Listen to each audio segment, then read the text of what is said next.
Lamborghini, I don't want to fucking hear it, man, okay? I don't want to hear shit from you ever again, okay? Can a girl just have fun?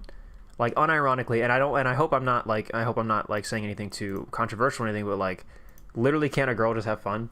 This guy wants to come in. Can you guys see this guy in chat? This guy wants to come in and he wants to freaking tear us all down. He says, oh, this guy's happy. Freaking, yeah, tear it down. He wants to destroy. Destroy, build, destroy. Did you guys see that show? Just what a absolute goober that guy is. So anyway, hey everybody, welcome back to stream. Hi there. As the Minecraft music fades into the background, I wanted to use a soundtrack that encouraged, because like Sprocket's all about building, right? It's all about, and that's what I love about Sprocket, is what Sprocket is really about is it's about like going into caves and mining ores and diamonds and fighting skeletons, that's always my favorite part of Sprocket.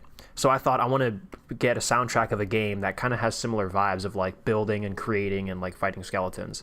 So I thought Minecraft would be, I mean, it's all right. I mean, it's not too bad. So I thought about playing some Minecraft music, but then I was like, what Minecraft music do I play?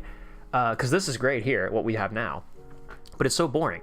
Everyone's gonna tune into the stream. They're gonna hear this song. They're gonna be like, "There's no energy. How do I floss? How do I nay and whip?" Sorry, great job, Reed. Yeah, make fucking Zoomer references from like 2016. Yeah, I was gonna do the Harlem Shake basically, but it's like I can't for this track, so I had to pick something with more energy, and I think I picked a good one. I'm glad I saw some people in chat saying, "Great song choice, wow!" So thank you for that. I was really self-conscious about the music. Feeling jolly that the stream is starting? You shouldn't be feeling jolly yet. We still got all of November, buddy. We still got all of November, man. We got to get through that shit first. You guys can't be jolly quite yet. Hitting the gritty for 350. Yeah, Chandler. Yeah, brother. Yeah, brother. Dap me up, dude. That's basically how it goes. Nay-naying right now, dude. Chandler and chat. Fucking yeah. Chandler. We love that guy. Mods, can we mod that guy? I just said you're my favorite Reddit mod. Yeah. No, you said. Wait, what? Oh, that is actually. It is, actually, yeah. If you really take what you said, just like totally out of context and at face value, it actually wasn't that bad at all. But you called me a Reddit mod, which is true, but also like, I feel like I should not be held accountable for immediately being like taking offense to that. You know, getting on the defensive for that. By the way, did you guys know? Ever since I became a Reddit mod, did you guys know I get emails now about like Reddit mod conventions? Like, do you guys know that this is a thing? Like they host conventions, or they host like, what is it? Like they have like yearly, like they send out emails like, tune in to this year's like ModCon or whatever. Like, did you guys know that they do this? All the Reddit mods convene together, and if they can't show up in person, they have like online things. And it's like, this year we're giving out awards to the mods that like changed their community the best or whatever. So you guys don't know this, but there's a secret society. The Reddit mods have a secret society, and they all meet. They convene behind our backs, and they make decisions on world economics outside of the traditional system. So I hate to say it, guys, but they might rule the world. You know, at least for now. Yeah, the Reddit conspiracy. I know. I just can't believe. I don't even know what that is. Hold on, wait. Let me read you guys the email. Let me find it again. Let me read it to you guys, because this was like life-changing for me. I didn't realize that finally I had a group of people who like who I could like be so on the same wavelength with, you know. Where was it? Oh, I became a Reddit mod a while ago. Oh yeah, for those of you who don't know, I became a Reddit mod because we have a subreddit now. Or not now, but we have a subreddit for Edit320, official Edit320 subreddit, and I forgot to wear it last stream, but official Edit320 merchandise. Check it out. You can walk around and you can wear it. You can wear it like this if you want, because I know some people do that.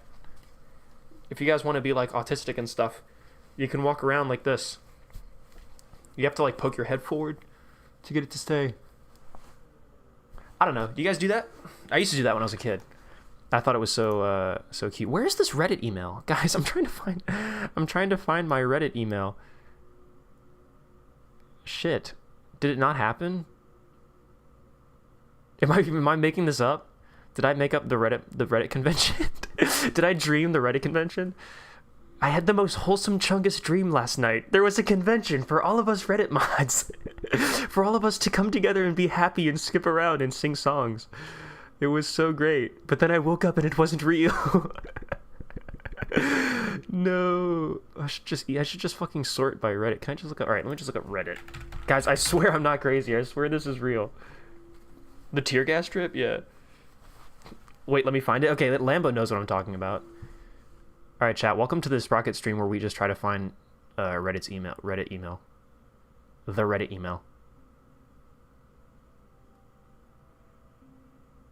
New message from u/mod events. It's around the corner. Reddit's biggest annual. Here it is. Last chance. RSVP for Mod World 2025. Wait, guys, I have to screenshot this because I can't show you my actual email. But am I allowed to leak this? Am I allowed to leak the Reddit DMs on stream? I'm gonna leak the Reddit DMs on stream. Chat, can you see this? Like, you can't really see it. All right, what if I hold on? What if I just like zoom in really? What if I go here and I zoom in really far?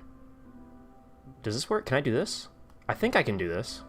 I think I won't dox myself by doing this here. Yeah, I think I'll be okay. We're gonna take a bit of a risk here. Okay, here's what I'm gonna do. Hey, what's up, guys? New viewer in Hey, we got a new subscriber. Thanks, Joel, for subscribing to the channel. Hold on. If I do this, and then I do this, and then I just cut all of this off, like here. I am so committed to showing you guys this Reddit email. Okay, that should be good. All right, I had to cut off a lot of it. Ready? 3, 2, 1.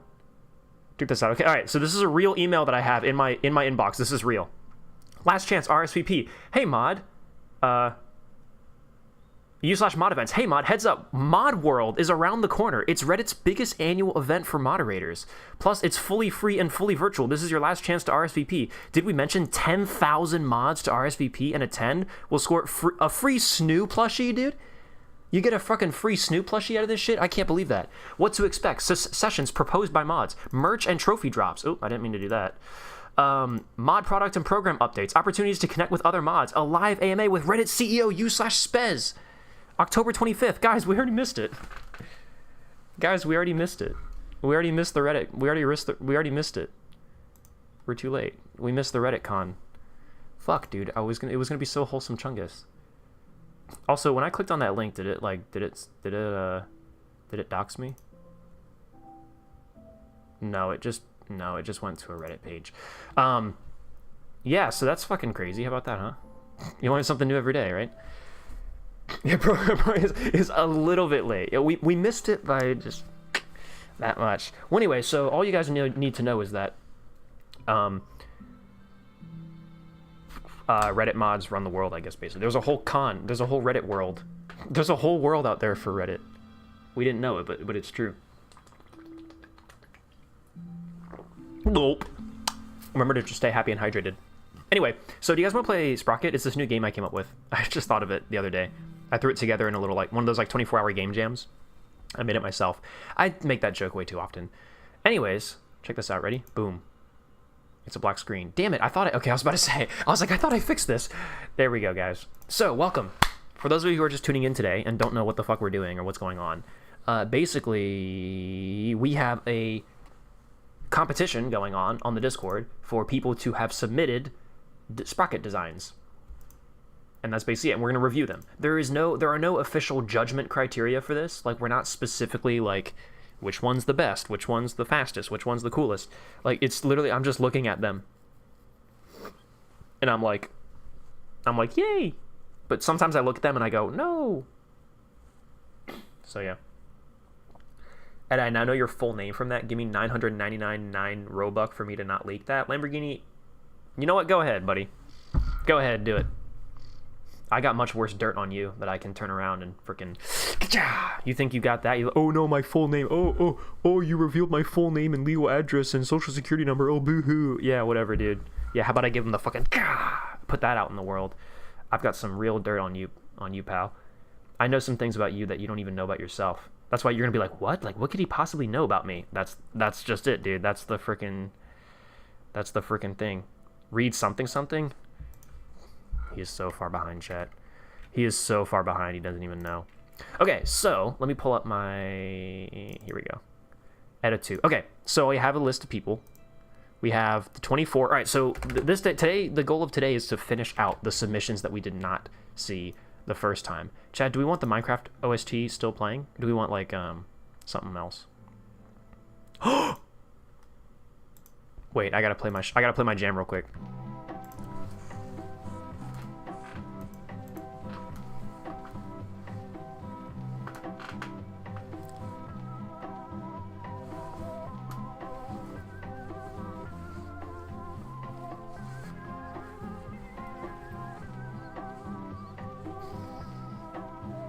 If this is not your favorite music disc, you are unemployed. You are If this is not your favorite music disc, you are now unemployed. Boom. Take that. Fuck you. This shit, it fucking rocks. Listen to this. Ready? Ready? You're not ready for this. Listen to this here when it does this part. Like the little when it does that, dude. It fucking goes so hard. Do we want that? Wait, yeah, I actually unironically want this playing now in the background. Yeah, that's what we're doing. Okay, we're playing Minecraft music while we play Sprocket. So anyway, yeah, let's play the game. So, sandbox. So we're gonna start off with the people who we skipped yesterday, because not everyone, like we didn't do everyone yesterday. We did some people, but not everyone. Oh hey, check out my little vehicle that I was building. Dude, I can't wait to make this thing so much cooler and better with all the blueprints that I stole from you guys. Okay, so we need the name of the song. The name of the song. What the fuck? What is it called, guys? It's Chirp from the fucking Minecraft OST. What the shit? It's the Minecraft music disc. It's the red music disc. What the fuck's wrong with you? Don't know what the song is. What the hell? Are you guys human? Bro, are you feeling okay? It's Chirp from the Minecraft OST.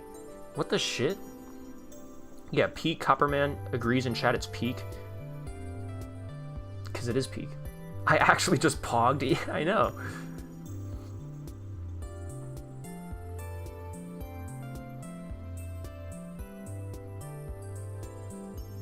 You should play SnowRunner? I have played SnowRunner in the past on stream. You can check it out. Anyway, who even likes Minecraft? Ban that guy. You're unemployed. You are now unemployed. Okay, so we're gonna start from where people who skipped last time. So yesterday we skipped pretty much everyone. I think Bandball was the first person who like we would have done yesterday, but they asked to be skipped. So let's double check. Oh, I need to disable. All right, hold on. I need to disable this, and hopefully we'll be okay. Sentinel was not.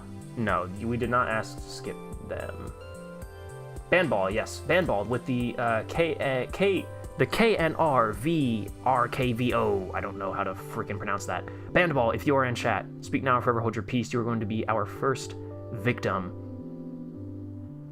We're all going to point and laugh at you. So for those who don't know, the way we're going to do this is I'm going to give you a chance, if you're in chat today, give you a chance to either hop in a VC and just give us a little like talk about your tank, like what's so special about it and some things to look at. Or if you'd like, you can just stay in chat and you can tell us, you can just chat us, or you can ping me in Discord or whatever. So yeah. So first up, we're gonna do Bandball. So they were somebody who we were looking at. They popped up in they should have been done yesterday, but they were specifically requested to be done today. So they are the KNR VR. Like, how the fuck am I supposed to pronounce that? Like, what does that mean? Whatever. This is our first tank of the day, chat. Warm up those hands. I gotta warm up those hands. Hold on, chat. I gotta warm up my hands. Gotta warm up my hands. Prepare for the road ahead. Okay, that unironically works. It actually was a little cold in here. That seriously worked. Wait, chat, you know what we should do? I'm so sorry that I'm stalling so much, but I'm just having so much fun. Candle. It's gonna smell so good. A Zippo lighter is like the worst lighter to have for like lighting candles. Hey, we got it. Fuck you. Cool, how about that, huh? How's that for football? I don't know what that means. Anyways, so this is immediately looking like Yag Tiger. Yag Panther. More likely Yag Panther. Bandball, if you are here, speak now or forever hold your peace.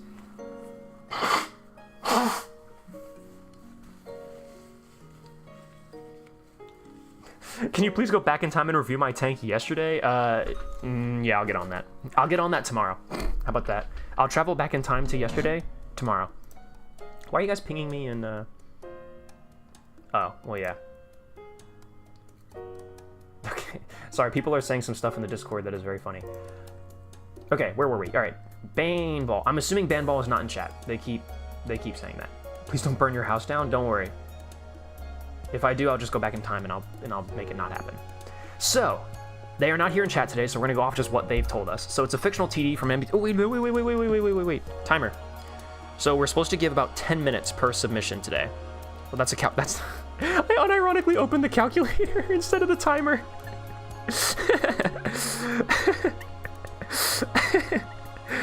Okay. All right, 10 minutes. All right, fuck you. So, okay, so this is clearly, I don't know, like a Jagdtiger Hetzer type thing. It's pretty cool. I like it. So, it is Desert Tan. Oh no, some of the decals I don't think loaded. Oh no, wait, this isn't correct. It's like the barrel, where they the kill count, right? Where they put the white stripes on the barrel for how many kills they get. This is one thing I've noticed about Sprocket is a lot of times even like on pretty large caliber guns. Okay, this is 65, so never mind. But still, even on a lot of like pretty large caliber guns, the barrels just usually look so thin. Like you really have to artificially beef up your barrels to make them look proper. A lot of times the dimensions just don't quite fit. We have a picture of the tank on the back of the tank. That's fucking awesome. I don't think I think I've yet to see a single tank ever do that. Open the calculator. You're gonna do math. No, we did all the math yesterday. It's pretty basic. I mean, we don't have any like super crazy like molded details. These are all pre-molded parts. But it's supposed to be like a hatch. Wait, never mind. We do have a. Check this out. Oh wow! Look at that. All right, we have a hatch. We have a functional molded hatch with the cupola inside. Wait, well, this is interesting. So inside of our cupola is a cupola. Cupulaception. We know you'd like to cupola, so we put a cupola inside your cupola so you can cupola while you cupola. Does that make any sense? A very interesting exhaust placement as well. Although, look at the bracket. That's cool. Or what the scallop? The shrimp? Why do you say this? Chat, why do you say this? What? I can't read that. Chat, I don't know what that says. Can't read that. Oh well. So, there's not really any lore.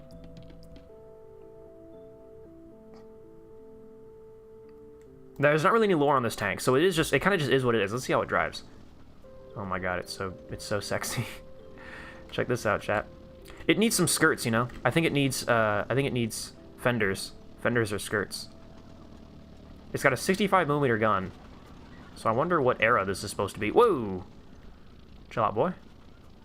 The gap in the suspension is very interesting, and I'm really not sure why they did it that way. Engine deck alert? What? Whoa! Whoa! Engine deck alert, you're right. Whoa!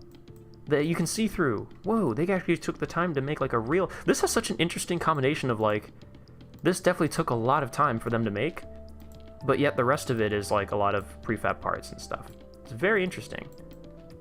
What's the armor on this? I don't trust this armor view, but we're gonna try it. 50, but it obviously effective 180. But it's a late war vehicle. Interesting. That's pretty cool. Oh yeah, how much pen does the main gun have? 250. Yeah, wow. It's not too bad. Very roomy, very, very spacious, with a freaking pencil-thin gun breech and a ginormous engine in the back. Lots of fuel. And a 4-man crew, interestingly. Again, I would expect... Oh, wait, never mind. I guess that is the gunner. I was going to say I'd expect a gunner, a loader, and a commander all back here, but this guy's the gunner. Yeah, and then this guy's the driver, and then loader, commander. Right. Perfectly makes sense. Very interesting. Okay. I mean, yeah, it's like a big Hetzer, basically. Pretty much. Ed missed the sexy engine deck. Don't worry, I found it. I found it. And it is very sexy. firing pencils out of this thing. Yeah, they throwing out little bits of lead at freaking. What's the muzzle velocity of this? Almost 1,200 meters per second. That is pretty whack.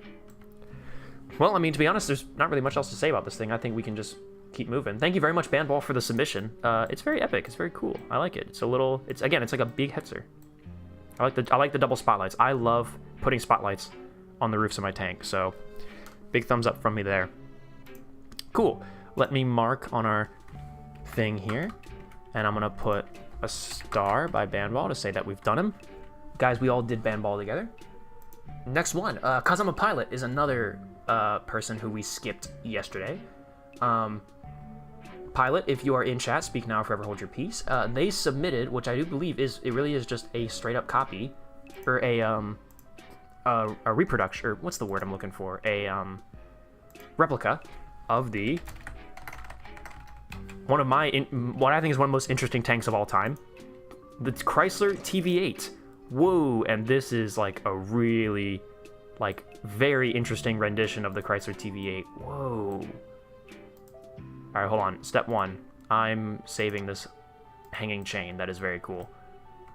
So if you guys are not familiar with the Chrysler TV8, this is a real vehicle that was designed, and they built like a mock-up of it. I don't think it ever actually existed. Oh, let me restart my timer too, by the way. There we go. This is a real vehicle that Chrysler, they built like a prototype of, or they built like I think it was a non-functioning life-scale model. So it was like very big and all that. But the idea was you put the entire tank inside of the turret, and the hull was literally just a slab for the suspension. But like the engine, the crew, everything was up here in the turret, and more specifically, it was nuclear powered. Hence the reference here to nuclear power. So it would have a giant nuclear reactor here in the bustle, basically, that would provide power to the vehicle.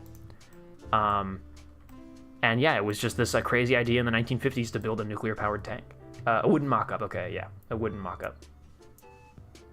How doesn't it just flip over? I don't know. That's a fantastic question, but here it is, and we clearly have a version of it that is like meant to be sort of a service configuration, where like this is, you know, an alternate history where the TVA actually made it beyond prototype, and then they actually built it, which is pretty cool. Oh, I love the dangling track links on the front. I absolutely adore that aesthetic. I love when like track links are just drooping over the front of a vehicle. It makes it look so good. Yeah, we have a lot of like nice realistic, like just the small details, but they all kind of come together you can kind of guess what these are for, even if they don't actually open or function. I assume maybe some kind of infantry telephone. Sorry, I feel a burp coming on, chat. There you go. that was it. That's how the cookie crumbles. No place of honor. I love all the I love all the little meme drawings on it. The chain is also a really cool like addition. Like I would not have thought to put chains on a Chrysler TV8 like this, but this is really cool. I mean, yeah, what else do you want to say? It's a Chrysler TV8. It looks pretty freaking good. The crew capacity, I don't know if it was 3 in the real one, but yeah, they're basically all sat inside of... Are they actually sat inside of like an armored... Oh, they are. Look. It's like an armored husk, an armored box inside of the broader turret, which I actually did not know if that was how that actually worked or not. And I think it was supposed to have a remote-controlled MG on the top. That is really cool, by the way. I saw this screw.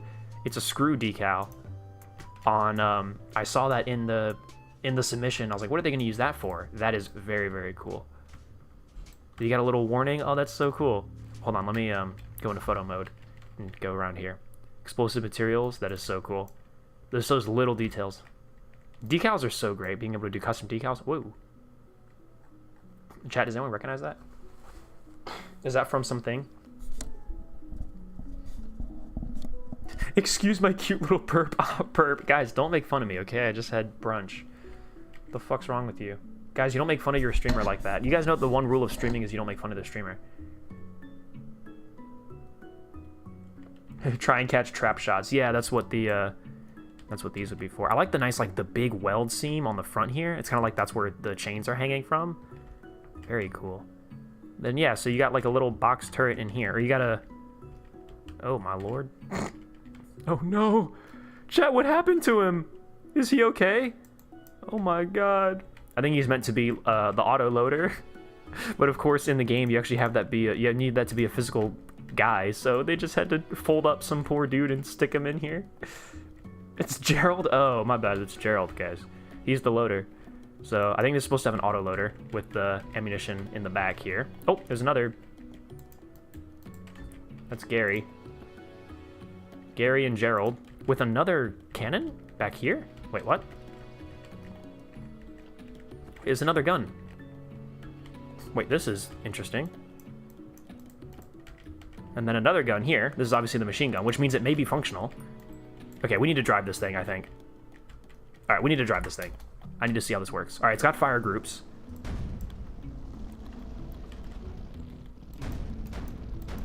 Okay, the autocannon on the roof does work. Go to F2. Yeah, that is cool. But then F1 is the main gun. So I'm not sure what that other gun in the back of the turret is kind of meant to be, but fair enough.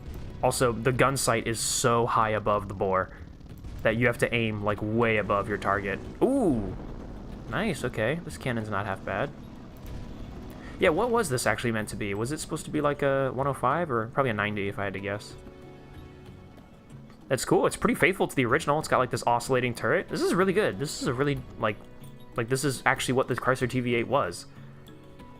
Giant gunner's vision up here. Commander's hatch here. It's really cool. What's the armor stats? Hold on. I need to see that. God, making this turret shape must have been very time consuming. 70, really, huh?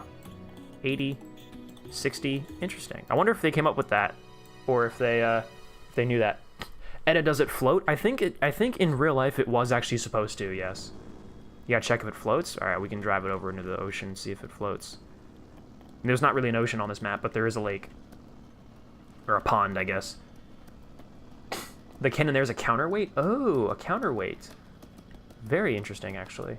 Good point. Have you thought about reading chat before? No, I have not really given it much thought. That seemed like some gay shit, honestly. Don't forget the 10-minute timer. Oh, the timer's on. We have 4 minutes left. Don't worry. Don't you worry your pretty little mind. Let's see if she floats, chat. I think in real life the idea was that it was supposed to float. Or at the very least, I think the idea was like you could bury the tank, and the very ergonomic turret would allow nuclear winds to just like blow past it or something. And you know, chat, it does appear to float, I guess, in some definition of the phrase. Cool. Well, I'll call that a success. Thank you, 'Cause I'm a Pilot, for submitting this really cool, what's the word I was looking for? I keep forgetting the word. What the fuck is the word for this? Replica. Thank you.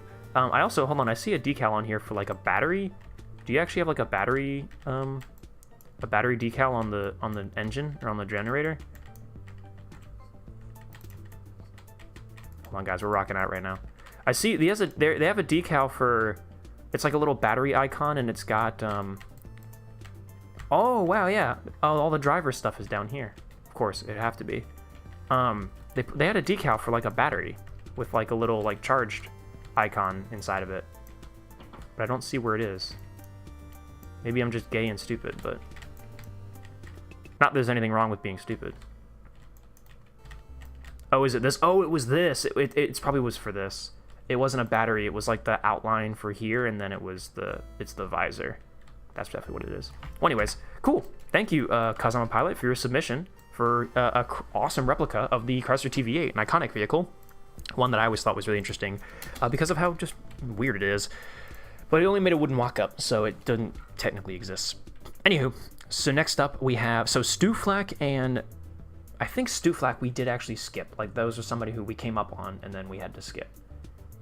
Check DMs real quick. Guys, I'm streaming, guys. Yeah, the Chrysler TV8. Yeah. That's the same image that I had seen. Yes, it was meant to float. Okay, hold on. Let me get back. You guys maybe flip channels around. Now I gotta go back to the submissions. Okay. Let's see. So we have to go all the way back down to the bottom. Okay, so circled square, Kronk, got all this. We had, all right, Pilot. Who was next? We did all these guys. Stooflak. All right, Stooflak is the next one. Stooflak, if you are in chat, speak now or forever hold your peace. Stooflak had submitted the Taurus 4T. Oh, that was our second submission for the day, by the way. I need to remember that too. Dude, I don't know about you guys, but this Minecraft music is banging right now. I think we're just gonna do this soundtrack the whole time. The Taurus 4T. Boom! Check this out, huh? Bet you ain't never seen anything like this. Whoa, this is really fucking cool. Whoa, what? Wait, hold on, huh? Wait, what the shrimp? It's got 4 sets of tracks. Which we have seen yesterday. There were people who they can do a thing where they have quad tracks. Like, we know that is possible. But this format is very interesting. And in fact, I'm now wondering how this vehicle actually has an interior. How it works.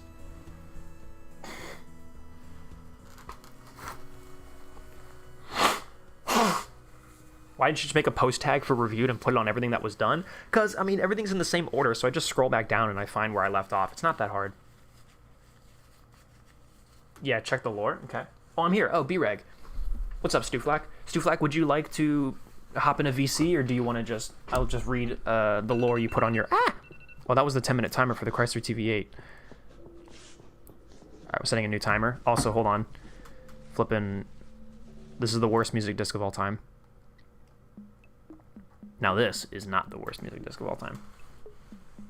The crew ain't liking this. Well, maybe it'll be in the... Maybe it's an all-turret crew. It is. Well, for the most part. It's an all-turret crew, except for this guy. But this guy does sit between... Yeah, I don't think this would work. Oh, it just barely would work, actually. Oh, no, it actually would work. I think... Oh, because the tracks slack quite a lot. So, no, this actually does look like it would work. Whoa. Okay, there's a lot of really interesting stuff with this design. Let's read what the lore... Prefer chatting? Okay, cool. Okay, so Stooflak has some lore on this vehicle. He says, based on my tank you saw during the first edition, with hours of modification, right? So when we did the tank review stream last time. Starting with a classic 2-tracked hull, wanted to do a quad track, and since I was a non-busy guy back in time, I did with 2 more tracks with spare tracks that was long. Then I saw the creation of an amazing person called Kravmal, which was based for quad track. Obviously, I didn't want to copy all the parts in a blank base. Firstly, because I was a busier guy than before, and secondly, because it would be awful. The hull would have to be an add-on part, and trust me, it's horrible to work with that kind of thing. Okay.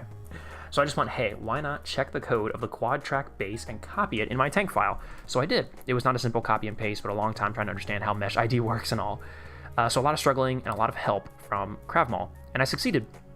So yeah, this tank is based on nothing, no inspiration except from the hull, which is leopard-ish, right? Average or European MBT made on Sprocket. It's a fun project. Learned how to add tracks. I did a tri-track version, but it's now corrupted. Damn, that would have been interesting to see.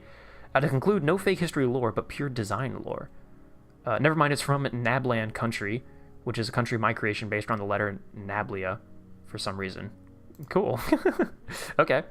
So yeah, this is basically just bro decided to try a quad track design, and this is definitely, I think, of the quad track designs I've ever seen, this is definitely one of the most unique. Easily one of the most unique. So actually, hold on, let's stay in the editor so we can check out what hatches and things are openable and whatnot. Not these ones. These ones are not openable. That's okay, that's okay. Love the use of decals up here. Very, very sexy. Oh, are these actual holes in the... Yeah, those are actual modeled components. Modeled pieces. Missiles. I was going to say, I was like, these look like they're actual things. Oh, they're missiles. Oh, shit. That is fucking sweet. I just recently saw somebody shared with me an image of Abrams that they had configured to have something similar. That was like a test project. We do have openable hatches here for the crew. Oh, these are very interesting crew hatches. I've never seen crew hatches quite like that. We have this, I assume, rotates. Dude, that's sweet. That's kind of cool. You can position that if you so wanted to in a specific direction. This also rotates, but I don't think it's supposed to. Now I'm just breaking it. And then the driver's hatch also opens. Very cool. Very cramped driver's position. All right, let's go into photo mode here. So yeah, like it does actually work. You can see this is the slope for the tracks. I guess the steering wheel does kind of... I mean, this is a cramped driver's position. You might have room for a dashboard in here somewhere, if you so desired. Turret ring is very short, but, I mean, you're making it work. Like, it's honestly not terrible. The engine is mounted in. You've just made the engine fit, barely. The drive shaft, I don't want to meet the mechanic who has to do maintenance on any of this back here. But still, I mean, you managed to get it to work. And these hatches up here could be for not just engine maintenance, but also getting to the tracks. Yeah, I mean, I think there's a reason why we don't have tanks in real life that do anything like this. Because getting to these two sensor tracks, I mean, if you can imagine how much of a, like, how much of a nightmare it was for the interleaved road wheels in World War II, I can only imagine having quad tracks was just, like, quadruple the effort and trouble for something that was ultimately, like, really just a gimmick. Let's go ahead and close that back up. Let's see how she performs, shall we? Actually, let's see how much armor she has. I want to know the stats. 80 on the front. Nice, okay. 5 right here. That seems like maybe it's because it's a cover plate or something. 80, 90 lower glacis. Nice. Yeah, late war. It's probably meant to be a post-war MBT. Very cool. Well, can I get the turret? Faces, please. Why doesn't it just default to faces, for fuck's sake? 140. Ooh. 95. Ooh. Sheesh. 185. Sheesh. Yeah, she's got some armor. Definitely meant to engage from hold down positions. And we have a great little meme right here. Great little guy right here. Driver's house is broken now? Did I break it? What do you mean? Oh, is it meant to open that way? Oh, it was meant to open this way. I see the hinge there. My bad. I did that. Should have done this. That honestly makes a lot more sense. And we have his little periscopes. Beautiful custom periscopes. I'm taking that. Try periscopes. I'm yoinking that. Okay, let's see how she drives. Whoa. Dude, with the missiles, that is so cool. Whoa. Hella exhaust. Nice. Oh, it's so cool. It looks so interesting. It's so unique. I've never seen a tank like this. Oh, the little commanders. It's actually a turret. Oh, and the machine gun, too. Wait, we have fire groups. Okay, there's that one. I cannot select fire group 3 as much as I'm trying to. I figured maybe the machine gun is usable. Put the missile back? Oh, is it broken?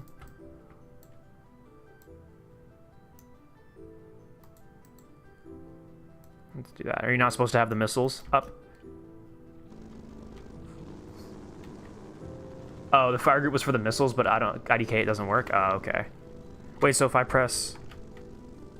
Oh, wait, hold on. What if I reload this?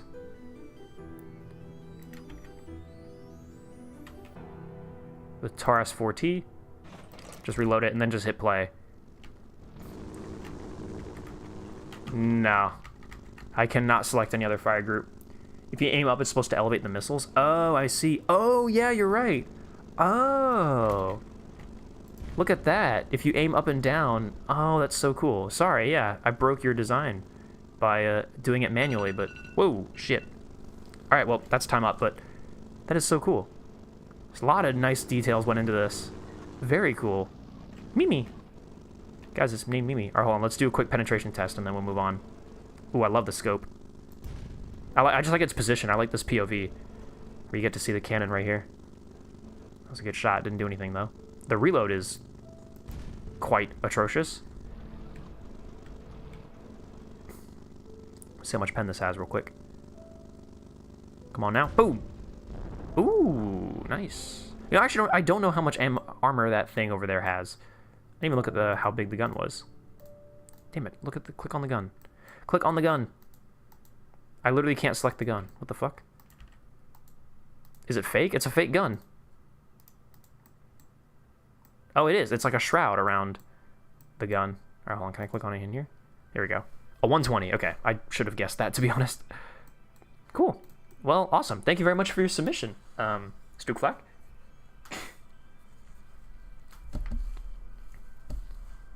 So I want to make sure I catch up on chat. Where do the road wheels for the center of the tracks go? They're underneath. They're under the tank. They're in here. Oh, I guess there should be a gap, theoretically, under the hull. But that is not. Oh well. Hey, you can't account for everything. Cool, okay. Strookflak, we can say we did that. Put a little 3 on there. That's our 3rd submission for the day. And then next up, I think we had Mid-K 740. Were they someone that we ran into?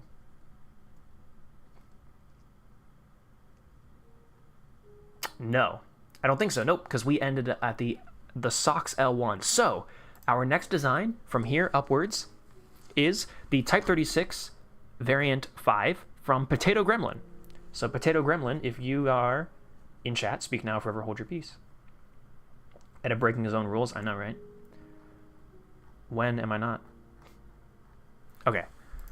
The Type 35 little V2. Wait, how did I get Potato? Oh, because the guy's name is Potato Gremlin. Let's see.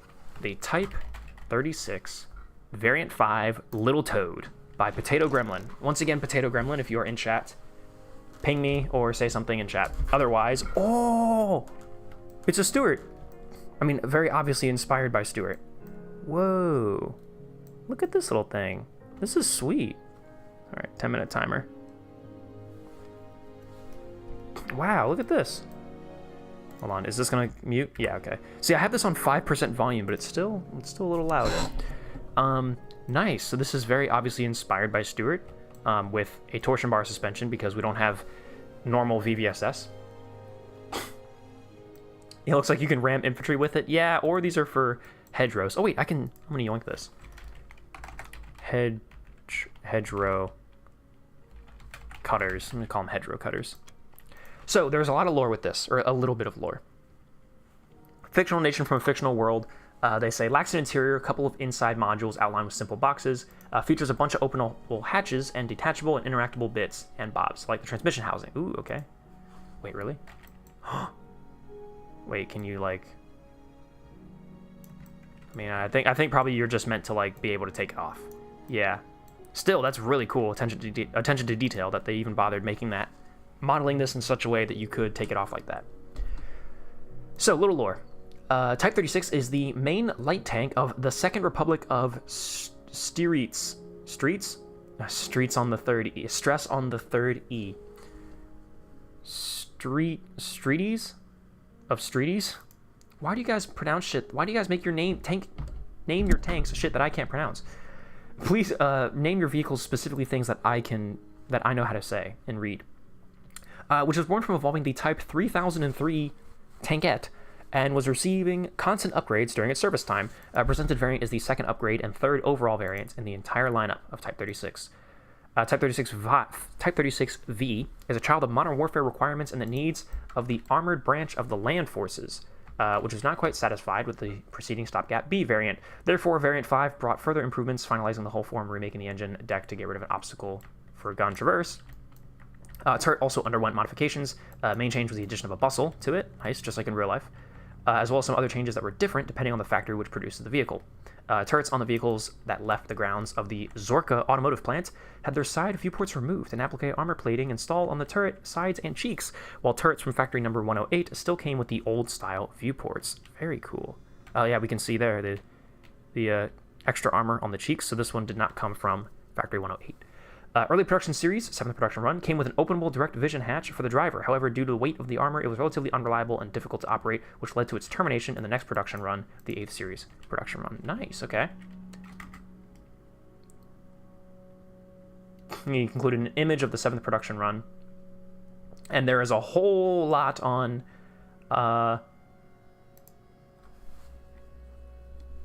its use in the fictional world that they have built. But this is like 4 paragraphs. I'm not going to be able to read all of it in the time that I have. I need to review the tank, but there's tons of lore if you want to read up on this one in Potato Gremlin's post. But this looks like a Stuart needs to lay off the chips. It is a little bit fat, a little bit wide. It's a little bit fat, I think, because the tracks are still super thin, but it is a bit of a chunky boy. Once again, I love tracks draped over the front hull. That always tickles my fancy. We have tulip-style rockets on the side of the turret, which is awesome. We have some sort of, like, Madsen-type machine gun on the roof. I'm not totally sure, but it looks really good. Oh, a little green flag on there, on the side hull. Yeah, I don't know if that's a signal flag or what, but very cool. And I like the logs, how they're different lengths and sizes and stuff, different pieces of wood. I definitely assume this thing's not going to be able to pen this tank at all, unless we get really close up to the side. It's very maneuverable. It definitely fits the criteria of a light tank. It may be a little big for a light tank, but then again, I'm not really sure if light tanks are specifically judged on their size, more so, I mean, specifically their weight. Okay, yeah, this can't even pen the side here, which, to be expected. Oh, there we go. Hey, all right. I guess the turret armor on that thing is just abysmal. Yeah, nice. Is 37, I assume? 55. Oh, wow, actually. That's cool. So they said no interior, but they do have all these openable hatches, which are very cool. Even this. Oh, this is cool. I assume this, based on the hinge location, it's supposed to open like that. That's a very interesting hatch. I like that. This opens on the back. Nice, nice. Love little viewports like that. We have openable engine deck back here, and then even more doors on the back. Wow, you can really gain access. Yeah, the engine accessibility is not too shabby. I think the Soviets would still be pretty disappointed with this, but I mean, that's the Soviets. They were disappointed with everything. That wasn't theirs. Actually, even their own stuff, they were often disappointed with. And then just traditional hatches. Here, very long, skinny hatches. The mantlet looks absolutely incredible. They did exactly what I tried to do with the Lansky, where they recreated that mantlet that I love. Because in the game, there is a pre-built mantlet. This one. I love this mantlet in the game. I think it looks really, really good. But obviously what they did is they basically just recreated it themselves, but they did a much better job. In fact... no, actually, I'm not going to yoink it. You know what? I'm not going to yoink it. Maybe I should, but I'm not going to. But yeah, lots of awesome little detail on this guy. I assume this is, yeah, not meant to open, but still. Ooh, is this ammunition? Ooh. Either ammunition. Yeah, 7.7 magazine. Oh, cool. Wait, so what's the gun? MG stick. Okay. Oh, that's the mount for it. I'm actually going to save that. What machine gun is this? Type 77 or 7.7 millimeter Type IDK MG magaziner. I'm going to yoink this machine gun because it looks good. It looks like a nice generic... It looks like a nice generic machine gun.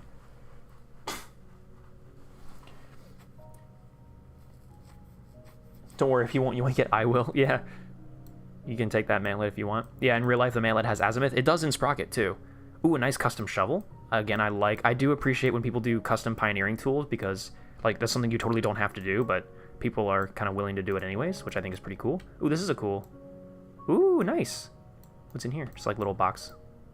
Yeah, they did say that there wasn't too much detail in the interior, but they did put in, like, some of the basic little boxes and stuff. Oh. Is that Sprocket Chan? I think I recognize Sprocket Chan at this point. We've seen her a couple times yesterday. These are clearly meant to be little radios between the driver and the bow gunner. Ammo racks just hanging around here. And then obviously a little box over here, but I'm not sure what it's meant to be. Maybe a battery?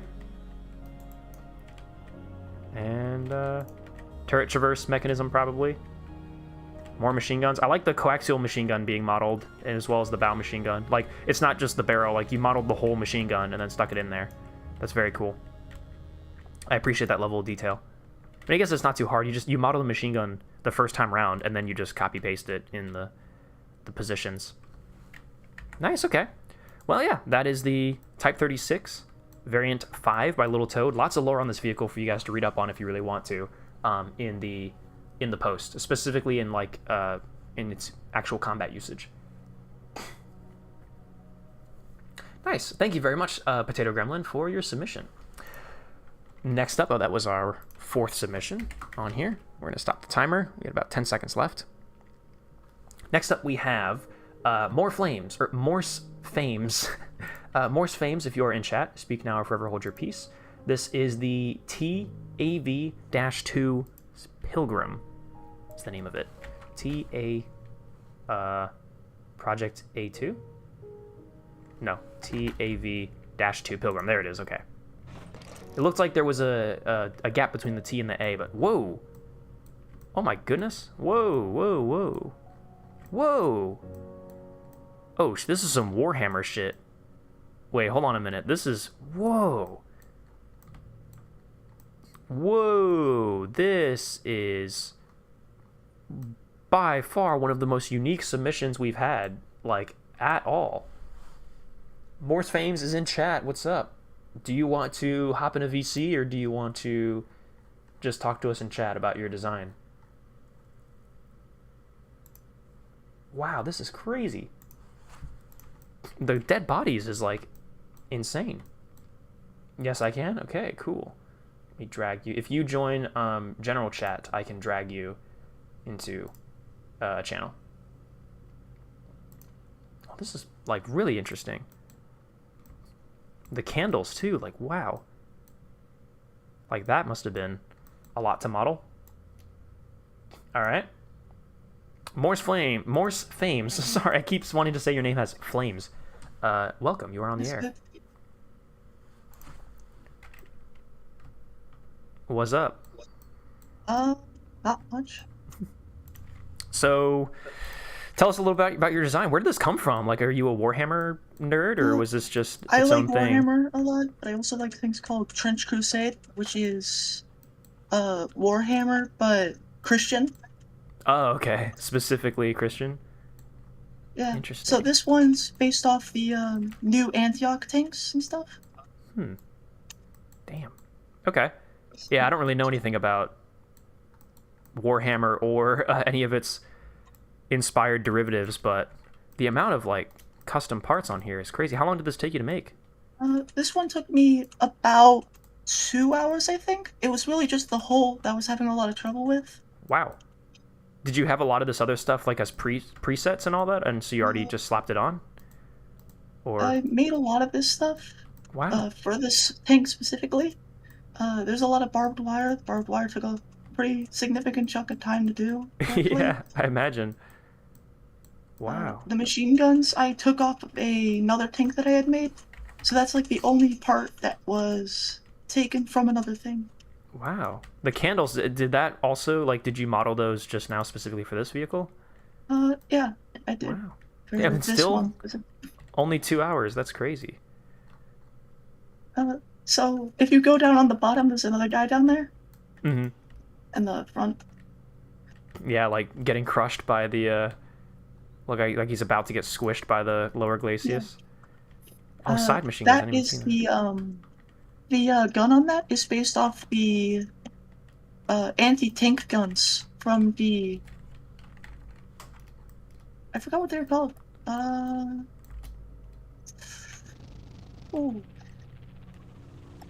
Oh, I love how slow and beefy this thing feels. Oh, I hit the ground.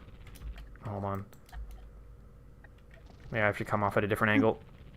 it's the communicant anti-tank hunters. That's what that gun's based off of. Okay, And what's we that have from? the that's Trench Crusade. Oh, okay. We have the road wheels on the back for causing trenches and stuff. Yeah. So cool. Reminds me, yeah, like the Mark V, like the British tanks with the trench wheels on the back. Plus the trench tail. I think I put people everywhere to man everything on the inside. I don't seem to be able to go into a gunner's view, like with an optic, but Yeah, I forgot to put that on there. okay, that's fine. Pretty much with this thing, you're just trudging towards a trench and hip firing anyways. Yeah. Nice. And all the crew. Is there an interior on this, or? No, I really was really focused on the outside, and I Yeah. got really burnt out from working on it.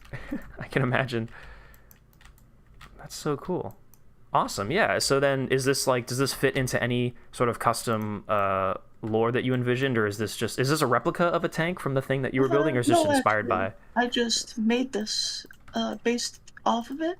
Wow. Because there was a tank that I saw that had that same kind of track layout with big front wheels. Yeah. So I just decided that I was gonna go try to make something kind of a little bit similar. But the lore that I had for this was the Heresy had developed tanks and such because it's more like World War One. So the Heresy had developed tanks. So New Antioch had developed the TAV-2, which TAV stands for Tracked Armored Vehicle, to deal with those tanks. with the anti-tank rifle that's been stuck on there. Oh, nice. I'm stealing your barbed wire, by the way. I'm going to blueprint from that. That is very, very useful. So it's a very, very gruesome thing going on. Yeah. It's cool. No, the bodies are like, I've never seen anything like that on a design. Like, I think this is definitely probably one of, if not the most unique vehicles we have submitted for this so far. So huge props for that. Like, this is really cool. One of my favorite things about this, though, is the right side, right near the machine gun. Mm-hmm. The words on there are like a challenge. Yeah, let your faith be bigger than your fear. It's very, very, like, again, I thought it was like Warhammer, but I mean, I guess it's adjacent to sort of the same, similar ideas. Yeah, they're pretty similar. It's just ancient version, I guess. Mm-hmm. I had an actual Warhammer tank that I had built as well, and I was debating between this one and that one. Nice. Well, I think this is, if your Warhammer tank is anything like this, it would have been also fantastic. But this is, I think I actually like that this isn't just a Warhammer thing. It's like it's like a sidestep because it makes it really unique. And I love learning about new worlds that I didn't even know existed before. So this is a very unique submission. The hatch back there doesn't open, sadly. Mm-hmm. Yeah, The I saw hatch is open.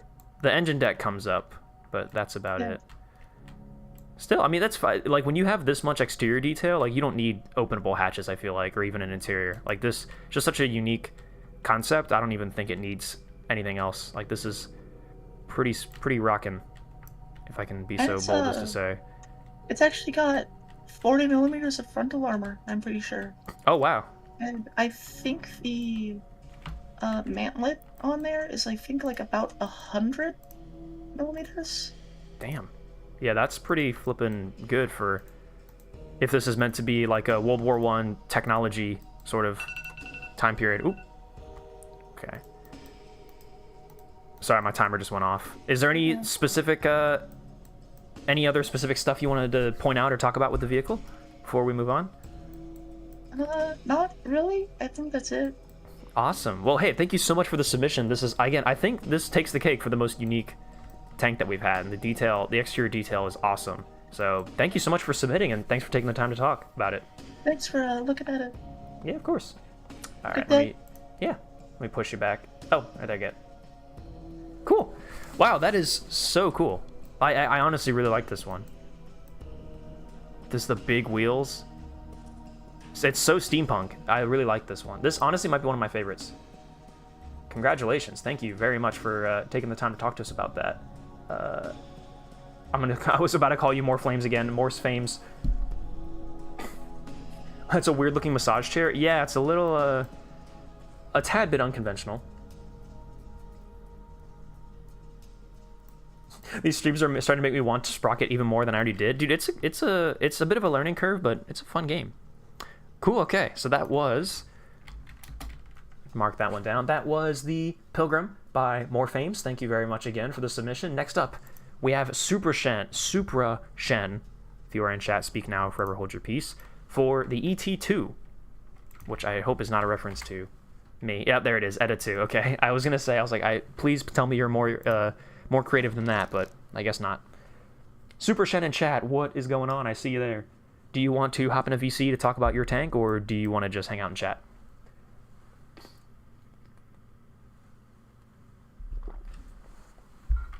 Whoa, this is like a freaking super stealth tank. This is like that shit. This is like the tank from Just Cause 3.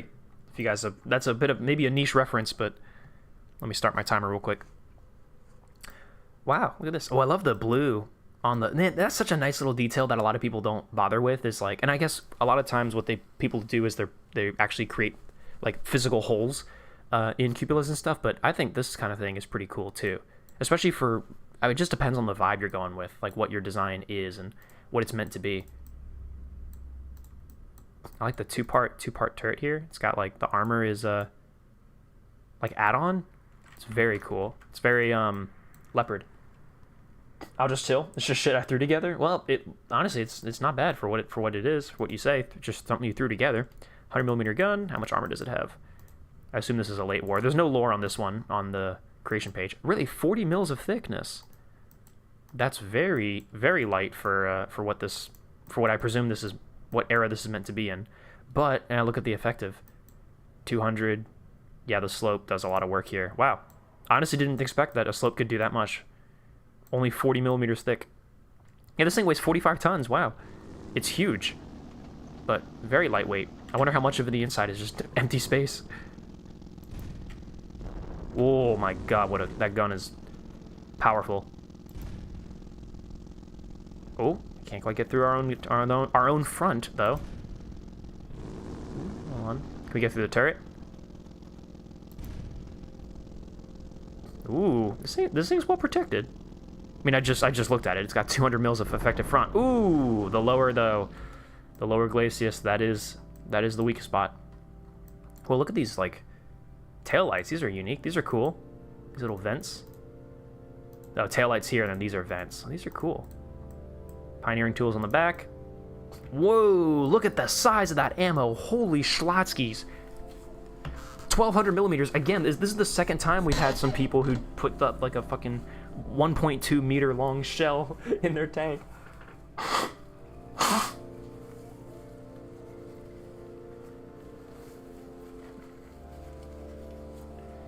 I don't have the talent for this shit.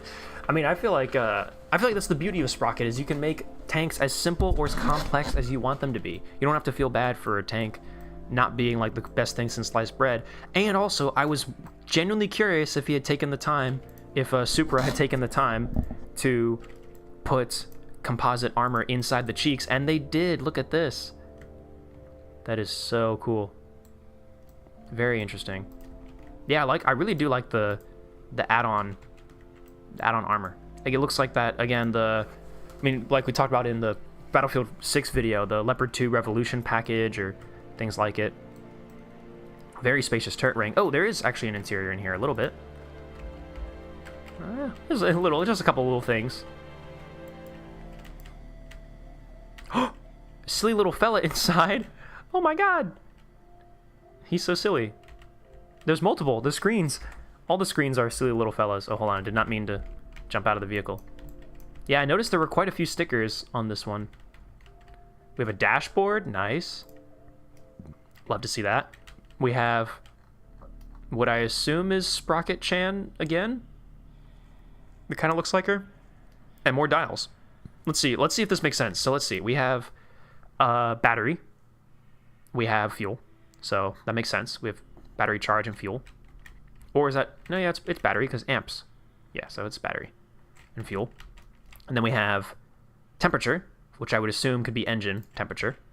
And then speedometer / odometer. So yeah, all checks out. It seems like these are fairly standardized decals that people use for dashboard stuff, because these are the exact same decals we've seen in some other builds too.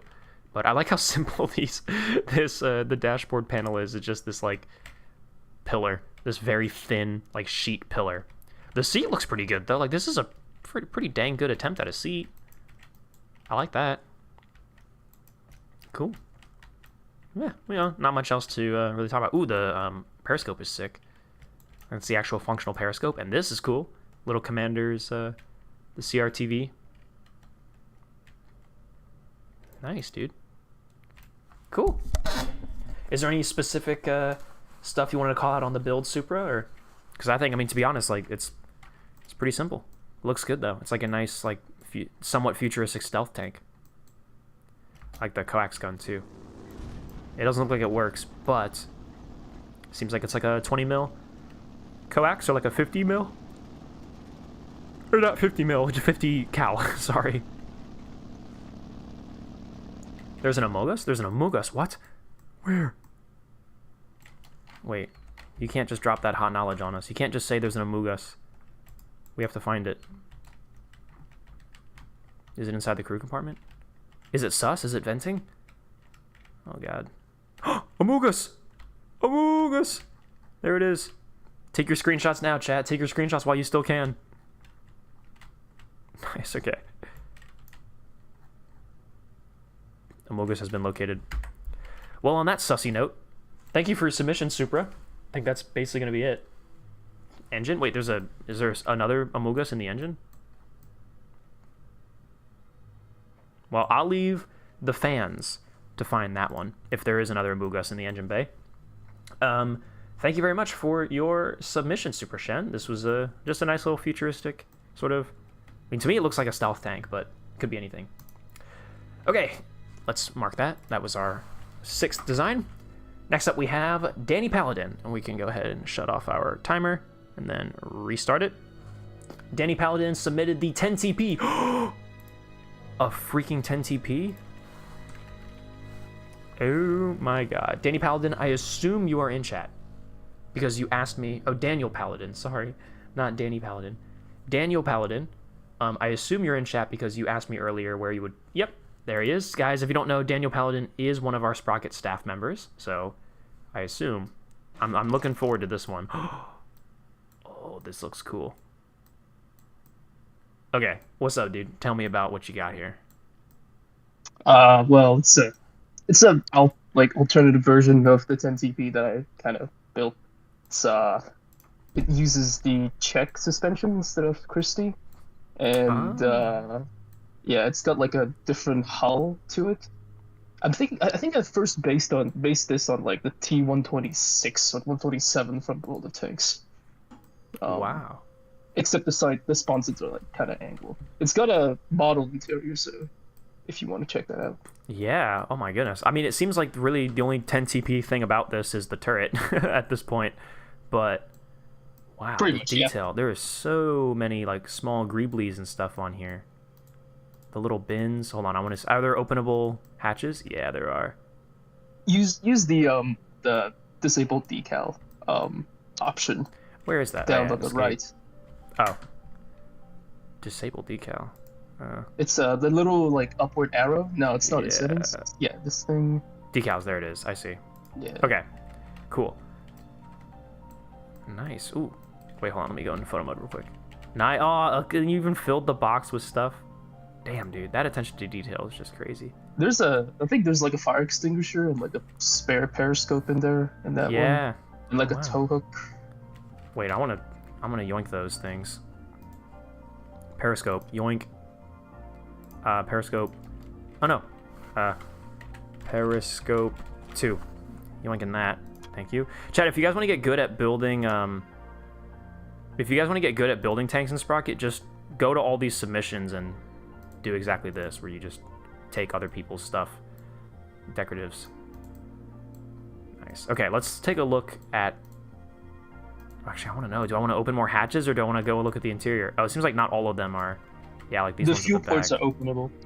You just have to click the hinges. I didn't make the hatch themselves. Oh, you click on the hinges and the hatch comes with it. Whoa. Yeah. Very cool. Wow. With custom freaking radiator? Oh my lord. Yep. Dude, you got all sorts of stuff. Whoa. Oh, I love when like the automotive stuff is modeled. Like it doesn't have to be what it is. Like this, oh my god, you got an air filtration system. Oh, this is so perfect. Wow. What's on the other I think side? the- Fuel tanks. Yeah. Nice. Oh man, everything. Little fire extinguishers, motor fans. Oh, for cooling. Dang, you got the actual like cooling system. I mean, I guess you have the 2 radiators, so yeah, whole cooling system with fans inside. Yep. No fucking way, dude. This is crazy. This is everything I strive for as Sprocket. Is I want like all the individual stuff modeled on the. We got some more The storage fuel bins. cap. The fuel cap's also openable. Oh shit. Oh yeah. Wow, both of them. God, the amount of polygons, or not polygons, points. Just like the small detail for these points. You named everything. Wow. Little periscopes, these are sweet. On the sides. Custom Pioneer tools, yeah. Wow, these are some of the best custom Pioneer tools I've seen. I wouldn't say that. What do you mean? They look fantastic. I've seen better. Really? Huh.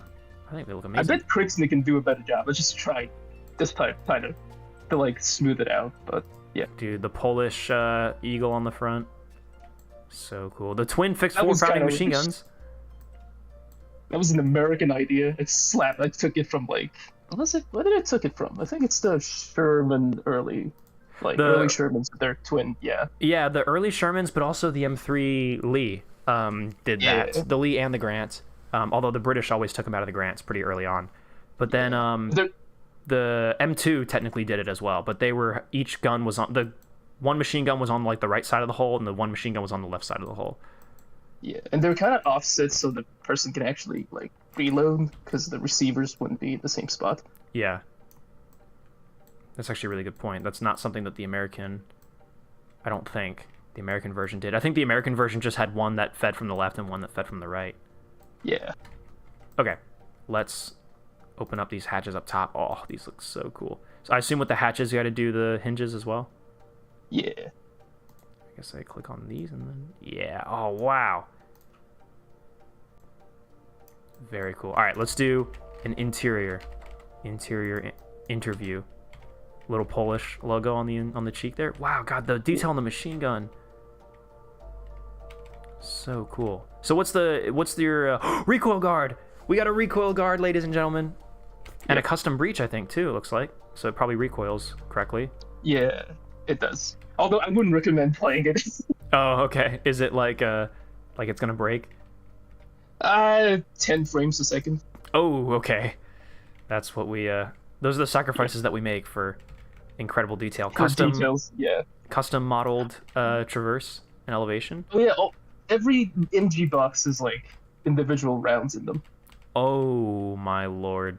Wow. I did this Craigsmith thing this time. Yeah, I think we had a submission like that last time where somebody had like a T-72 replica or something like that, and it was like literally every single wire, every single bullet was modeled, which is just insane levels of detail. Ooh, dashboard. I love this custom dashboard. It's a very American dashboard. It's got the starter. I took it from the M4. I'm ashamed to say it. Yeah, no, yeah. I was about to say it looks like the American dashboard. That's particular, like the three knobs. That's the magneto.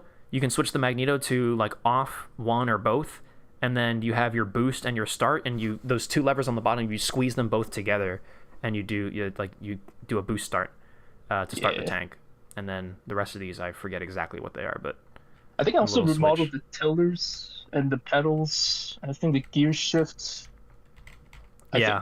They look somewhat. Well, the American tanks would have the tillers in the center of your leg, in between your legs, but I love the gas pedal and the clutch pedal, all the individual pedals and linkages. God, I cannot do stuff like this. I am so. I think it's the primary fuel pump on the left. Yes, that's definitely what that looks like to me. Wow, the little ammo box, an extra ammo box for the bow machine gun. Oh, the timer's about to go off, but I gotta get through the rest of this just super quick. Got machine gun ammo underneath the turret. Whoa, it's just everything is modeled. Everything is in here. Extra ammunition behind. Shut up, telephone. Is there any specific thing you want us to know about or look at in this vehicle before we move on? But yeah, so the gun elevation gear does elevate with somewhat meshing with the gunner's controls, I think. Oh, whoa, yeah. You actually have the gears, they will actually mesh with each other and rotate. It's not perfect. It's my first attempt at the gear in Sprocket, so it's not exactly matching, but you get the idea. I mean, the fact that you even tried. Yeah. If you press play and try to elevate or to press the gun, it should stay on where the radius of that gear without derailing or something. Oh, I just saw the ventilation, and I see it's two fans in there. Yeah. Yeah, and I see the driver or the gunner has his view, his periscope view, and then he also has his main optic through the gun. Okay, let's try this, and then we have to move on because I can't spend too much time on these designs. Yeah. Oh boy, I hit spacebar. We might die. Chat, hold on tight. T29 heavy tank. What if Edda was called Yoinky Splinky 320 and he yoinks people's stuff and Splinky the creations? I think Germa has Yoinky Splinky copyrighted at the moment, but when he dies, I will be taking it from him. That's 100% sure. Oh boy, it's frozen. Oh, we got it. I don't know if I'll be able to like see it. And oh, the periscopes even rotate. Gee whiz. Yeah, that would rotate. Yeah, I forgot to say. Golly gee willikers. The gun does properly recoil and elevate and depress. The question is, I don't know if I can see the detail of the gears meshing, but I believe you that it You could just like works. look down or up and then go to like photo mode. Oh, I guess that's a good point. That's how I checked it, at least. Right, yeah. Yeah, it's a little off, but like the fact that it even is doing that is just insane attention to detail. Yeah. Oh wow, yeah, look at that. Wow. Incredible. Okay, well, I can't, unfortunately, as much as I'd love to stay on this tank for even longer, I can't. That spotlight is badass, and the fact that also that is Model 2. Ooh, I'm going to come back to this and take a bunch of parts from this. I'm sorry, but I can't stay forever. There's a pistol port on the other side that has, like, open. Oh, cool, yeah. Oh, there's a spotlight there, too, I think, that is, like, folded in, and then... Oh, yeah, little pistol port. Oh, that is so cool. With the little chain, yeah. That's exactly how it was on like, the T-34 and stuff. Okay, very cool. Well, anyway, thank you so much for your submission. This is incredible, especially being Poland, light tank, interwar. This scratches all my itches, and I will definitely be stealing a lot of parts from this. Thank you for the spotlight. Yeah, of course. Thanks for submitting. All right, chat. That was our 7th one.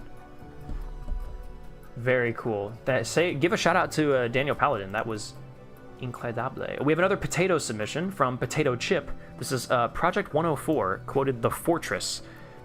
Chat, if you are, or excuse me, Potato Chip, if you are in chat, speak now or forever hold your peace. Project 104 The Fortress. Oi, oi, oi, my neck. Ow.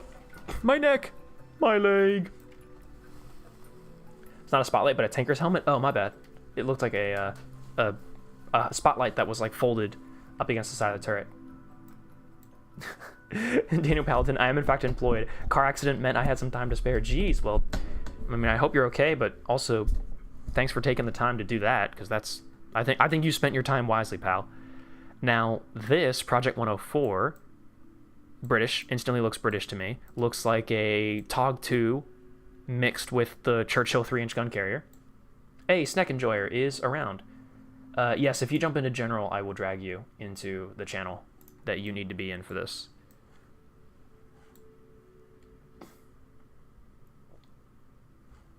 I love the camo on this, by the way. I love the camo, and I love the grime and dirt look. Like, I know this is probably like the Sprocket preset grime, but it looks good. Like, it comes together pretty well.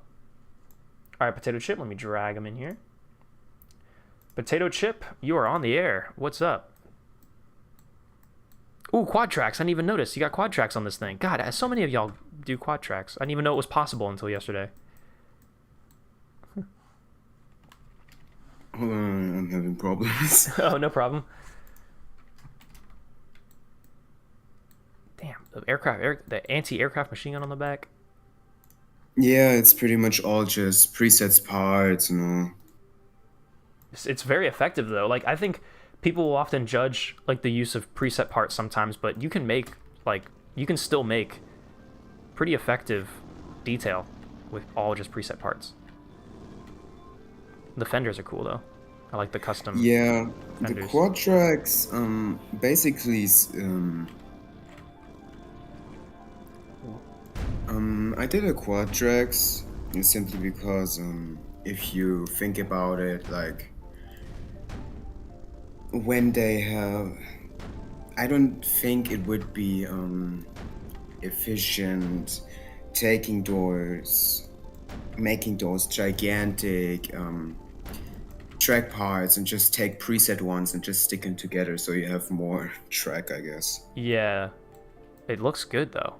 Also, I just noticed, I don't know if what that was, but I took it for a test drive and I started shooting it, and the anti-aircraft machine gun or anti-aircraft cannon on the back just was continuously shooting by itself. I have never seen that before in the game. I don't know if that was on purpose or not. Yeah, the anti-aircraft is kind of bugged. I don't know why. I don't know how it happened. It just kind of does that for some reason. Still, very interesting, very cool. What's the lore? But is this like a alternate World War II, like TOG 2 type thing? Yeah, pretty much. It was for a bi-weekly challenge I attended once. Kind of like a super heavy idea, just to kind of break through. Yeah, basically just a breakthrough tank, and kind of just mess around with it. And the design, actually, for the casemate is kind of, I won't say completely, but kind of based on the German Atlantic Wall, those bunkers. Oh, yeah. Yeah, just way more squared, I guess. Looks cool. I like the detail on the, like at the top of the superstructure, the bolted rim. That looks really cool. It's just those really little simple details add so much. Can bring a lot of it together. Yeah, I'm kind of surprised actually, because you have to imagine it's super hard for me to focus on projects, and that's actually my only tank that came out well. Oh, really? And yeah, and it has a bit of interior. Yeah, I noticed. It's got like a platform and a small walkway, and like the door at the back of the turret. Yeah, exactly. Really cool. Very nice. It was all kind of like trying to make it work if it were in real life. I suppose, yeah. In the end, a super heavy wouldn't work in real life, as we can see with the mouse. But if it could come close, perhaps it would be like this. That's why I also added the anti-aircraft guns in the back, simply because it would be too large of a target to just stroll around, you know? Yeah, definitely. I think that's one thing we always talk about with these super heavies is like they would be great targets for Allied fighter bombers. But if you have an anti-aircraft gun on the tank, that helps a little bit. I'm sure the chieftain would have choice words about bothering so much with that. But like how much you're adding to the tank for what you're getting out of it, like the possibility to maybe shoot down a plane. But yeah. I think it's pretty unique as well. Not often you see the actual like working functional anti-aircraft guns on the backs of tanks like that. At the very least, they're usually like a 50 cal machine gun or something. It's not a like a cannon. Let me see if I can kill this guy with the bow gun here. I'm just kind of like sad that it's super bugged. It doesn't stop firing, because I tried fixing it, but if I change anything about it, it just crashes my game. Yeah. Yeah, that's how Sprocket goes. Yeah. I mean, but at least it still follows and tracks, and I actually kind of like it where it's almost like you can just focus on doing the tank stuff, and just in the background the anti-aircraft gun will just go and shoot stuff down for you. Like it's a automated anti-aircraft system. It's also actually supposed to have only one crew member in the back, but since it doesn't want to load quick enough, I had to add a second one. Yeah. Well, that makes sense. I mean, even in real life, you'd have anti-aircraft guns where you have the guy on the actually shooting it and operating it, and then you'd have the guy stand by with the magazines, the ammunition for it. But wait, is there a recoil guard on this? No. Okay, I thought there was a recoil guard on the twin cannons for a second. I'm not really that talented. So we're gonna have to dock some points for that. Okay. In the front, by the way, with the mini cannon sticking out of the hole, that whole thing is actually custom made. Oh yeah, So it looks if you pull off the shield, there's just a second part beneath it. Whoa, yeah, wow, this is really good. I was just kind of thinking of like, during testing it was way too weak. So I thought, let's just make it realistic and say they noticed that too, and just put on a second plate over it just to make it stronger. Yeah, that is really cool, and it looks really looks badass as well. I love like that steampunk, like layers of riveted panels. type look to a lot of those interwar heavier tanks. Even some of the light tanks are that way too. But yeah, this is looks really, really good. The use of rivets, I think, is also like some people go really overboard with rivets, and some people kind of only add a few. This feels to me like all the rivets are exactly where they feel like they should be. Makes me happy. Yeah, kind of thought I went overboard. Oh no, not at all. Nearly enough. I only added them later on. Well, so my timer just went off. Is there any final is there any specific stuff you want to call out or mention about the vehicle before I move on? Not sure, to be honest. I guess the only special thing about it is, even though it weighs 121 tons, it still drives 35 kilometers per hour. Yeah, it's actually a really good point. I didn't even notice that it was 120 tons. And a 150 millimeter gun. Wow. Yeah. For what era do you expect this to be? Like the similar time period as TOG 2? Okay, late war. Definitely a late war because, dude, nobody's gonna build that way too soon. Well, they tried with TOG 2. They certainly tried. True, but, yeah, true. But I mean, with this amount of armor... Right. Actually, look at how much this had. Oh, wow, yeah, 200 on the front. On the front plate. Yeah, it's around... I think 50. It goes up to 400, somewhere around there. Damn. Yeah, that's definitely late war. Cool. Well, yeah, man. Hey, thanks so much for the submission. Appreciate you participating, and thanks for taking time to talk about it. Sure. Cool. Right. Love to. Adios. See ya. Nice. That was Potato Chip. Everyone give it up for Potato Chip for the Project 104. This thing is very epic. Is it neutral steering? Wait, hold on, I have to chest. It is neutral steering. Damn, son. Got the twin transmission. Look how nimble it is. It's cool. Okay, that was our 8th submission for the day. Let's move on. We have Type 95 Hago Enjoyer with, paradoxically, the medium Type 24 Chi Wo. I'm very disappointed that you didn't just make a Type 95 Hago replica, but such is the way the cookie crumbles, I suppose. Oh, this is a Type 24 Chi Wo. If you are in chat, that is me. All right, Kitsune. If you want to hop in VC, let me know. Otherwise, you can just hang out and chat, and I can read off what your post is. I have a Hago, but I didn't submit it. No, this is really cool. This looks to me like Cold War, like 70s, 80s Japan. Sorry, guys, my nose is stuffed to the brim. Yeah, baby-looking Type 71. See, I don't know anything about Japanese tanks, so...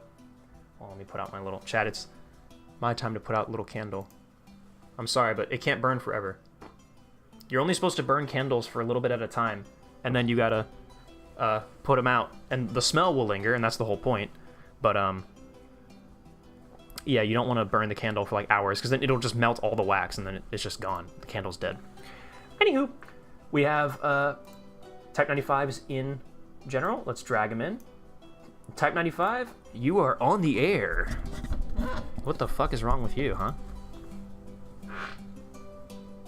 Can you put them out by blowing on them? Yeah, I also am able to put them out with by licking my fingers and pinching them. That is something I'm able to do. Oh, hold on. I think we just lost Type 95. Did you have a technical difficulty, Type 95? Or do you need me to drag you back?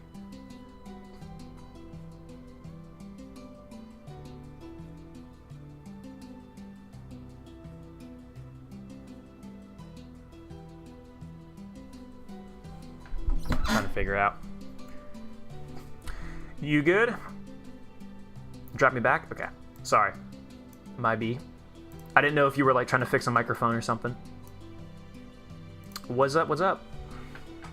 Hello. Hello. Hey. We can hear you loud and clear. How's it going? Good. Sorry about that. I'm on mobile, so it's kind of buggy. Oh yeah.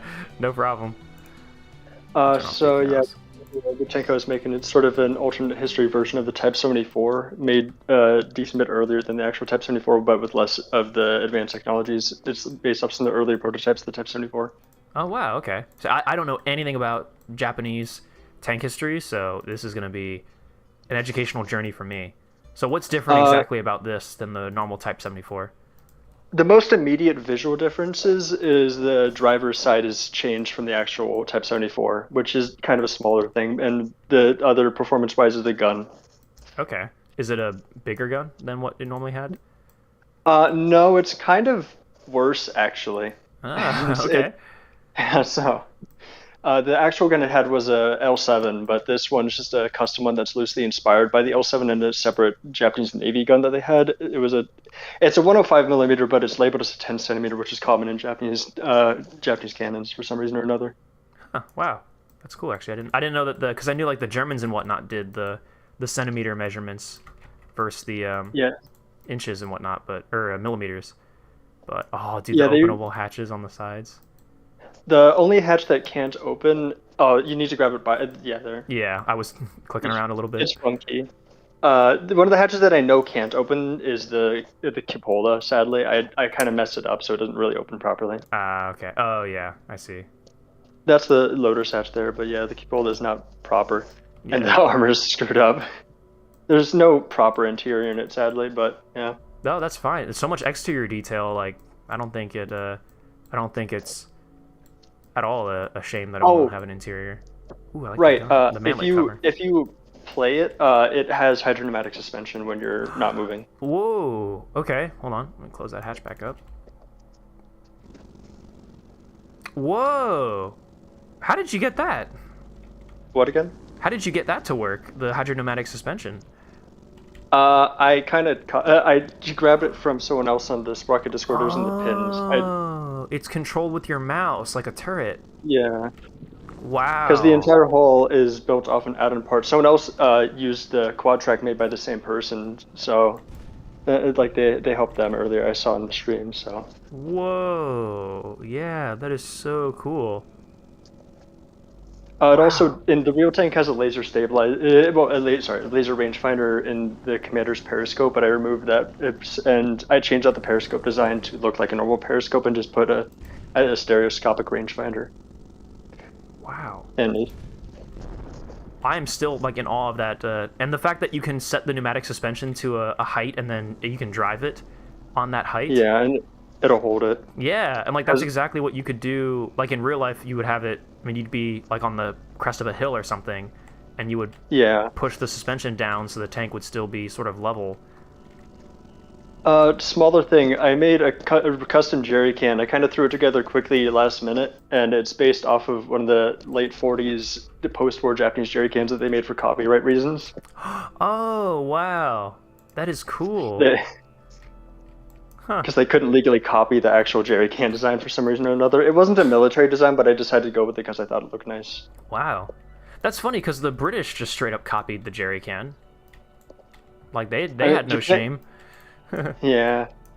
And the Americans, we did too, but then we butchered it. Like, I think our intention was to make it like the same one as the Germans, but we made our own changes to it because we thought like we should, and the changes we made were worse in every way. And the German and British ones were better. At least in World War II. I don't know what happened after the war, but these little Japanese ones are sick. I like how they've got spouts on both sides. It's really interesting.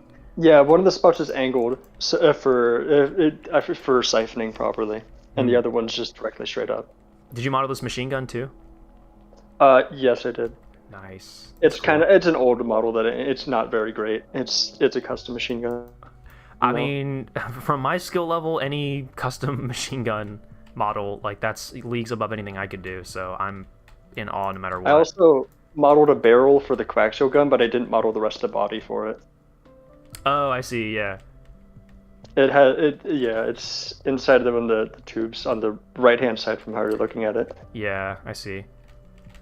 Ammo in the bustle. That's more or less the correct layout for the real vehicle? Yeah. And the ammo's on the white space. The armor's about the same as it should be.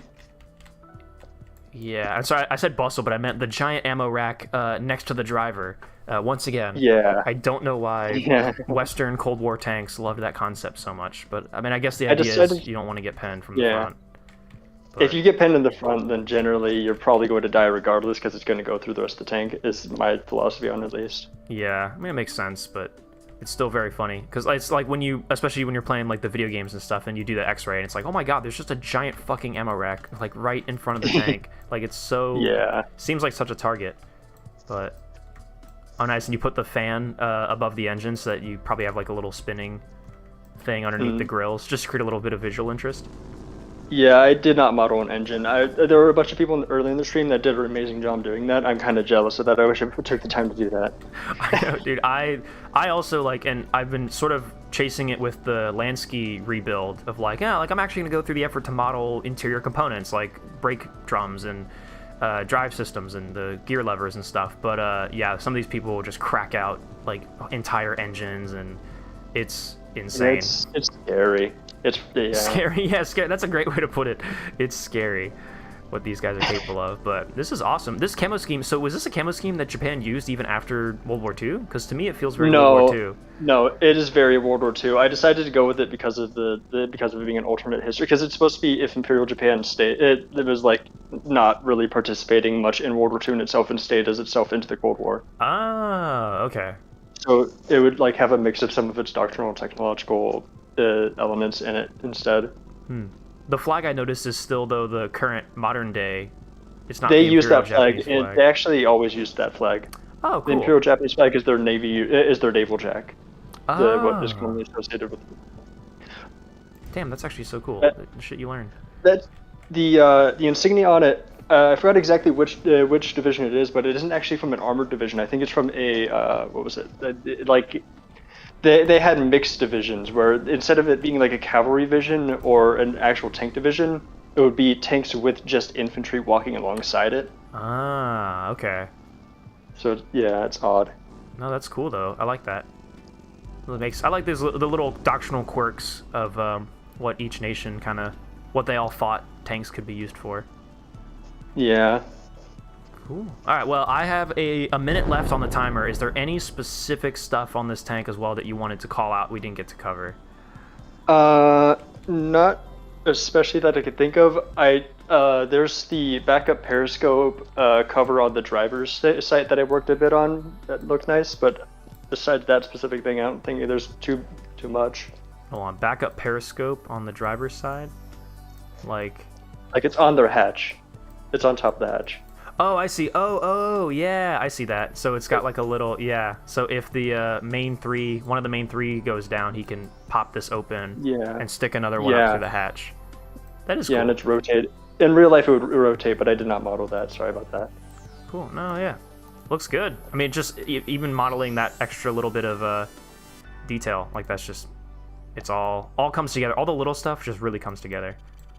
Nice, man. This is a sick build. Yeah, well, thank you for taking the time to share it with us, dude. And thanks for taking the time to hop into VC and talk about it. No problem. Thank you. I'm going to probably... Here, I'm on my phone, so I'm going to try to leave the chat. Give me a second. I can drag you out. It's cool. Okay, thank you. Yeah, thanks for talking, and have a good one. All right, you as well. Awesome. That was Type 95 with the Type 24 Chiwo. This is sick. I don't think we've had anything from Japan so far in the stream, or even anything inspired by Japan. So this is really cool. That was number 5, 6, 7, 8, 9. Submission number 9 of today. Very epic. Try to check underground. Oh, is when you guys were saying how the pneumatic suspension works. I don't see anything underground. IDK Lamau. It's magic. It's space magic, man.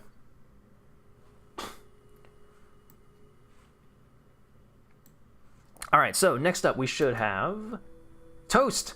Toast, are you in chat? Toast is one of my moderators and also one of my Sprocket staff members. Has submitted the Holy Church of Saint Demetrius. Demetrius. Oh Lord, I can only imagine. Hey, Toast. Hello. Well, let me mute. I'm good. I'm good. Hello. Howdy. Let me see. You submitted the church. So this is a church on tracks? Do you remember the guy who made the Trench Crusade tank? Whoa. It's also in the same universe. Oh, wow. Oh, that shouldn't be missing there. Just delete the white because it doesn't need to be there. Okay. Whoa. But yeah. There is a lot of interesting iconography on this tank. Yes, yes. I went with a very orthodox inspired tank. Yeah. Whoa. Should be a lot of rust there, unfortunately, and also an image on the top, but don't worry about that. Oh my gosh. So this is very much a visual piece. A lot of stuff is not like the tracks are custom. The sprocket is custom, as you can see. Yeah, even the guns tracks, look like that, but if you spawn the tank, you can the cannons will flip over and get into the correct positions. Okay. They're not like really Yeah. functional. I mean, they're functional, but No, like they are won't functional, yeah. aim. They will be once you spawn it in. Okay. Let's see. So a better way to view this, I guess, it's on the photo mode after you spawned it. Ooh. Oh no, yeah, actually, yeah, they work. Yep, they flip over. I've set the mantlets, the positions in file editing to -90 and 90 degrees. Lock them in place. Can I shoot the other? I can only seem to shoot the front one. No, I haven't made it, so you can shoot those. Okay.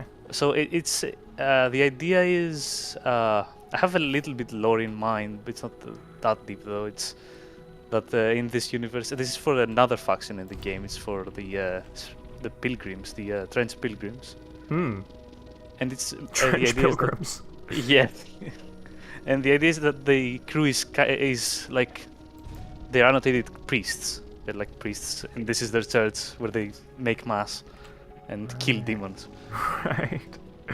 Fuck yeah. Yeah, why not combine if you're going to be praying all the time and killing demons all the time, just combine it into one. Just go somewhere where you can do both at the same time.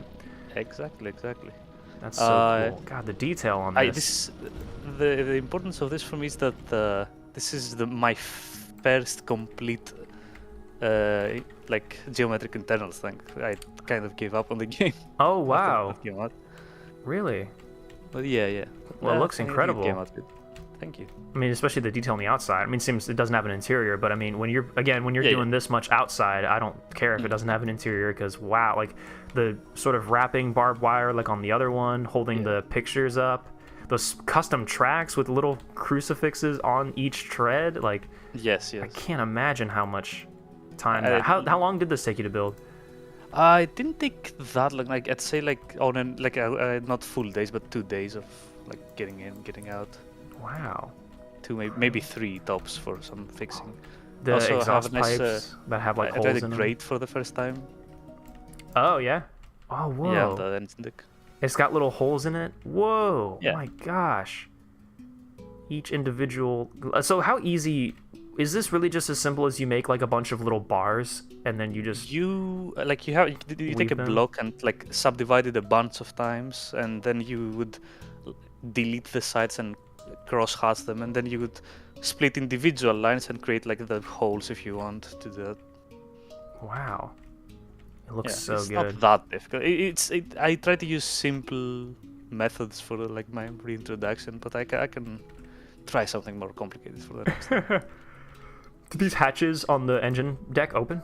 Are there openable hatches? I didn't go into the effort to make something openable, unfortunately. I might do it in the next tank I make. Oh no, this looks so good either way. Oh, okay, so I think I see what you were saying about how, okay, the file editing, where when you have it in the builder, the 2 cannons on the side are facing forwards, but then when you spawn it in, they're like, rotated, they're left and right, facing the sides. Their limits are set to, the left gun is set to 90 and 90, and the right gun set to -90 and -90.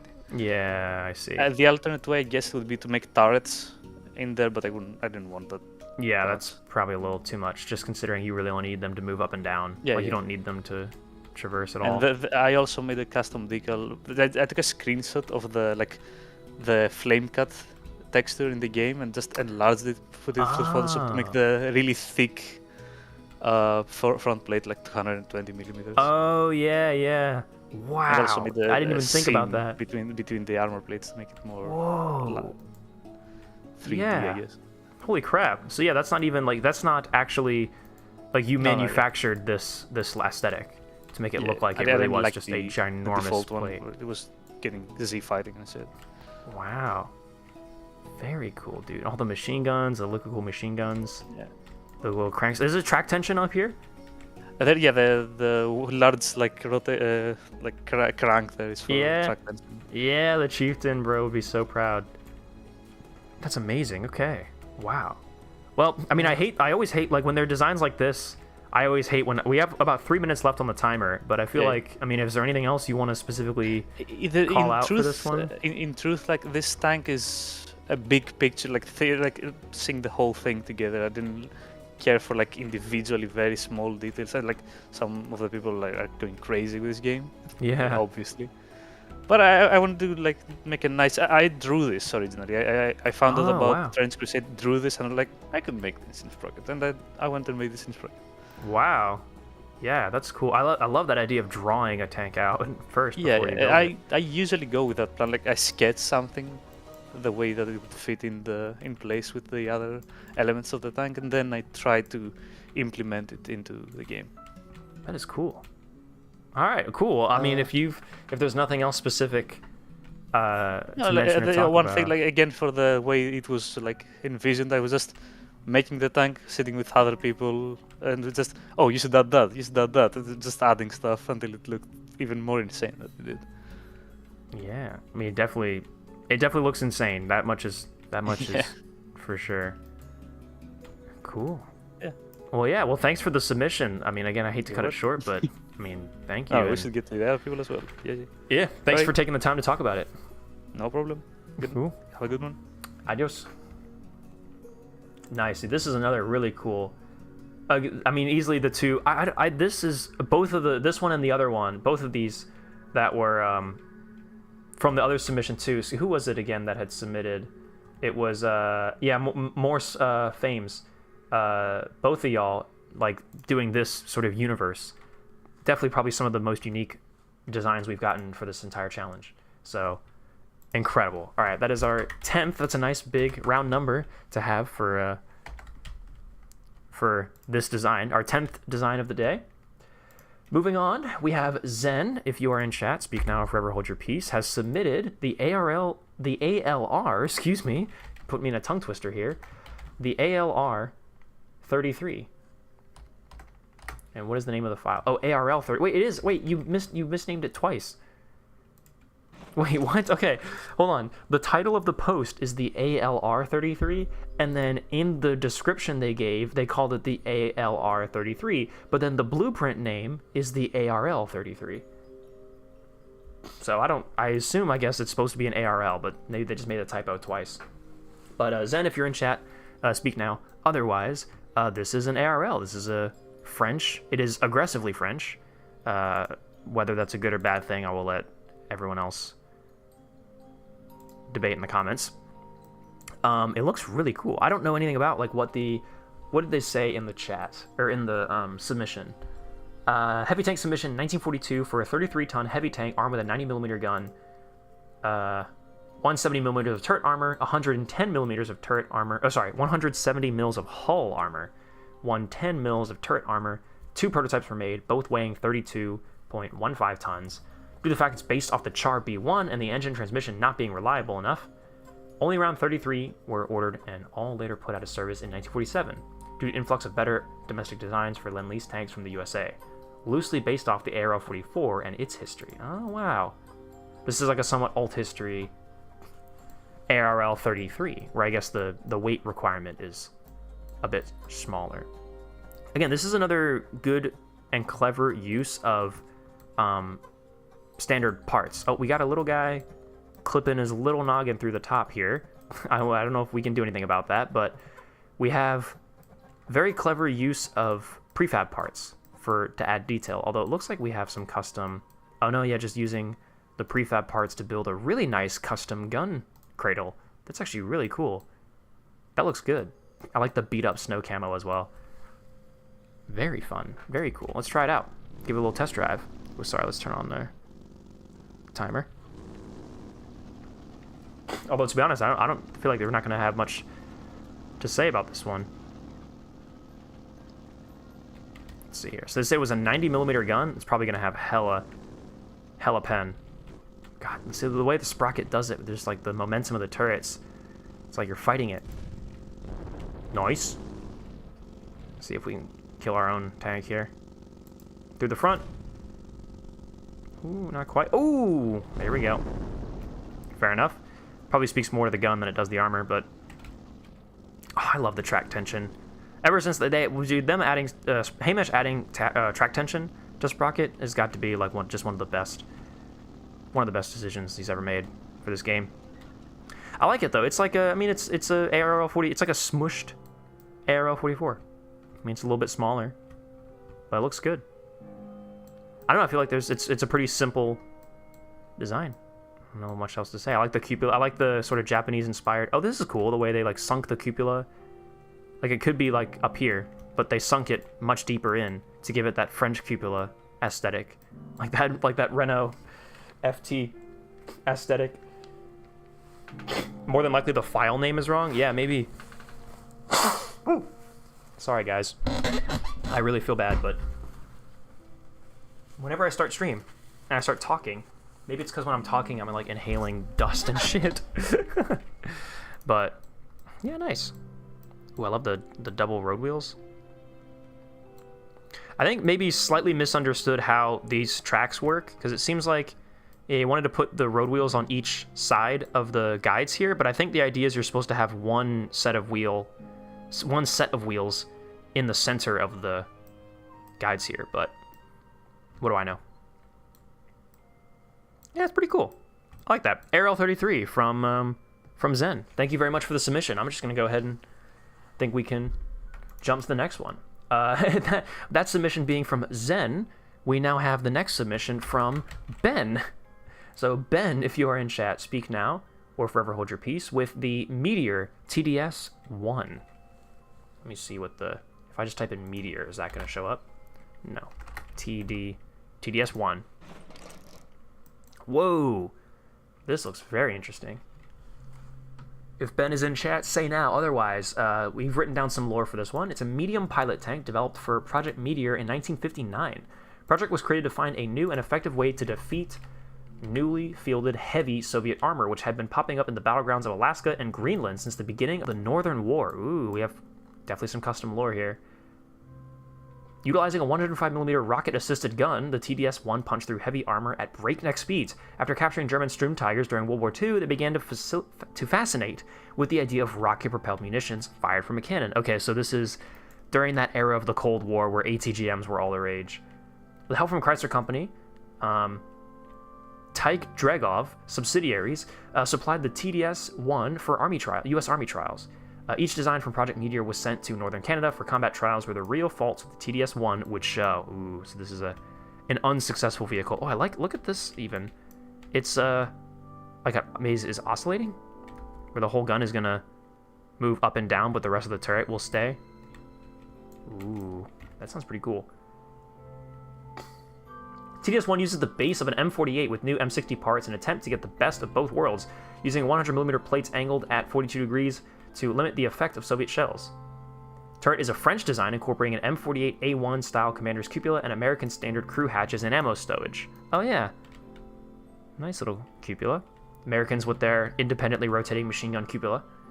Armor layout is unusual, with the turret cheeks housing only 45mm of armor at the sides and the rear keeping 60mm. Oh yeah. I mean, again, Cold War, NATO idea of insanely thin side armor, very thick front armor. Gun is an experimental 105mm rocket-assisted gun which fires experimental APFSDS, Heat FS, and APCR-FS.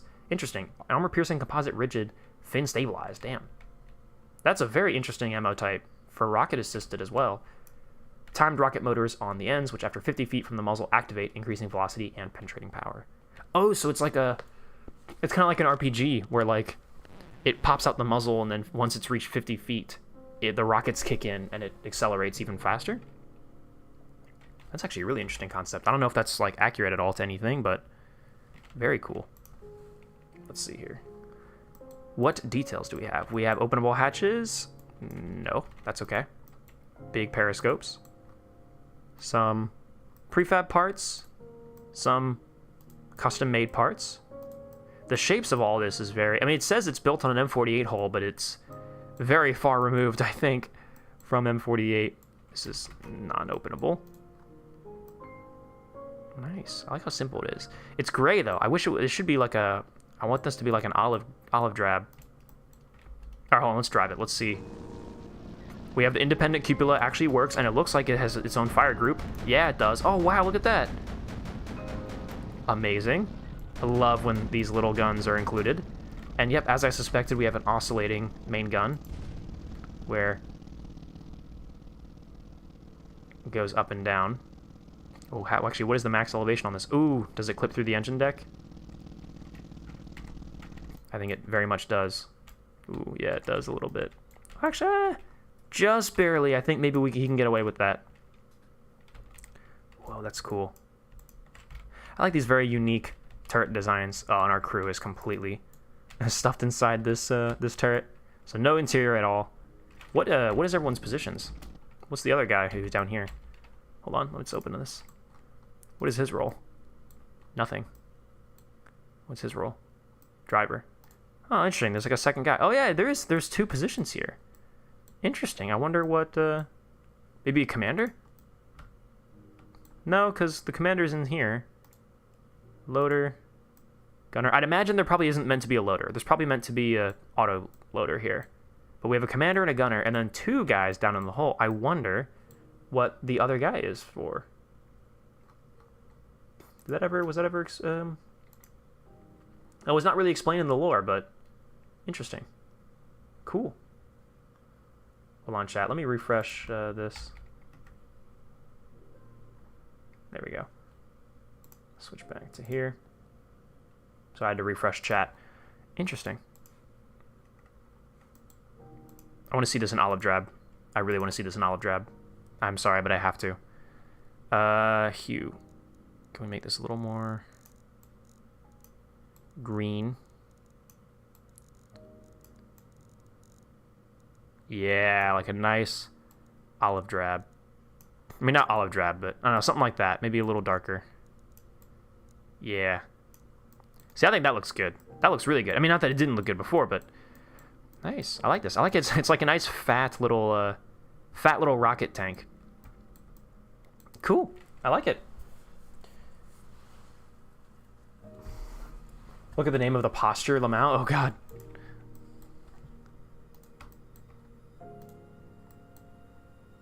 Posture name? Lesbian? What the fuck? The loader posture is named Lesbian. Nice. Cool, I guess. Thank you, Ben. Very cool. Well, now confirmed, a lesbian is inside this tank. Holy shit, I fell asleep while watching. How many tanks are we in? We've done 16,000 tanks. No, I'm just kidding. We've done like 43, I think, so far today. Nice, anyway. But that's Ben with the I'm gonna cut this one short as well. That's Ben with the TDS-1, also known as the lesbian rocket tank, which it'll forever be known as here on out. So thank you very much, Ben, for the submission. That was our 65th submission of the day. Next up, we have Mr. Barrett. Mr. Barrett? I'm going to assume it's Mr. Barrett. If you are in chat, speak now or forever hold your peace. Otherwise, they have submitted the M36, in quotes, ETA. Oh, wow. I like this one a lot already. We don't have any lore or anything for it, so we'll just see. Mr. Barrett is in chat. Would you like to jump into a VC, or would you rather just hang out in chat? And just, we can take a look at this. First of all, like, I instantly love what I'm seeing here. It's basically just blocky Pershing, which is, like, you're speaking my language right now. Oh, jeez, my neck. Ouch. No? You're good just staying in chat?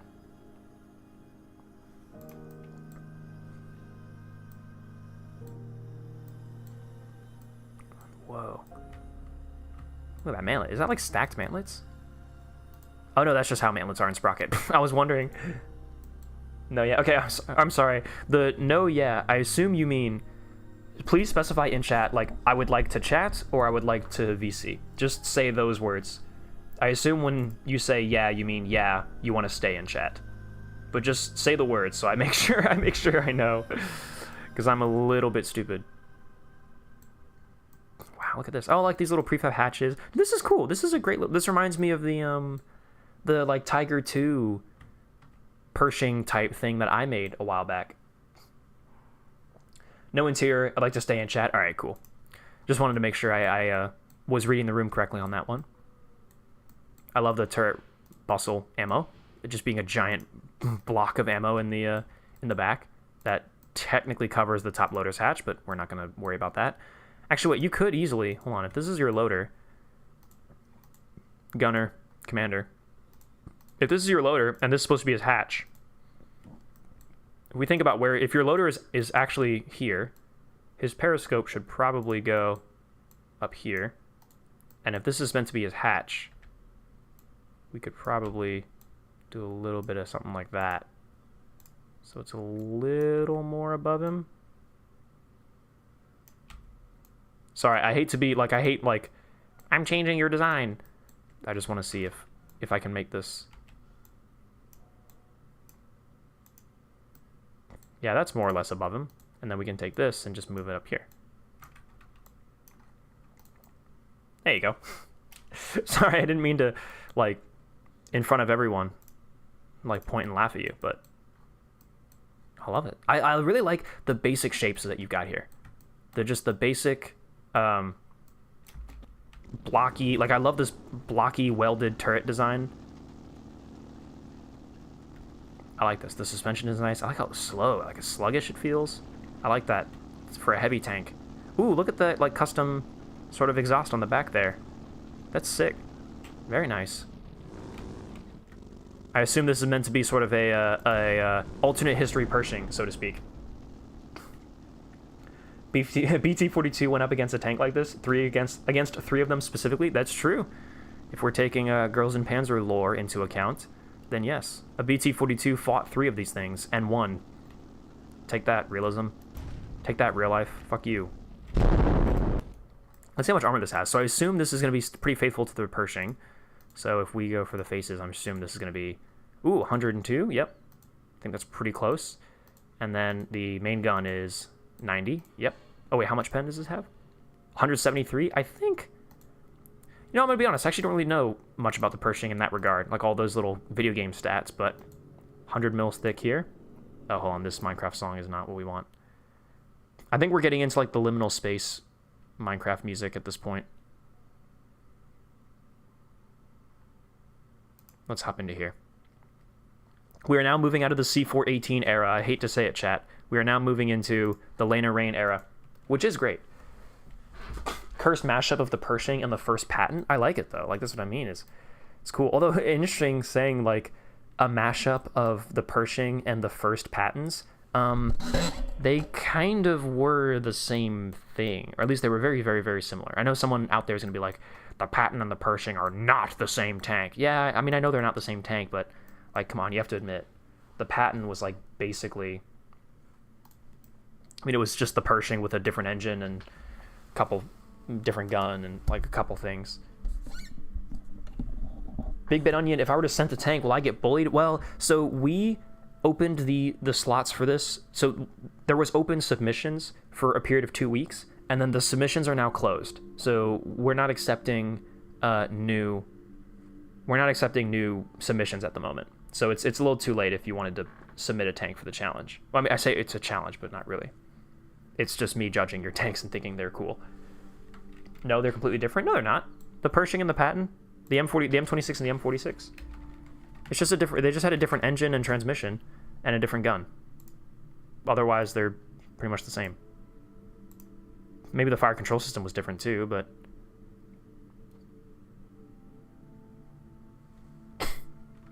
Sorry, I'm doing research on the Patton. We'll do that in a second. But, yeah, I love this. This is good. I mean, I don't know. Is there anything specific, Mr. Barrett, you wanted to point out? Wow, wee, wow. I didn't hear any of this. We made several announcements on the Discord. If you're not in the Discord, I suggest joining it.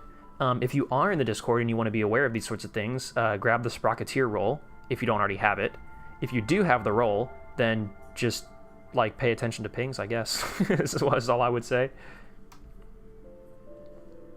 Not really? Cool. Yeah, I mean, I think I'll just... 2 minutes left. I think we'll just move on to the next one. This is a good little design, dude. Thanks for submitting. I like this one a lot. I like the way this one looks. I like when it's just like basically just a World War II tank, but slightly different. All right, next up we have Nighty, in parentheses also known as Freakmaster, which has a lot of implications. They have object 220-122. Nighty, if you're in chat, speak now, forever hold your peace. Night Chaser is in chat. Hello. Let us know, would you like to jump into VC or do you want to just hang out in chat? Let's do object 220. Start my timer. Boom. Oh, mama. I prefer to chat. My roommates are assholes. All right, fair enough. Holy schlotskis.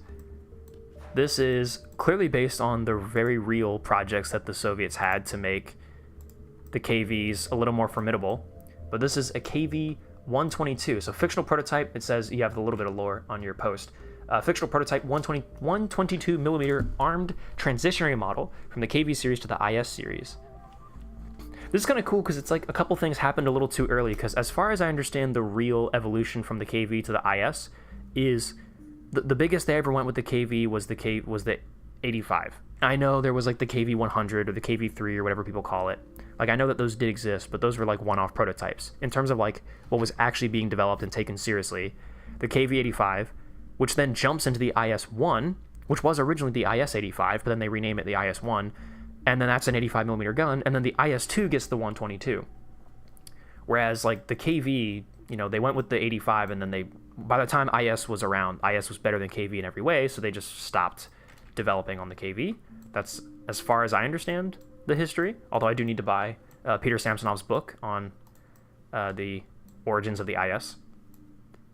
But this is like an interesting idea where like the IS chassis doesn't exist quite yet, so we're still just currently trying to stuff as big of a gun as we can into the KV, you know, because the KV is still like the only heavy tank we have. Oh, this is so cool. The DT machine gun, I'm yoinking that, thank you very much. Openable hatches, we always love to see openable hatches. I'm gonna go ahead and skip this.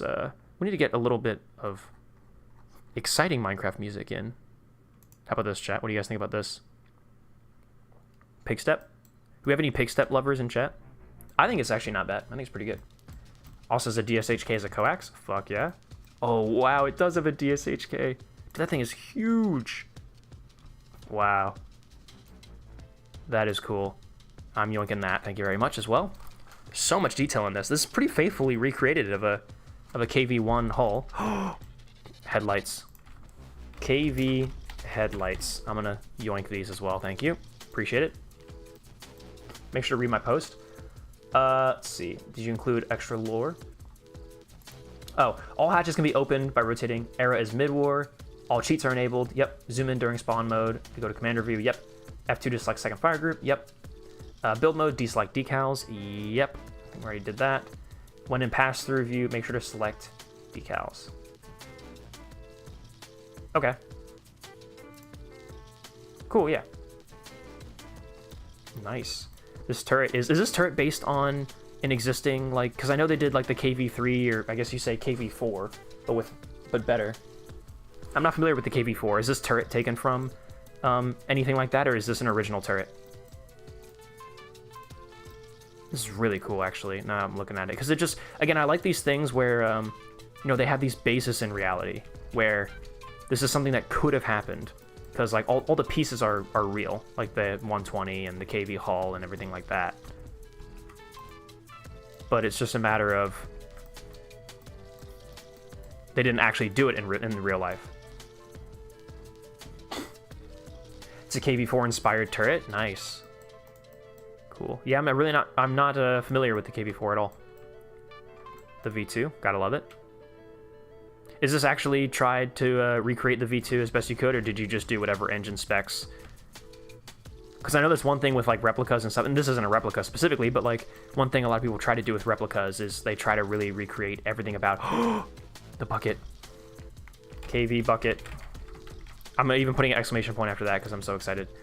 The KV bucket, ladies and gentlemen, it's here. Ooh, a little handle. Oh yeah, it's just the handle. That's just the prefab handle. Whoa, the KV Sprocket. Wait, is that a Sprocket in the game?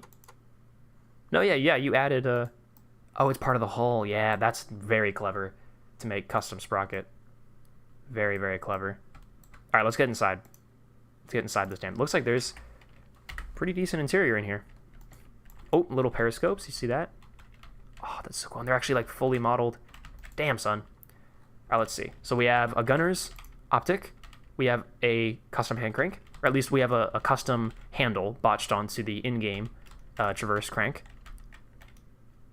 We have the DT, or the Dishka coaxial MG, which is badass as fuck. We have a very cramped turret with a guy who's got. Oh, I think I know why you did this.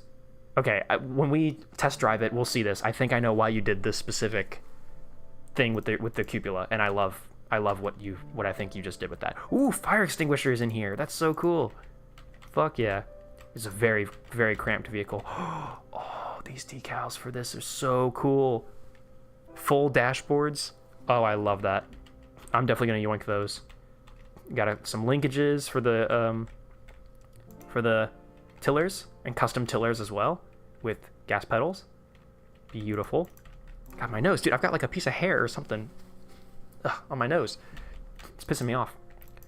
I appreciate, and I try to do this sometimes too, I appreciate giving the loader, he's holding a shell, but it does sort of illustrate how impossible this would be to maneuver and load the gun. Also, no recoil guard. I do have to take away points for that. Engine has all pipes to it, and the radiator.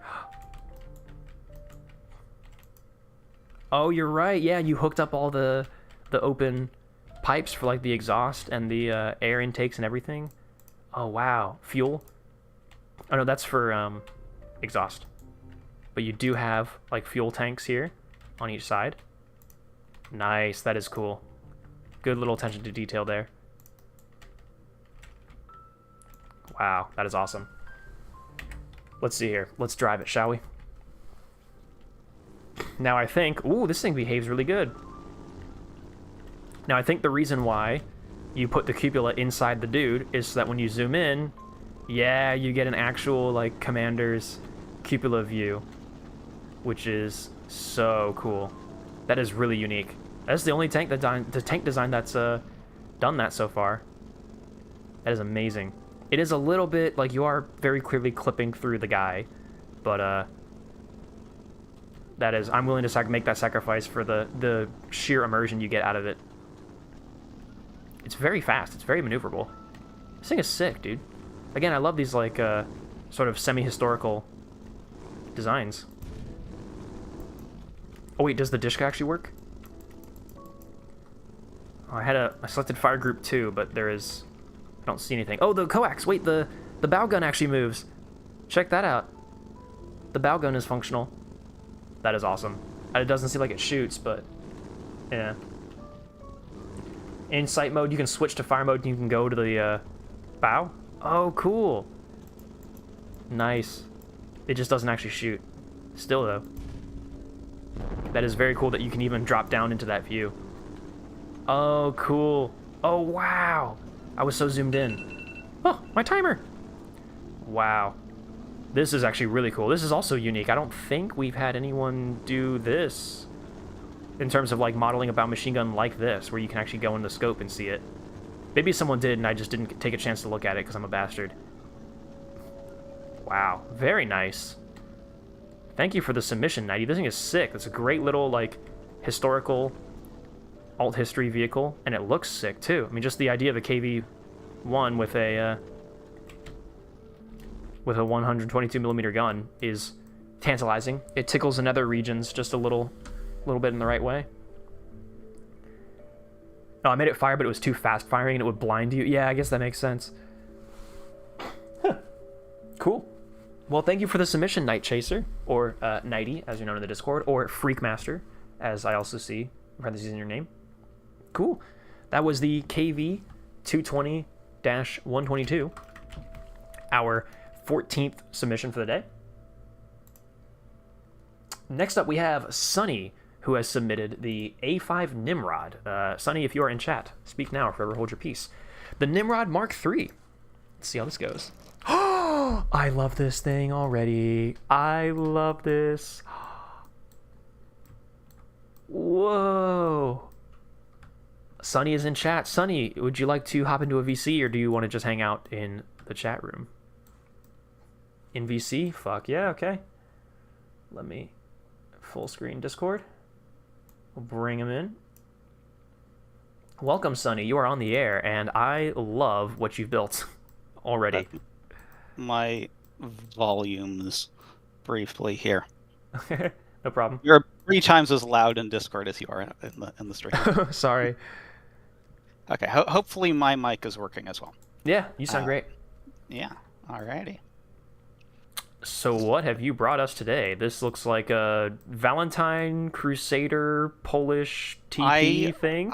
There are many different tank aesthetics that I enjoy, but my favorite is interwar, riveted, and delightfully mediocre. Yes. All right. We are very much speaking the same language here. I love this. The thing that you may not notice immediately when you're staring at it, but that is probably going to be interesting. There are no custom decals on this. There's only 2 decals, and they're the road plates. Right. Okay. Is if you go into your X-ray view, mm-hmm. You'll notice that interior, lots of stuff. Every single armor plate on this vehicle is an add-on part put onto a frame. Yes. Okay. Because I was sort of highlighting around, and I noticed, and I mentioned it yesterday, that there are some builders who do this where it's not actually a full hull. Every single plate is an individual plate. Like the tank is actually just built up of individual plates, which is very cool. It's something I started experimenting with about 1.5 years ago, and quickly became addicted to it. I have learned, however, that it is very easy to go overboard, and this is probably the first one of these tanks that has gotten to a point of being externally complete. I usually get way too bogged down in details and whatnot, so I've been... Yeah, you never know when to stop. I've been, through trial and error, figuring out what corners I can cut while still making something that I'm satisfied with. Yeah, it looks incredible. I mean, I see some 38T inspiration, like Valentine 38T inspiration on the back. There's a lot of stuff. I didn't look at too many like actual reference pictures for this. Aside from just, I think I looked at like a Cromwell in one of the British armored cars to get some inspiration for the mantlet, but aside from that, it's very as I go. Very cool. Even if you aren't doing the like on the frame stuff, using add-on parts for pieces of the armor can actually be pretty useful, I've learned. Because you basically get a XYZ grid that you can orient however you want. So if you want to make complex shapes and cutouts on slope surfaces and stuff like that, it is so much simpler to do it as with an add-on piece. Yeah. Pretty much anything on here that has a hinge will open. Yeah. I just noticed you have the actual fuel filler stocks, like the pipes that go all the way into the fuel tank. Because that is how it usually works on a lot of tanks. Oh, the straps for fuel, or the straps for the exhaust. Oh my god, I'm gonna steal a couple parts here. I did notice your very first submission yesterday used one of my stowage boxes. You can see it's on the right side. Oh, really? Yeah, but I think it was the old blueprint of that has the latches on upside down. But I ended up just making the latches their own separate components. So I could turn them back up right side up, and also so I could use them on other boxes like the one on the back left. That is actually so cool. That's funny. I mean, I guess, yeah, people see other people doing stuff, and it's like, I need that. I'm yoinking that. Yeah. All the spare track link mounts too. I'm gonna steal these too. These are so cool. Yes. Wow, man. And I also, beyond not wanting anything to be welded, I also wanted to try making things using as few cast parts as possible. Well, the running gear is the running gear because I've tried doing custom running gear and it drains my sanity. Yeah. but the This would look pretty good with some custom leaf springs on it for sure. But the HVSS Yeah, fits very well as well.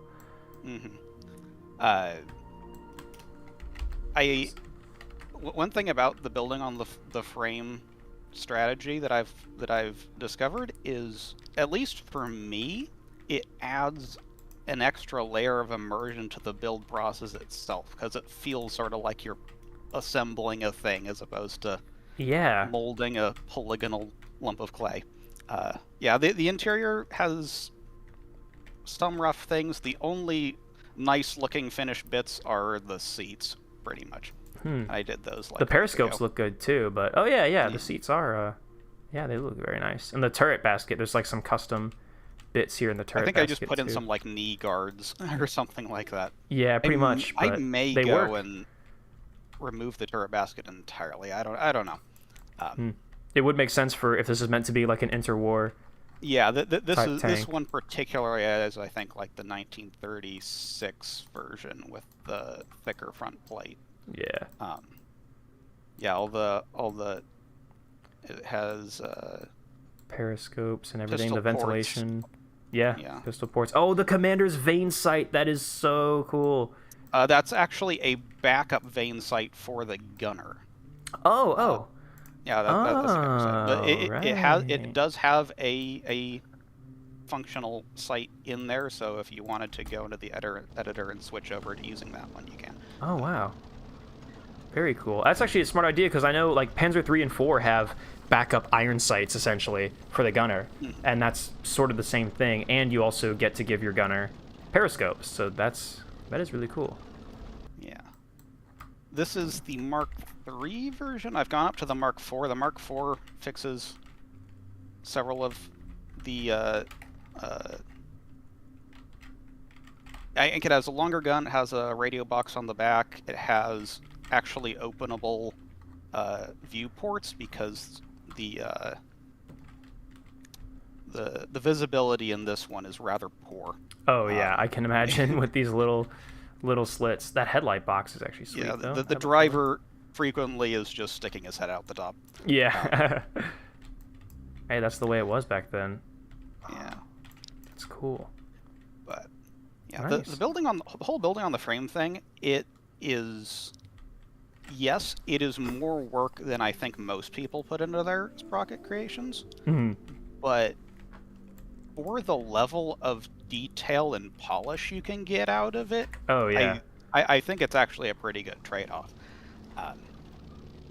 Yeah, I've definitely thought about, like, there was one Sprocket build a long time ago that I tried to do where I thought about, like, instead of, like what you were saying, where instead of, like, molding this just, like, piece of polygon, I actually, like, cut the vehicle in half, and I started with just, like, the base, like, basically, like, the open hull, the lower, and then I built it up into the upper superstructure, and then built the engine bay and all that. And I tried to do what I think you put into words beautifully of, like, doing this for the exercise of the build, you know, not doing it because it's actually a good way of building the tank, but it makes you feel more like you are actually building a tank rather than, you know, like you say, like molding some abstract polygons in a video game.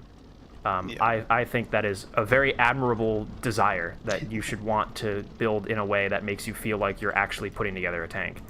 It helps keep my ADHD brain engaged with what I'm doing. Yes, perfect. Hey, anything that can do that is worth holding on to, in my opinion.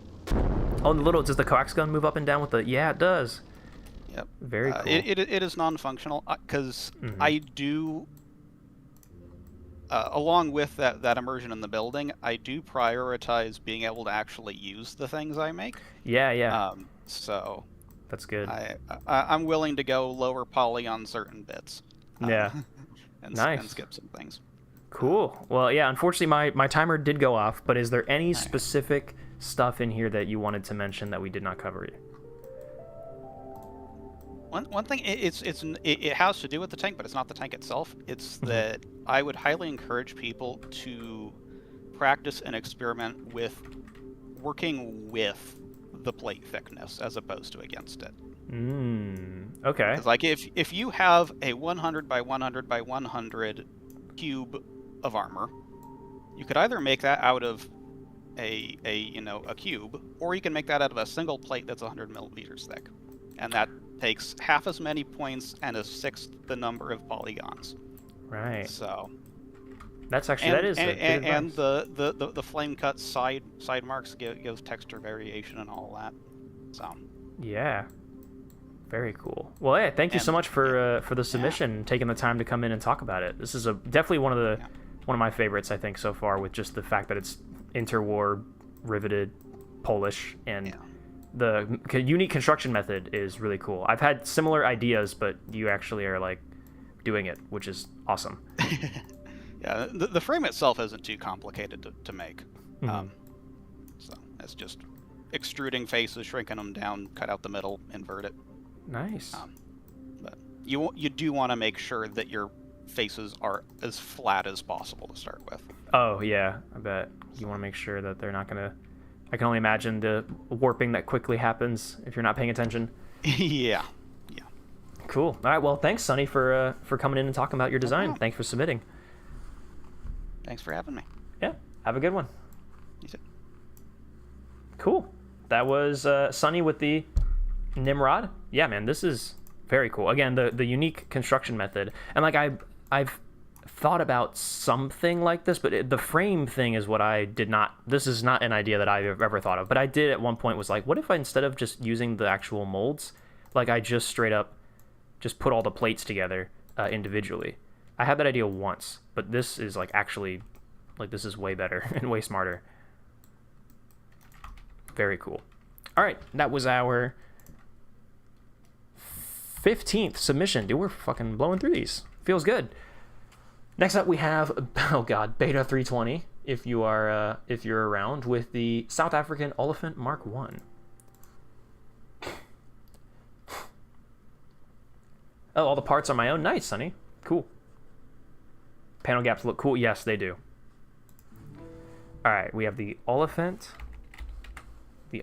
Mark 1.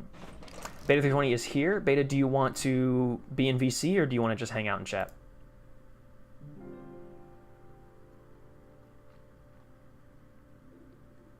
Let me start my timer, sorry.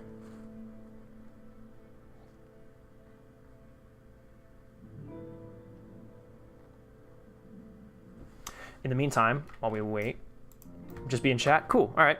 So this is a South African Oliphant Mark 1, 1935. I love that year. Ooh, whoa. A nice little rendition of a custom suspension. That's actually interesting. HVVSS. That's very interesting. Horizontal, vertical volute spring suspension system.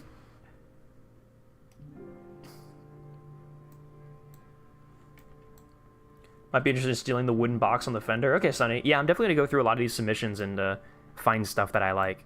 But I like the look of this. It's a very unique design. I imagine that the shape would have been necessitated as a result of needing to keep weight down on a vehicle.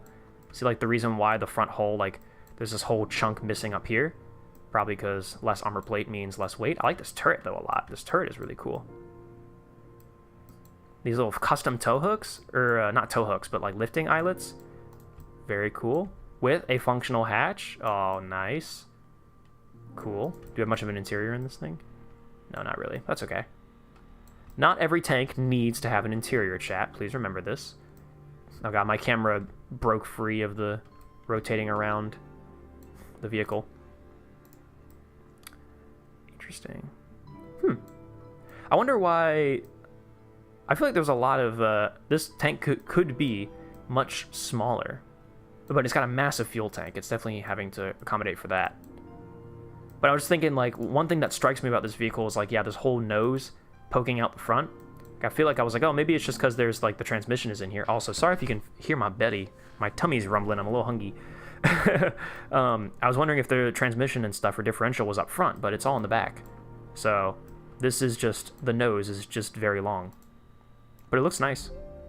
Oop, sorry. Do that. I love the offset engine because I love asymmetry. I love the openable door here. That is badass as fuck. Ooh, a tiny little engine. A little 4-cylinder. Oh, hell yeah. I like this thing already.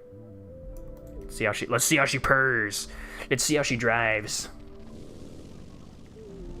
Oh, I love those slack tracks. It's a very interesting... This is like a trench crawler to me. It's very long and low to the ground. Very optimized for trench crossing, I would imagine. Like, this to me sounds like some, like, 1920s vehicle. Oh, this is listed for 35. But this seems to me like a vehicle that would have been built in the 20s as, like, a... World War I is still fresh in our minds, and so we're still basically trying to fight that war. Build tanks specifically for crossing over trenches. Which this one... Oh... Can't even really do, actually, as it turns out. Hold on, I can surely I can make it work. Surely if I just take it enough speed, I can do it.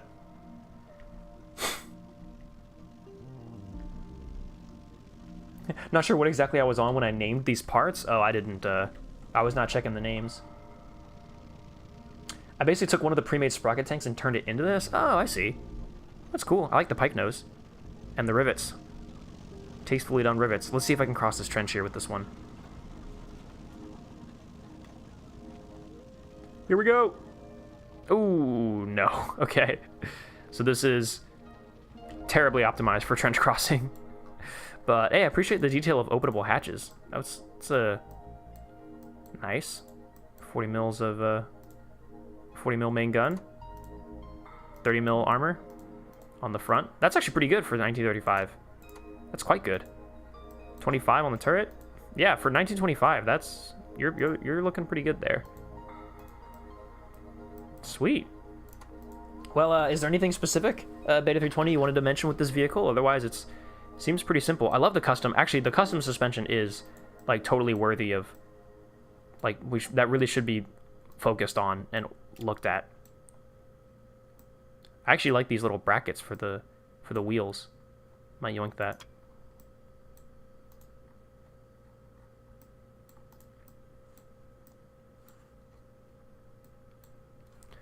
Timer, we have 3 minutes left. I think I'm probably just going to cut this one down unless there's a specific thing you wanted to look at, but nice. I like it. Again, it looks very like evolution on the World War I stuff. Nothing else? Cool, cool. Well, yeah, thank you so much for submitting then, Beta 320, for the Oliphant Mark 1. I like it. I like the color too, actually. This like very sandy desert color.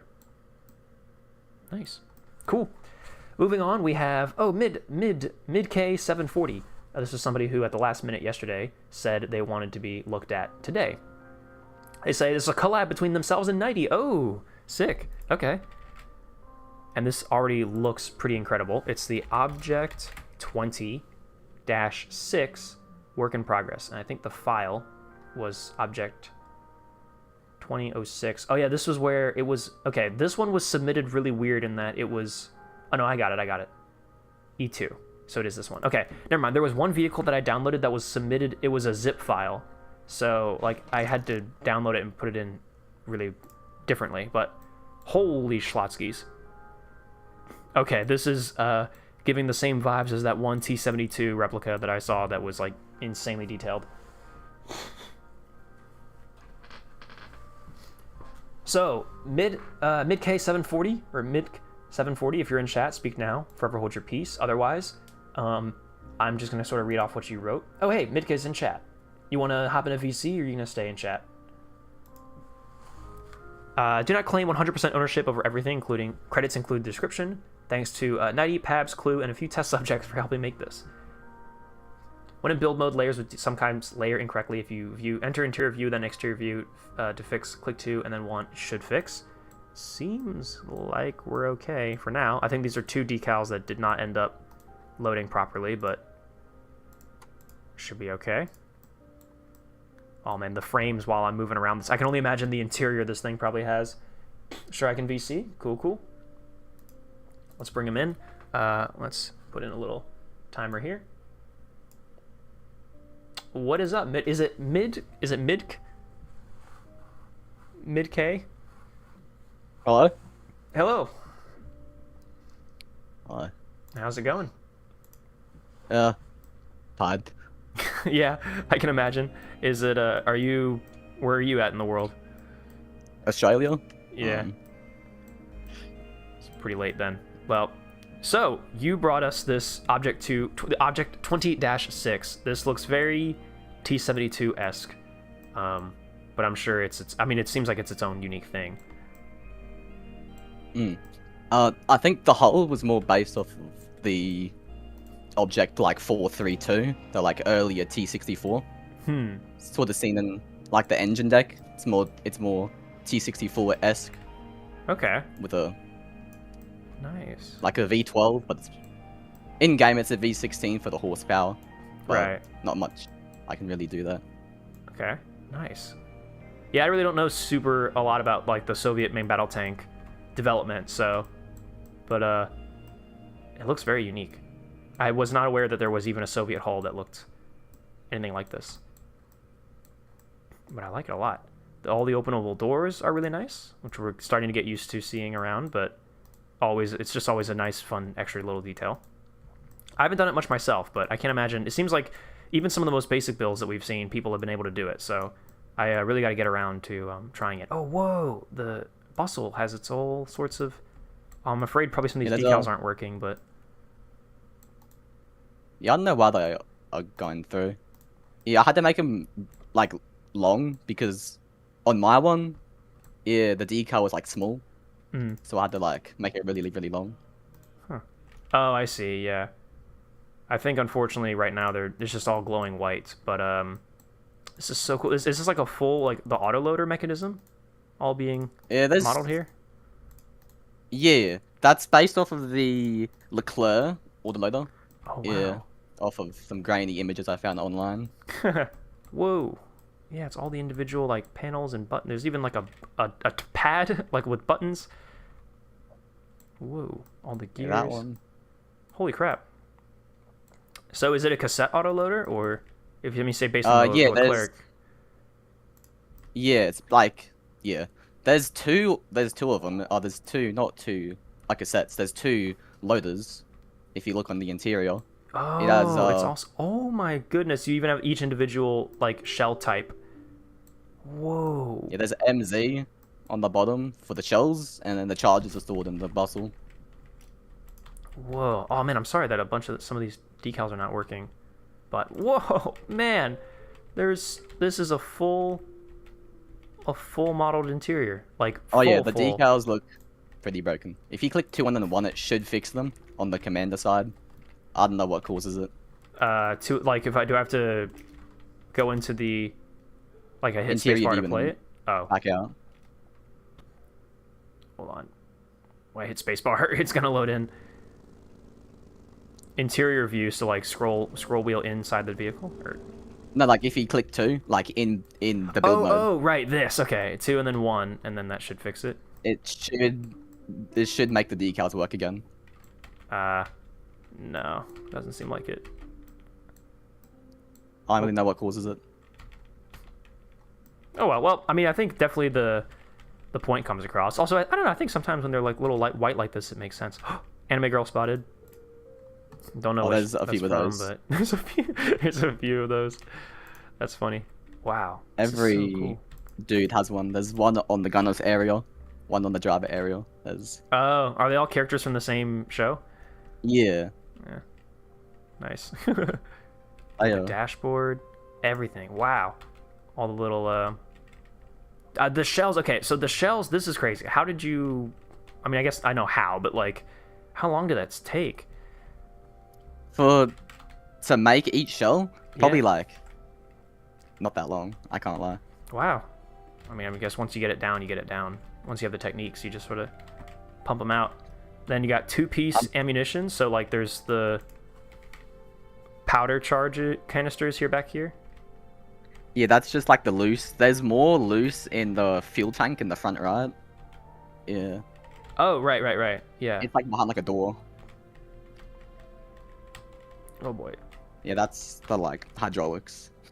Oh, okay. Behind a door, I guess I'm assuming in here. Oh god. Yeah, behind that little. Hold on, I need to like get out of camera mode. That's not working for me. You can open the doors. Oh, I think I see. They are. Oh yeah, okay, I see them. Yeah. So, oh wait, did these? So these actually? Oh wow, each of these individual Holy cannoli. And then you can pull them out. Wow. Gee whiz. That is so cool. Each individual, and it's all these different ammo types. So these are the projectiles, and you would pair these up with a the second part, which is the... And then the chargers are in the back. Chargers, yeah. So it's got both a carousel. Is this a real, like, did they have Soviets ever do this where it's got both the carousel and like a cassette? There are a few designs, like... Wow. The main one is probably the Burlak that comes to mind. There were a few. Wow. I think also I have to say, just by the nature of what this is, it does have a recoil guard, so massive points there for putting in a real recoil guard. Oh, the fire control system, all the individual switches and knobs on the fire control system, the optics, jeez. Is this the kind of thing where, like, when you have them built, like, you build a different, like a T-64 or a T-72 or a T-80 or something like that, and then you can just, it's like, oh, this is a lot easier because I can just reuse the fire control computer that I've made for a previous build, and I can just throw it in here? Or is each one so unique and specific that you can't really do that? Yeah, I don't know. I make a different one for every build. Right. Because I can, kind of. Yeah. No, might as well. The spotlights also move. They're like linked with the gun if you spawn it in, like the spotlight.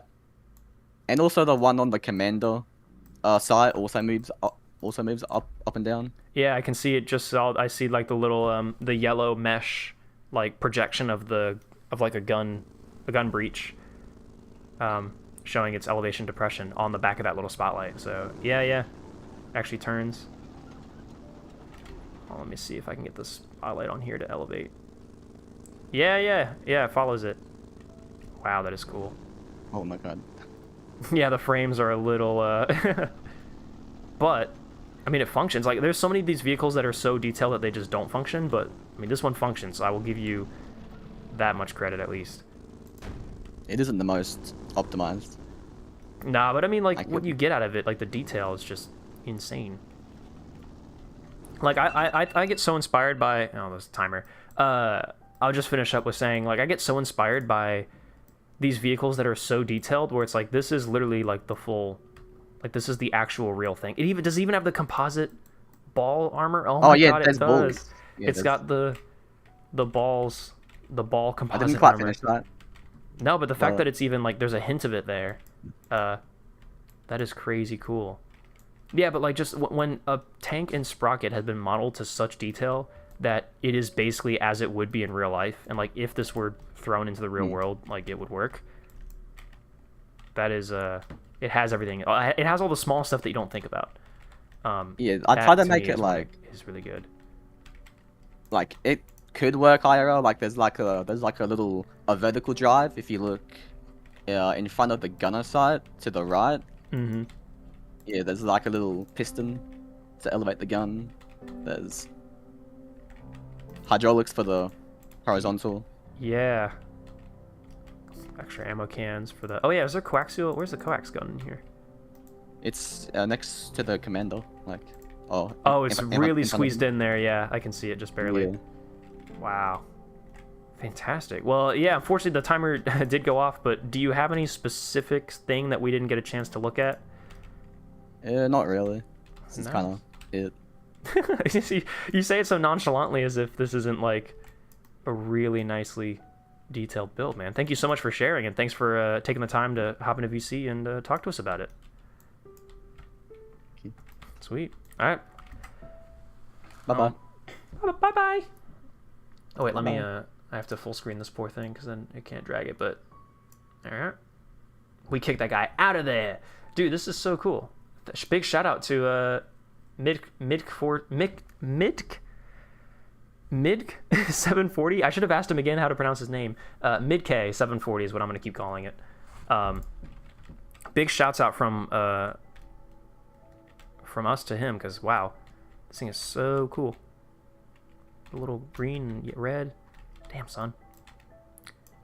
Yeah, again, guys, feel free to check these out in the Discord. They're all like, you can find all the submissions, and you can literally download whatever you want and take whatever you want. And are we gonna hit a 12-hour stream? No, we've only been streaming for almost 3 hours. We're nowhere near done yet. I mean, we are almost done. That was our 16th submission for the day. We need a little blowing my nose break.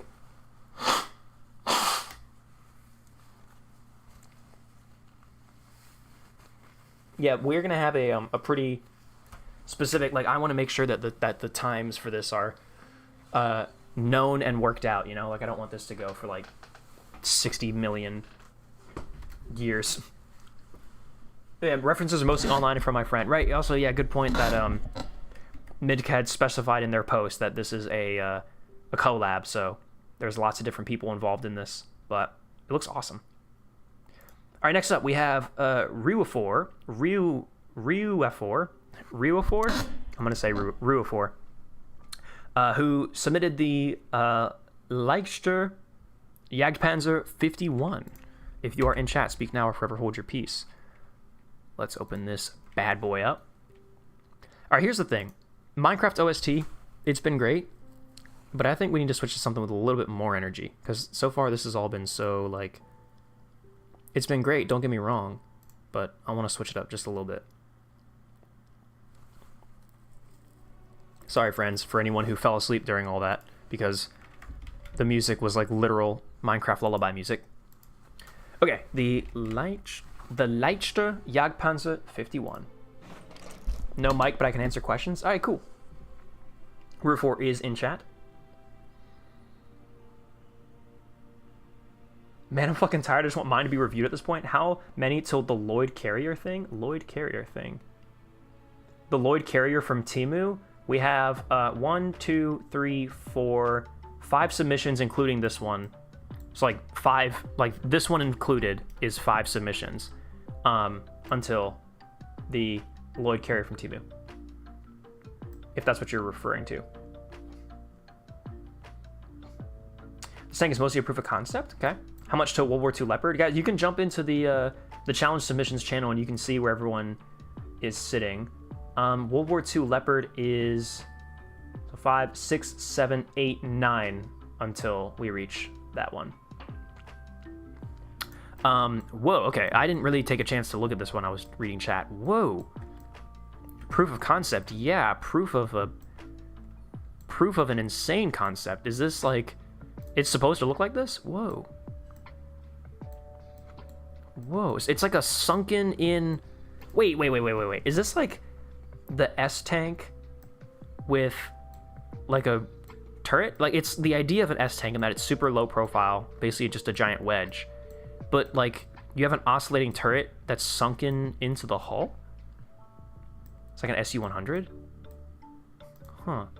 We have a 105mm gun. Well, this thing is weird. Whoa. Oh, the whole hull rocks in the... What? Whoa. Yeah, S-tank before hydropneumatic suspension. Whoa. The whole hull. It's like a tank. It's like a tank in a tank. It's just a like a skeletonized mobile chassis for just like a little like crew position. What the shit? This might be one of the weirdest tanks, one of the weirdest tank concepts I've ever seen in my life. Like, even in terms of like fictional tanks, I've never seen anything like this. This is really weird. I like it though for that reason. Like, there's nothing like this that I know of. What the fuck? Where's the crew in this thing? I assume in here, in this big belly. Oh no, they're all in the turret. Oh, it's a S-tank. It's a S-tank style. It's two crew members. I assume a driver who also operates the gun? Or is it a driver and then a commander / gunner? Because we obviously have an autoloader. Wow. And even the fact, like, there's just a lot of prefab parts on here. So it really is, although this looks pretty freaking cool. Is this a part? Oh, oh, you just super stretched the, oh, wow. That looks like a totally new part. I didn't even see that. I thought that was a custom thing. I like that big exhaust. That's cool. Yeah, it's a lot of prefab parts, but like just the concept of this does so much weightlifting. And it's like, what the fuck? It looks so interesting. Yeah, driver plus commander slash gunner. Gotcha. Really cool.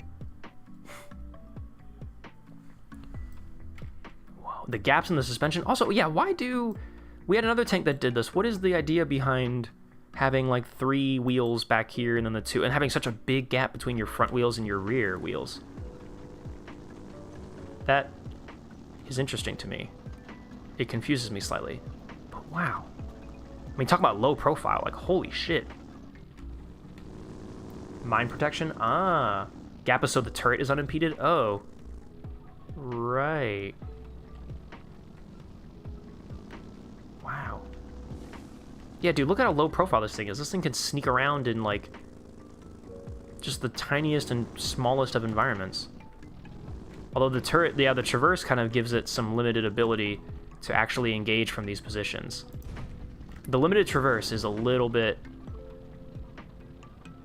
restricting, but considering what this is supposed to be, that is a small nitpick, I think. Wow, it's so mobile too. It's very fast. What's the engine? I assume all the automotives are back here. Yeah, whoa. Very interesting placement of the transmission. 10-cylinder. It's a little unique. Usually you go like 6, 8, 12. Transmission's a little messed up, sorry. Yeah, nah, it's okay. You just let go of W and you go again and it should work. Wow. Yeah, this is sick. It's got a nice ammo capacity too. 105, 550. Oh yeah, what's the pen of this gun?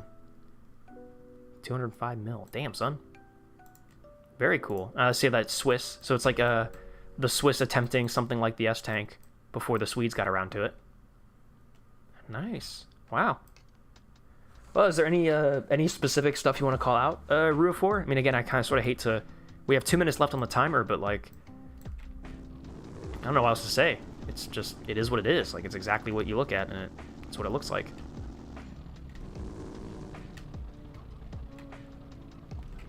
Come on now. Get going, boy. Oh, look at that suspension. It does the job. Wow.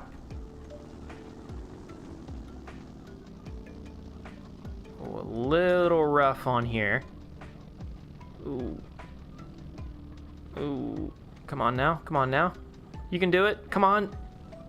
Ooh, yeah. We got it. Excellent. Ooh. We got it. Trench crossing capability is good. Imagine the driver commander could switch between control of the turret. Oh, nice. Okay. So if some guy has to take over, or if one guy goes down. Very cool. Backlights on turret. Oh, cool. Yeah, that actually is interesting. That's, that is unique. Not on the hull. Might make traveling in convoy at night a bit of an issue, but... I mean, hey, if it works, it works. Yeah, wow. The way the hull rocks with it as well is so interesting. Like the fact that, yeah, basically the front hull pivots with it. It's not just the turret. Whoa. Oh, hold on. Wow, look at that. Crazy. It's not just the turret. It's like the trunnion is all the way up here. Yeah, there it is. Yeah, the trunnion is all the way up here. And it's this whole apparatus. It's not like I would expect the trunnion to be back here at the center of the vehicle. And the turret specifically, but the whole front. The whole, like, superstructure, essentially. Pivots. Frontal armor's kind of... frontal armor is really good. Everywhere else kind of sucks. I mean, yeah. Makes sense for what this thing's supposed to be. Oh, that is my timer gone up. Well, thank you so much for the submission. This is definitely probably one of the most unique tank concepts out there that I've ever even seen that isn't like a sci-fi, just like a pure like sci-fi alternate universe thing. What's a trunnion? A trunnion is like the rotation point. Like this is a trunnion right here. I mean, in a turret. A trunnion may not be like, because I know like in the AK there's a thing called a trunnion inside the AK receiver, and that's not quite the same. Okay, yeah, trunnion is a cylindrical or conical projection that acts as a pivot or axle. So yeah, for more or less that's what it is. So then in that case, I actually would love to see what the trunnion actually looks like in an AK. But yeah, this is the trunnion. Trunnion, it's a cylinder that acts as a rotation point, or an axle. But cool. Nice. All right. Well, thank you again very much for submitting and for talking to us about it in chat. Next up, we will have Object 240A by Nathan the Dummy. If you're in chat, speak now or forever hold your peace. That was our... Man, we still have 10 more submissions? Man, maybe did I do my math wrong last time? I could have sworn there were 48 submissions, and then we did 25, I think, last time. Or 24. So it should have been exactly half, but we're almost at 24 today, and we have not gotten through everyone. Like, not even close to gotten through everyone. Chat, this stream might be like an hour longer than I was expecting. Okay, Object 240. Oh, Object 264. Okay, this is the one that they submitted.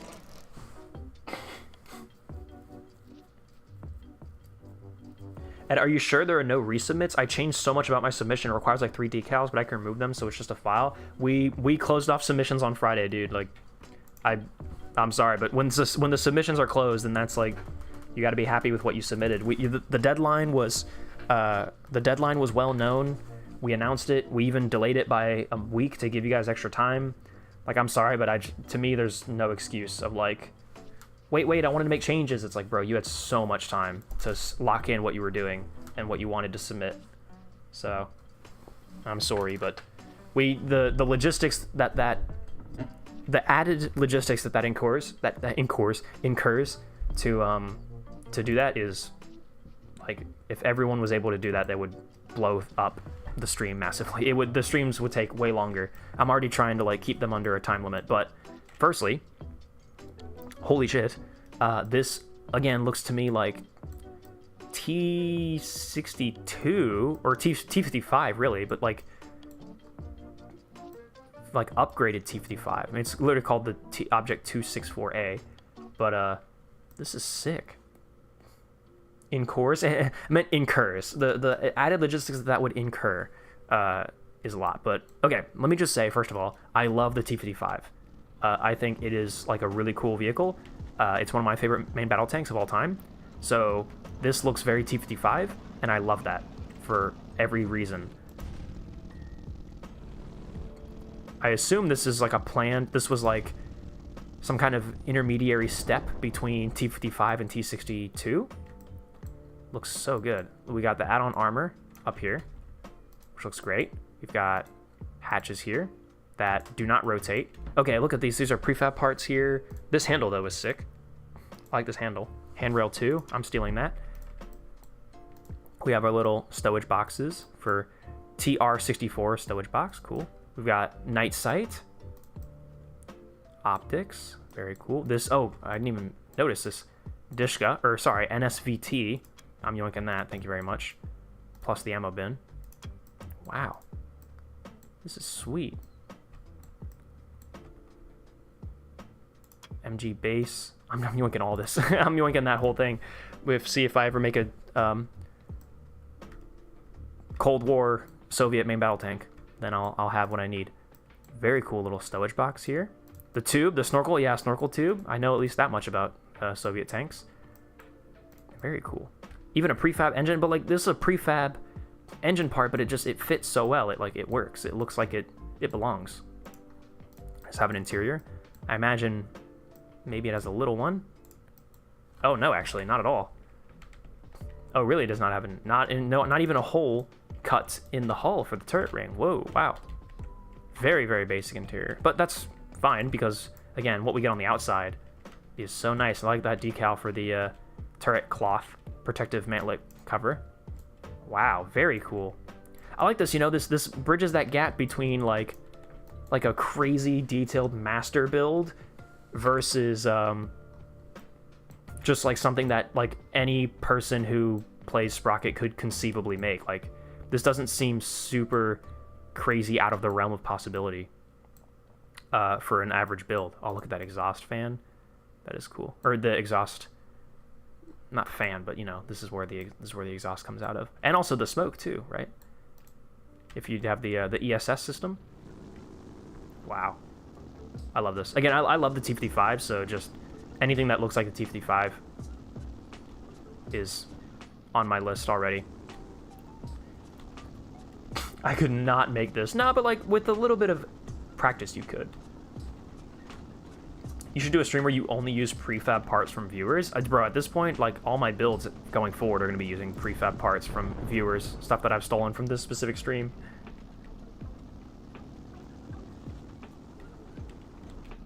Can I just do a little... Whoop, sorry. Bam! Do this. Oh wait, ammo... There was ammo up here in the turret. I think that shell just went straight through. No armor is best armor. Hold on, one more. Oh, there we go. Nice. What's the armor on this, actually? So I assume a 100. A 115. Okay, so this is T62 territory. As far as I know. So we got 100 mil on the lower. 100 on the upper. Glacis. And just 5 mil of extra. I guess this is... a TR55 AM BDA hull place. I don't really know what the purpose is. Is this really extra armor? It's just composite? Oh, it's probably composite, that's why. Is it modeled composite? No, not. Oh, it is! It is modeled composite armor. Look at that. Oh, that's actually really cool. And then the turret is 200. Oh, this is nice. Thick turret. No composite in here. Very cool. Sweet. Well, yeah. Basically an upgraded T-55, pretty much. Yo, Ed, it's been a long time. What's up? NMBS Enjoyer? The Nimbus Enjoyer? That's what I'm assuming that's your name is meant to be. It looks like a T-72ified T-55. Yeah. I like it. This is really cool. Nice design. Well, I'm going to go ahead and we have 2.5 minutes on the timer, but I'm just going to cut it out here and we can jump to the next one. Thank you so much, Nathan the Dummy, for submitting a pretty badass T-72, T-55, T-72 tank. Also, I will say actually real quick on his submission, he's put in his post, credit to Bartek on Sprocket Official for the NSVT and Sergeant Bean for the ammo box. Everything else was made by me and Hamish. Oh wow, Hamish helped with this? Whoa, cool. Openable hatches, semi-openable driver's patch, posable MG. Oh. Well, yeah, I assume... Oh, wait, posable MG. That's actually... Oh, wow. Oh, that's not what I wanted to do. That's also not what I wanted to do. Okay, well, it breaks if I try to do that. Openable hatches. That's not what I wanted to do. I don't think... Oh, there we go. Nice. Yeah, it's got openable hatches. Semi-openable driver's hatch. So I didn't see like a hinge on this one, so I didn't think it was, but... I mean, yeah, I mean like you can open it, but it's obviously there's no hole there for anything to go, but cool, okay. Well, again, thank you, Nathan the Dummy, for the submission. Next up we have Clue, who submitted a BTR-80A. They said it was 80% done, but I think I'll be the judge of that, if you know what I'm trying to say. If you are in chat, Clue, let us know. Whoa! Work in progress, 80% done, bro. Are you sure? This shit looks hella done. VC is fine. Cool, cool. If you join general chat, I can drag you in.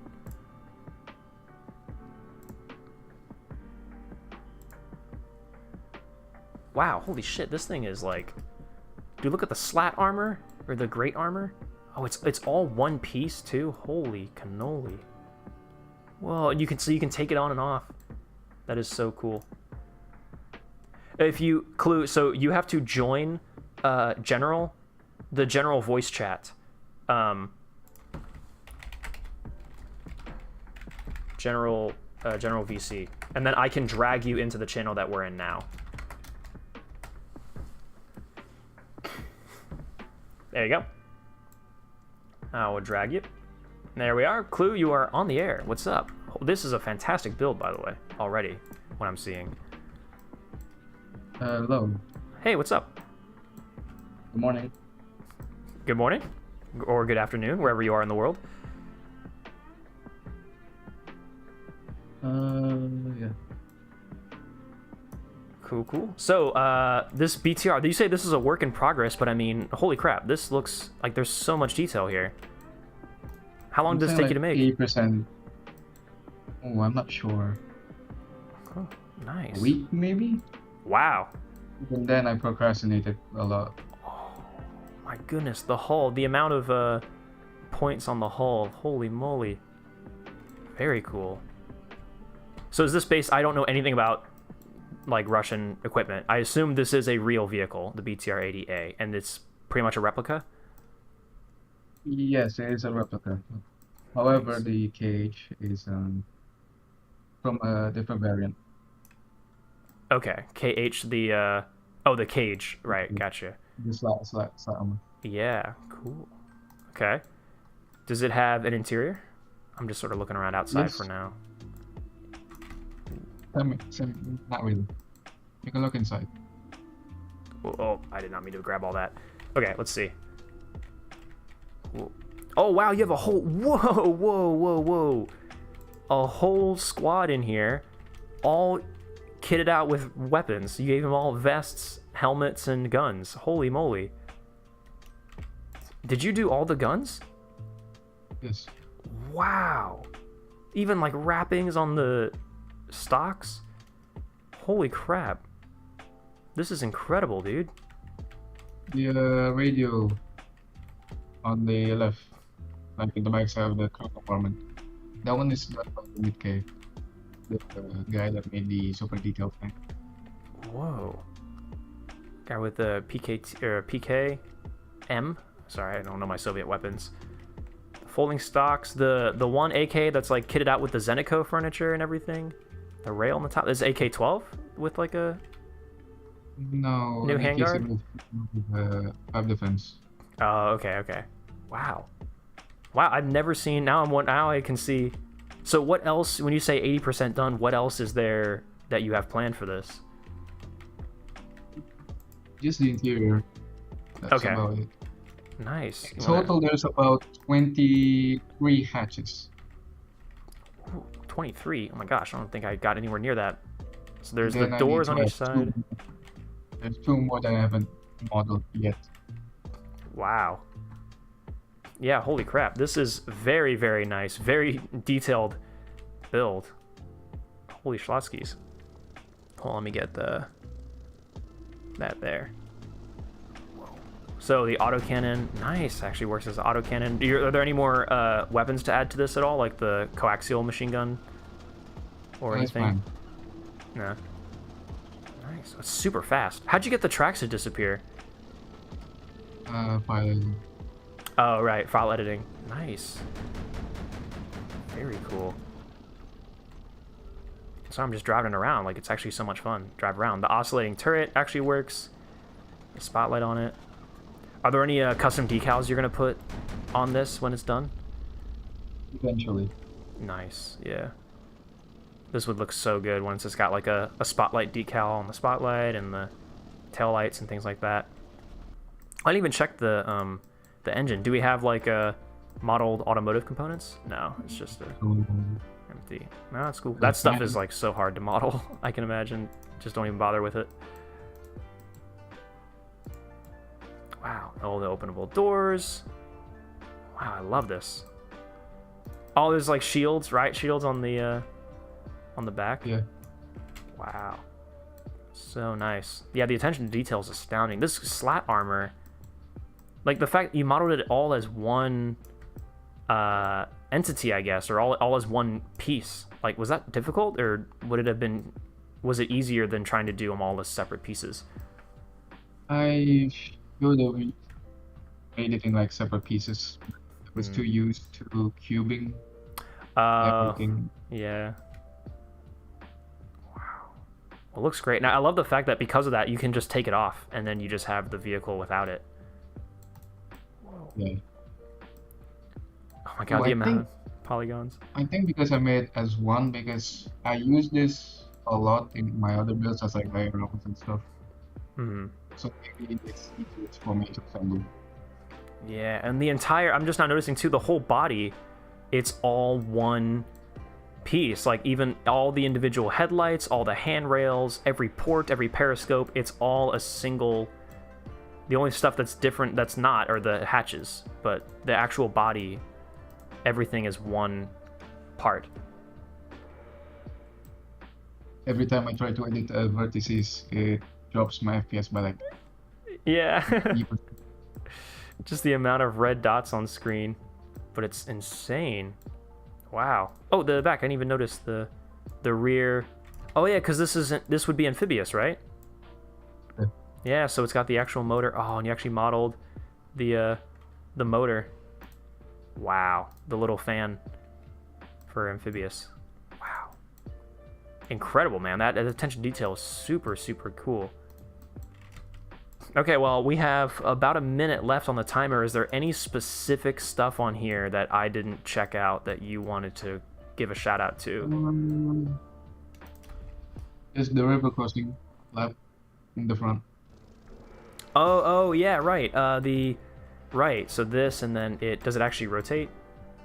Yes, there should be a square, tiny square Tiny square. in front. No.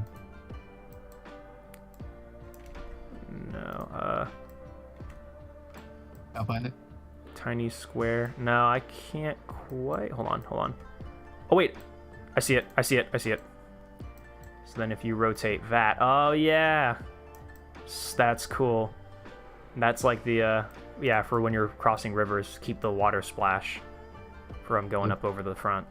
That's so cool. Nice.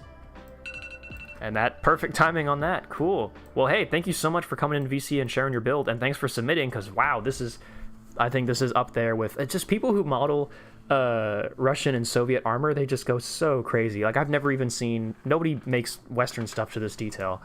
It's so cool. But massive props. I mean, taking weeks to build this. It looks fantastic, dude. You did a great job. Yeah, that was. Cool. All right. Well, thank you again for submitting. Adios. Cool. All right, well, they just popped out on their own. Yeah, man, wow.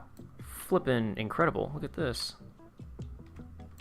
Wow, the slat armor. Honest, dude, slat armor just makes anything look cooler. It just makes everything look cooler. I can't wait to see this when this is done. You guys definitely keep an eye on this. In the submissions chat, you guys can find it, you can download it, you can do whatever you want, but keep your eyes on this as they finish it, because, I mean, they said it's not even finished yet, which is insane.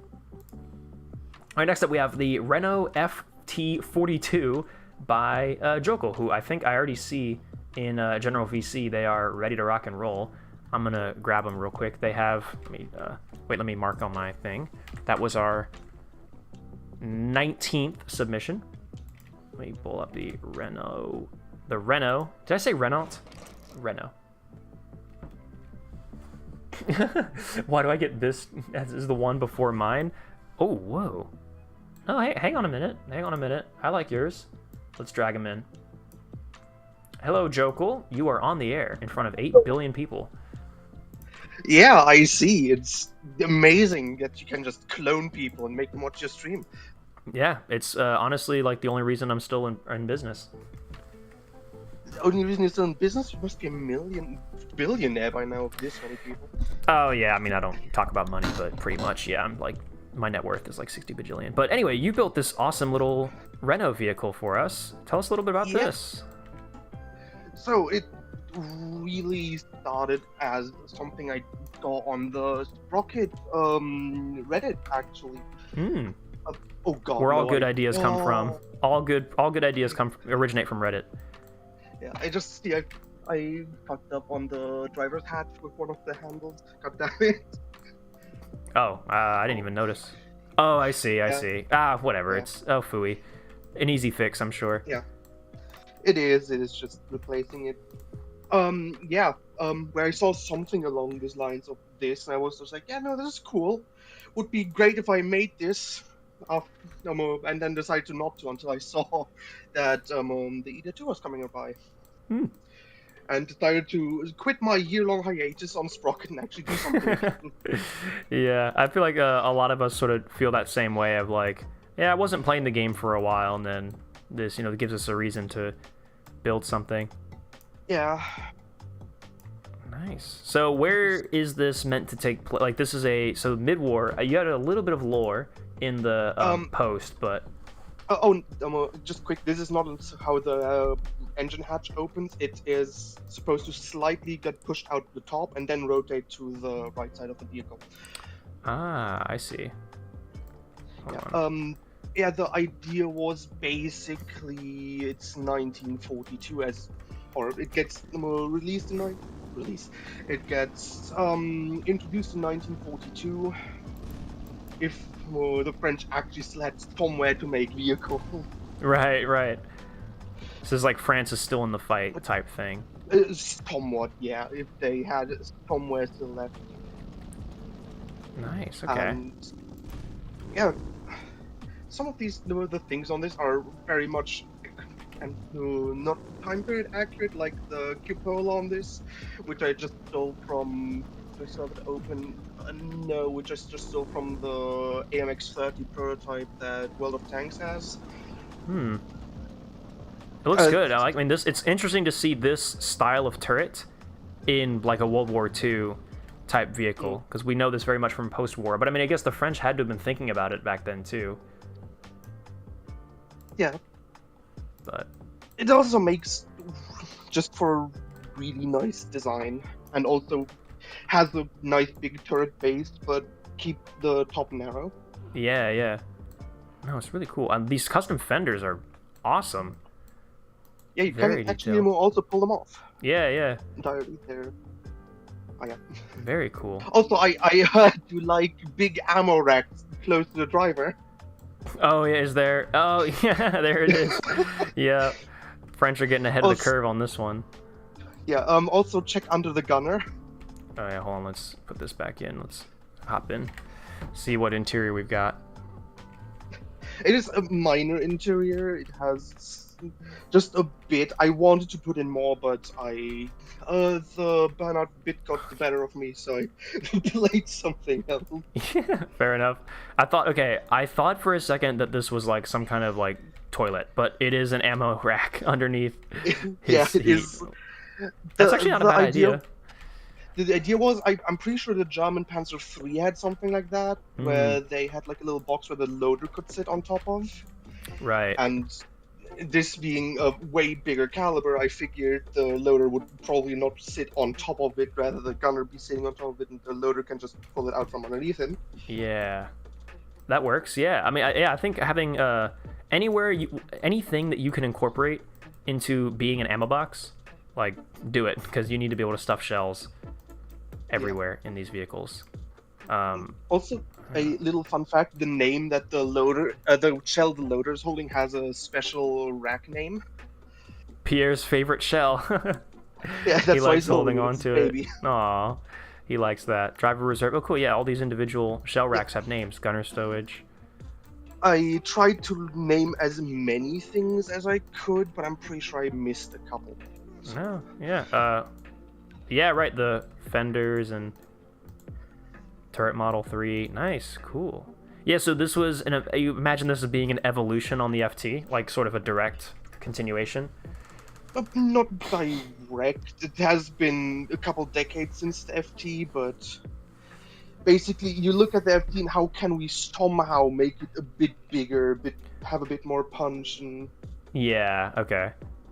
I see. But obviously it's not direct. It takes design cues, but it is far from direct, specifically with the custom fenders and stuff. Right, a spiritual successor. Yeah, spiritual successor. But not actually from that sort of lineage. Nice. Okay.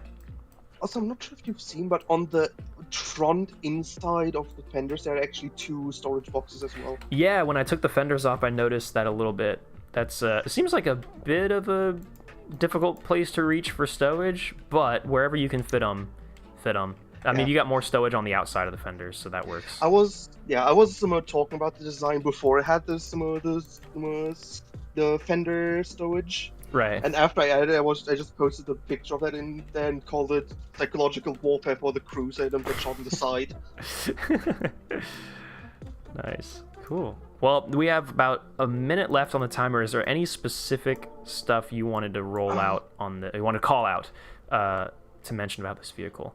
The only thing I can still think of mentioning is that it has 3 rear lights instead of 2.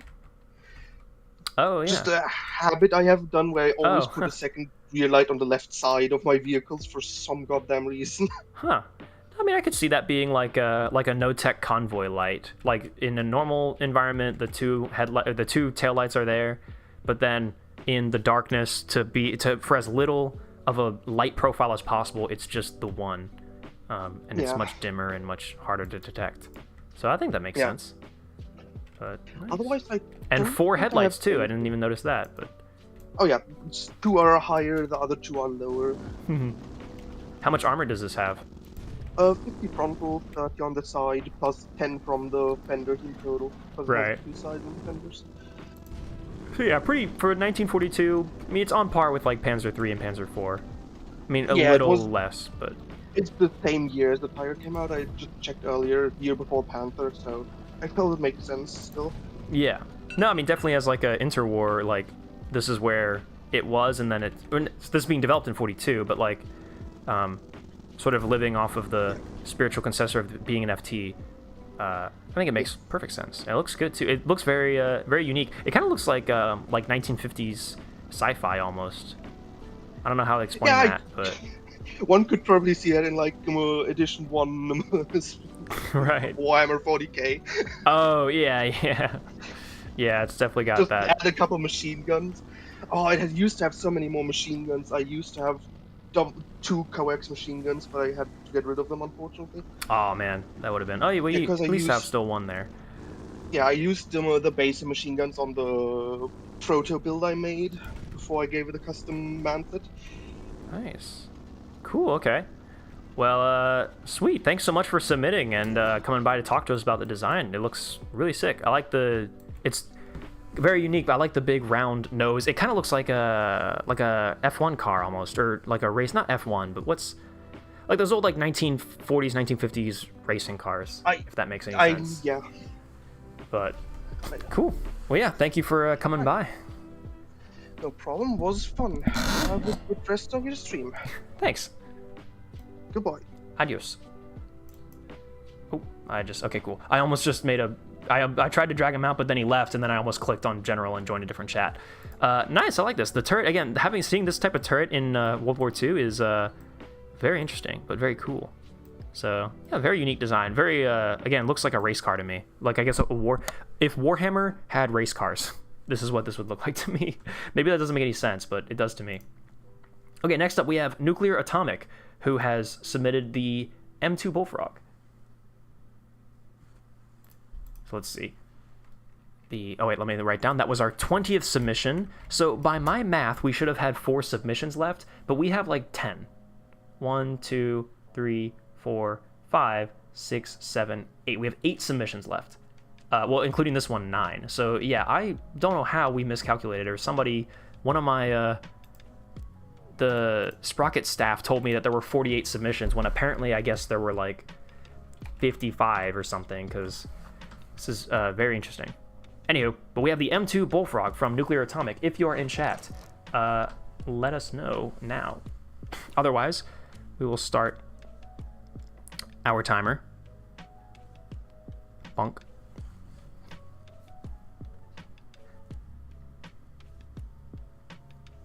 I have a sudden urge to play Helldivers. Hi, I'm here. Josh is here. Nuclear Atomic, I assume, in Discord. If you're here, would you like to join in VC? Or just hang out in the text chat and we can just take a look at your tank? Whoa. Sorry, I was looking at chat and timers and stuff. This is sick. Whoa. It looks amphibious. I'm going to guess it's amphibious. It's got a shark mouth, a bit of a boat type, like a bit of a boat-shaped hull. This looks cool. I'm going to take it off. Oh, it's got doors on the back. It carries people. Oh, they don't quite rotate on the hinges, but maybe it's the hinges here. Hold on, maybe it's these. Yeah, it's these. You have to click on the hinges. Wow, nice. Very interesting. This is sick. The M2 Bullfrog. This seems like a World War II or immediately post World War II, like amphibious light tank. All right, Josh can join the VC. Nuclear atomic. Nuclear atomic, you are on the air with 8 billion people watching and a lot at stake. It's supposed to be a light amphibious tank made for. Okay, it's supposed to be made for like Korea. Nice. Okay, sick. I will traverse through the water. Very cool. How long did this take you to build? Not too long. I've been working at it. Technically, it still needs work done to it. I'd say. What else would you want to put on it? Just some more bits and bobs. It feels a little empty to me. Okay, nice. I like the little independent turret cupola commander's machine gun up top. Yeah. That's a staple of American Cold War vehicles. Yeah, I based it off like the it works M60 too. In the M48. Nice, and it works too. It's not part of a different fire group, but it still works, and that's worth a lot. Yeah. Damn, destroying the copy that it's not very at the other end. It's not very armored. It's meant to like just traverse water paths. Yeah, definitely. I mean, once you put amphibious in, you have to sacrifice a lot in the armor department, I'm sure. You can't really have your cake and eat it too. Too heavy. Very, very cool. So I see it's got troops in the back, so this is also meant to be, or it doesn't have troops, but like it's meant to carry emergency troops. situations, like how the Merkava can carry people in the back, it can also transport troops. Very cool, yeah. Okay. Nice. Oh, engine in the front. That's unique. I guess you kind of have to in order to get the for crew in the back. Yeah. Nice. For survivability. Do you have... Does this open... Oh, yeah. I like that all these open on the hinges. That's cool. Yeah, I made them all open on hinges. The front plate even opens, so there's a little water protector. Oh, nice. Like the Russian... Or like the Soviet... like what we just saw with the BTR and all that. Wait, hold on. Where is... Yeah. Where's the hinge for that? It's that big giant piece. It bends the other way instead of... Oh, is it just... Does it do... Oh, it flips upwards. Oh, I see. Yeah, upwards. Right, okay, I gotcha. It doesn't go down.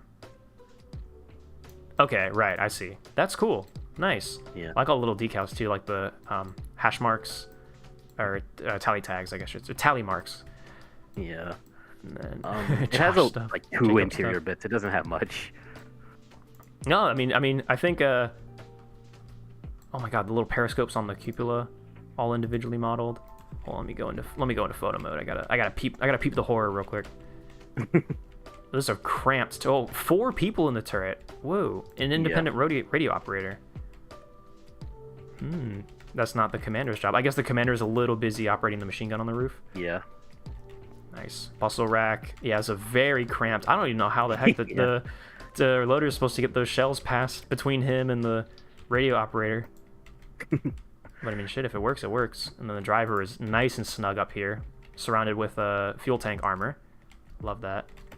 And then just extra ammo in the back. Nice. Oh, I love the administrative decals, U.S. Army. Oh, yeah, actually, that's a good point. Is this an Army or a Marine vehicle? It's an Army vehicle. Yeah. Interesting. Because it was supposed to be based off, like, the Walker Bulldog and the Sheridan. Right, right. Yeah, it definitely looks like a spiritual mashup of the two. What caliber gun does it have? Is it a 90? It's a high velocity 76. Oh, right, yeah. So, like, did the Sheridan had a 76 in it too, right? Yeah, during, like, one of its prototypes, I believe.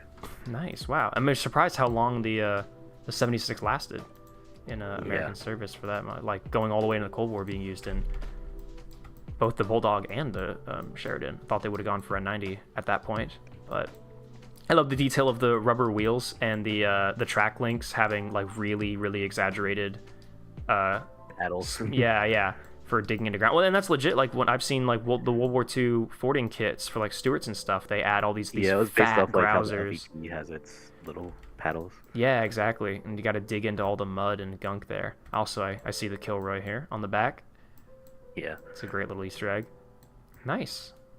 Well, we've got probably like 30 seconds left on the timer, but is there any specific stuff on here that you wanted to call out?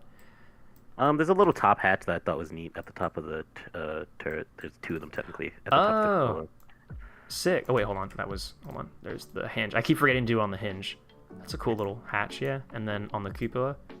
Yeah, there's 2 little turrets. I mean, not turrets, hatches. Let me see.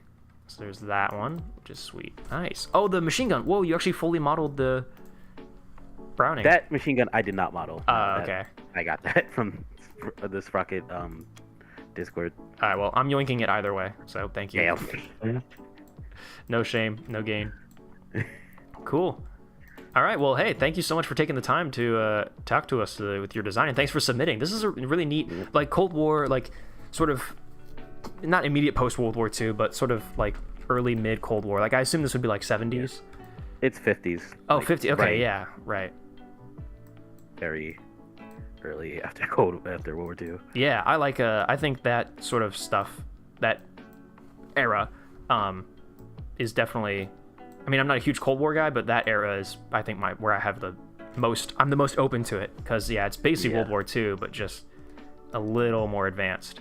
And an amphibious tank, too. We don't have too many of these in the submission so far, so this is very unique in that regard. But, yeah, thanks so much for submitting, and thanks for talking about it. Yeah, no problem. All right, have a good one. You as well. Oh, cool, they already left. Okay, cool. Okay, thank goodness. I can't, if they leave, I can't just drag them out. Nice, that was the M2 Bullfrog from Nuclear Atomic, and I see the Bullfrog, obviously, not just a sort of amphibious name, like a call to it being amphibious and whatnot, but also the Bulldog being the Walker Bulldog. Now this one's obviously the Bullfrog, which is pretty cool. All right, next up we have, Dimitri, your Lloyd Carrier from Temu. We have next up on the list. Let me put in, that was our 21st submission of the night. Let's try to find the Lloyd Carrier from Temu. I know you were in chat because I saw you earlier.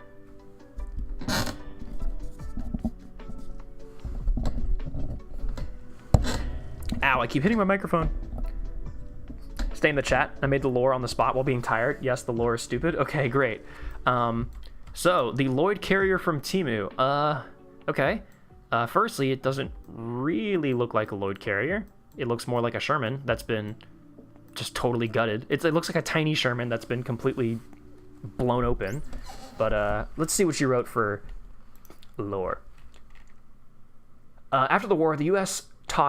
I assume that means thought it was a good idea to simplify the Lloyd Carrier, creating the Lloyd Carrier Mark II. It did see some minor success, but nothing much. It was until fucking Temu, out of all the companies, traveled back in time, asked for the blueprints the US didn't want to give them.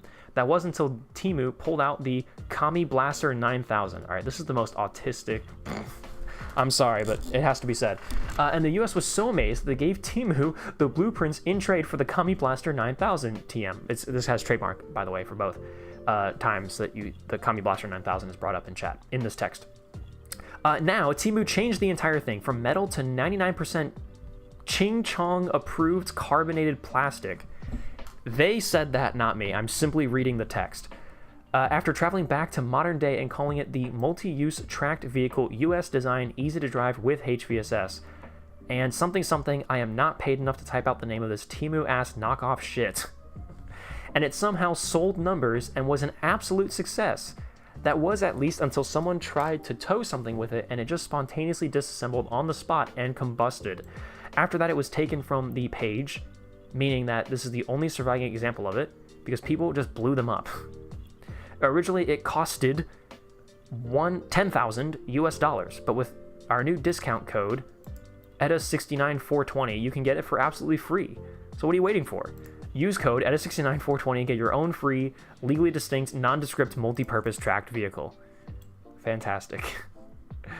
You can also get one with illegally distinct transformation panels using code TEMUDABAD for absolutely $0. So this is just an infomercial at this point. Nice, okay. Great. So, let's start our timer. The Temu Carrier from Hell. It seems like most of this thing is just the absurd lore. The autistic and absurd lore. So this was the Cardin Lloyd Carrier that was somehow redesigned by the US and then given to China. And then, by the way, actually, I'm taking this. Front drive. I'm only getting this, thanks. This is a cool little geometry here. So this, hold on, I need to reread this. This was, US thought it was good to simplify the load carrier. And then Temu went back in time and took it and made it out of, quote, Ching Chong approved carbonated plastic, and then sold it back to the US? Or no, they just sold it on Temu as the multi-use tracked vehicle US design easy to drive with HVSS and something something. So China is selling this. China took the design from the US and they're selling it. Your buddy made this 10 minutes before submissions? Yeah, I think bro was running out of time. There's nothing, this is not related to the Lloyd carrier at all. Like, there's nothing about this that screams, like, if this was the United States simplifying the Lloyd carrier, I don't think they simplified it. It seems like they just rebuilt it from the ground up. But okay, we'll entertain this possibility. Also, it has HVSS, which is nice. I like HVSS. We all like HVSS. The driver has his dick cut off and has been turned into a woman. Oh, great. Fantastic. That's good to know. That's not a necessary thing to... That's not necessarily need to have been known, but cool. I'm glad we have that part in lore as well.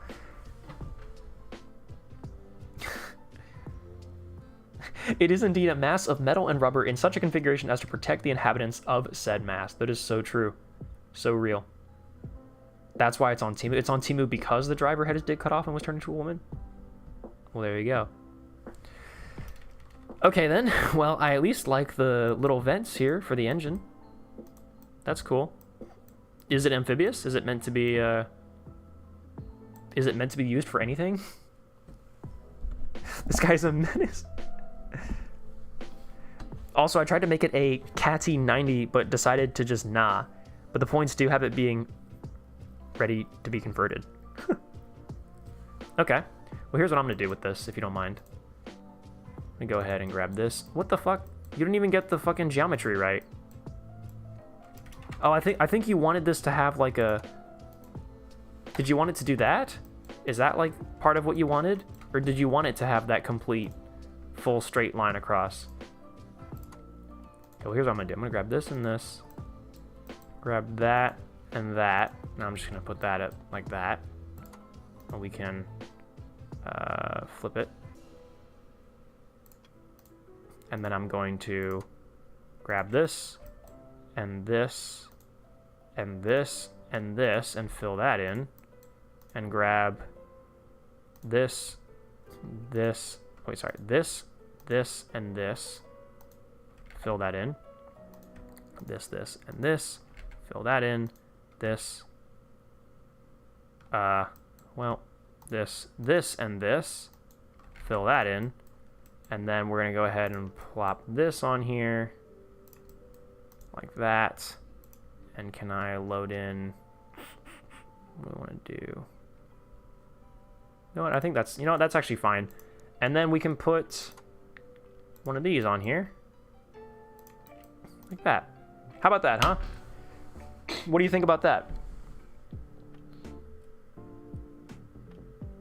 Is this the pinnacle of the A320 server? I think so. I think this is pretty much the best we can do. Is this peak? Yeah, it looks, I mean, this looks like peak to me. What the fuck's going on? Why is he building tanks? I was gone for like 10 minutes. I didn't build this. This is the Lloyd Temu carrier, the Lloyd carrier from Temu. Somehow we still have 1 minute and 30 seconds left on the timer. It feels like we've been here for 20 minutes looking at this vehicle. What the fuck else do you want me to do to this piece of shit? Do you want me to fucking put some stupid like put some of this on here? We can do that, huh? How about that? I think this is infinitely better. I think this is like basically, like this is great.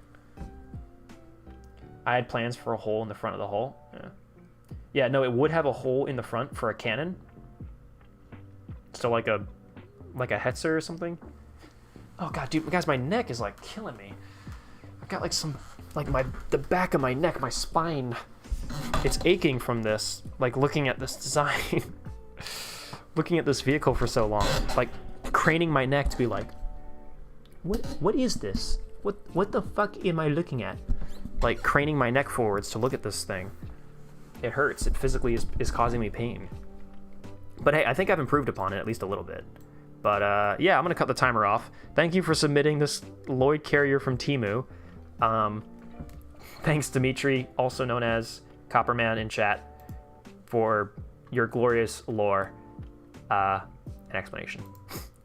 Next up, we have Irex Parrot. Oh, no, that was our 22nd submission. We have Irex Parrot, who has submitted a replica of the Romanian R1 tankette. That's actually sick, a little replica. So the R1. If you are in chat, forever speak now or forever hold your peace. At least I didn't. I mean, I did make you confused. Yeah, you did, and you hurt me physically. At least I can fucking sleep now. Yeah, get the hell out. Chat mods, can we ban this guy? I am here. Irex Pirate is here. Or Irex Parrot. I'm gonna keep calling you Irex Pirate, and it's gonna piss me off. Irex Parrot. If you'd like to VC, let me know. Otherwise, you can just hang out and chat. I'm gonna start the timer. First of all, the fact that this is a replica is pretty amazing because I've never seen this vehicle before in my life. The Romanian R1. I'm taking this machine gun. Thank you very much. A replica Romanian R. Oh my God, there's 2 machine guns. 2 different machine guns? That is. Mike has a literal hole in it, but I can answer questions. Okay.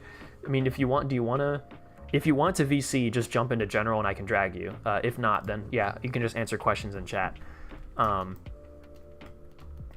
Wow. I like that there are 2 different machine guns being modeled here. That is fantastic. I'm sure that's accurate to the real thing. But just, I don't think we've seen that. Well, okay, we've seen like 2 different machine guns being modeled. Like some vehicles have like the PK in the, like a PKT and a coaxial gun and then like a DSHK on the roof and stuff like that. But this is so weird. Like, this is interesting. Like, putting a machine gun in this position to begin with is already kind of interesting. We have like a very Panzer 1 almost style of like the form factor is Panzer 1, I feel like. Answer questions in chat. Yeah, that's fine. Custom pioneering tools. Love to see it. I don't think we have openable hatches. No, we do not. And I don't think we have openable. No, okay. So no interior on this, I'm assuming. Oh my lord, look at this. Look at these little guys. Oh wow, look at the belts of ammunition. Look, it's actually like the side feed. Wait, this is actually cool. Hold on. Whoa, look at that. That's so cool. All the individual rounds, all the boxes of, well, all the giant pile of more ammo, and then the little Hotchkiss gun here. Seems like it does not have a side feed, but wow. This little panel here. Oh, does this panel open? It looks like it might. Oh, hold on, I gotta get rid of decals. Deselect decals, I should say. Basically, it's just a Czech AH IV tankette, but slightly modified. Whoa. Do I need to study more about these, like, tanks from other nations during the war? Or during the interwar period? Oh, okay, this does not open, but it's capable of doing so. There's actually a hole in the plate behind it, so that's a step up. Oh, look at these lights. All these lights are sick. Wait. Headlight bracket. Small light, boom.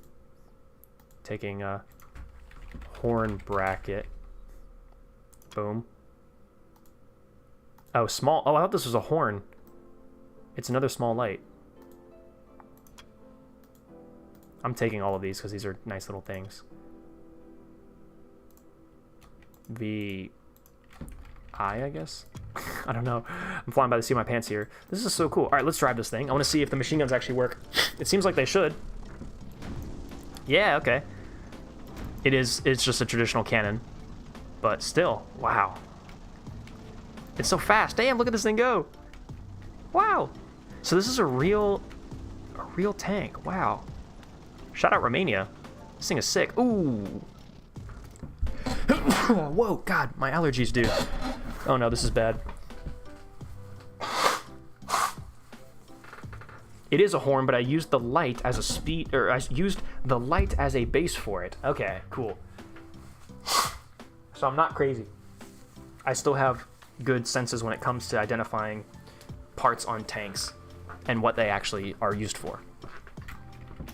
Nice. Okay, hold on. I'm going to look this thing up. The R1. Romanian and R1 tank. Tankette. Wow, yeah, this is real. It looks exactly like, wow. It looks exactly like this. Like, this is a fantastic replica. Oh, you had a reference image, right. You put a reference image in your post. Wow. That is so cool. I love learning about, like, just new little goobers, man. Wait, let me look at the time frame that this was developed. Is this, like, in the 30s or in the 20s? I assume it's in the 30s. 1935. Wow. In service 41 through 45? Oh no. Designed from 36 to 37? Dude, this thing being around in 41? Although actually, I mean, okay. It would have been on like the ass end of viable tanks in 1941, but it wouldn't have been totally out of place. Like, there are vehicles like this running around in 1941. And they had some use. Shout out this hatch on the roof, dude. This is sick. This is a great little replica. Thank you so much for sharing this, R1. Or, sorry, the vehicle's the R1. Thank you, Irex Parrot. Romania lost basically all of them at Stalingrad? Oh, no fucking way. These things fought in Stalingrad? Oh, no, dude. Damn, wow. Well, hey, thank you so much for sharing this. This is a sick little build. And thanks for taking some time to tell us about it in the chat. Wow. Sweet. All right. A fantastic little replica of a tank that I didn't even know existed. The Romanian R1 tankette. This one definitely would be worth downloading if you guys haven't already. It's a great little thing. Next up we have the Yellow Guy. Yellow Guy is the name of the submitter for the Ardent Mark V. Yellow Guy, if you're in chat, speak now. Or shut the fuck up. Speak now or I don't care. Leave. Mods, can we ban this guy? If Yellow Guy says anything in chat, mods, can we ban him? Whoa. Whoa. Chieftain. There he is, chat. Kill him. I'm the yellow individual. Kill him. Mods, ban him. If you would like to... Okay, I see where you are. You're in the Team 1 chat on Sprocket. Let me drag you in. Yellow Guy, you are on the air in front of 8 billion people. What is up, gang? It is I, the Yellow Man. Oh my god, it's you're a bit so hard yellow. to figure out. Okay, I'll just yap and pay attention to the stream, I guess. Yeah, It's a sorry. bit Yeah, delayed, so... yeah, I can actually, you know what? I'm gonna give you something that I gave no one else. I can stream my screen real quick. How about that? Amazing. Yep, you get special treatment because you're so yellow. I would have Sprocket up, but I'm currently playing Stellaris with my friends. Hey, okay. No, that is totally worth it. Anyway, but tell us about this Ardent Mark V export. This is like it's like a Chieftain almost. Yeah, really, it's the idea is, what if the Challenger 1 was even worse and built on a Chieftain? Okay. So...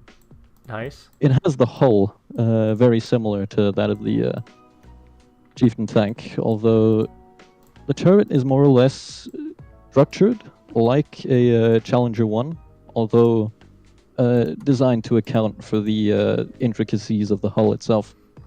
Right. So it has a huge shot trap and a lot of weak points, but it's cheap and easy. Wow, all the extra add-on armor on it. There's like a ginormous composite package botched onto the front as well. The Challenger tanks are built like that. It essentially has like a cast interior and then welded boxes of composite on the outside. Right, right. Or at least similar to that. And I just noticed, and I called this out, I think yesterday, where I said we need to have like a British style thermal sleeve over a gun barrel on one of these designs, and you have a beautifully modeled one. This looks very good. Exactly what I was looking for. It's not optimized, but it does look good. I will agree with that. I love the way It's the British a lot of gun sleeves look. Nice. Are these whole on thing is the unoptimized. sides of the skirts? Are these like extra armor panels on these, like the front 4 or 5 skirts? Yeah, this is a somewhat later model. It has like extra composite on the hull. Ah, okay. Do we have the LFP? Oh, here we go. The lower front plate actually has a extra composite. It's a different lower front plate from the basic model of the hull. Oh, okay. It used to be like a sort of spaced armor thing, but now it has some plates on the inside as well. Nice. Wow. Yeah, that was a weak spot of the, even to this day, I think, the Challengers. The lower glacis. Or the lower front plate, you were saying, had that extra armor. Yeah. Nice, okay. Wow. Well, a few of the hatches are openable. The ones on the roof, especially. Ooh, ammunition, I see. Got a little peek at that. Is it... Oh, that's not openable. Is there a full interior? I assume there's not like a full interior. No, I'm not much of an interior person, so there's a pile of circles, a lot of those. That's how I make my add-ons, I suppose. I haven't removed those. Nice, okay. Cool. I am known as the guy with the floating circles in the Sprocket official Discord server. So people, that's your little trademark, that's your calling card. Oh, we got two little folded up guys in the engine bay. It's Jerry and Gary. We'll leave them be. A lot of layers to the turret ring. I kind of like how this turret ring, it like steps down a whole lot. It probably should be like a normal like cone shape, but I didn't bother modeling it, so it's just a ton of segments. Fair enough. I don't blame you. I like the cupola. This whole cupola arrangement is very cool.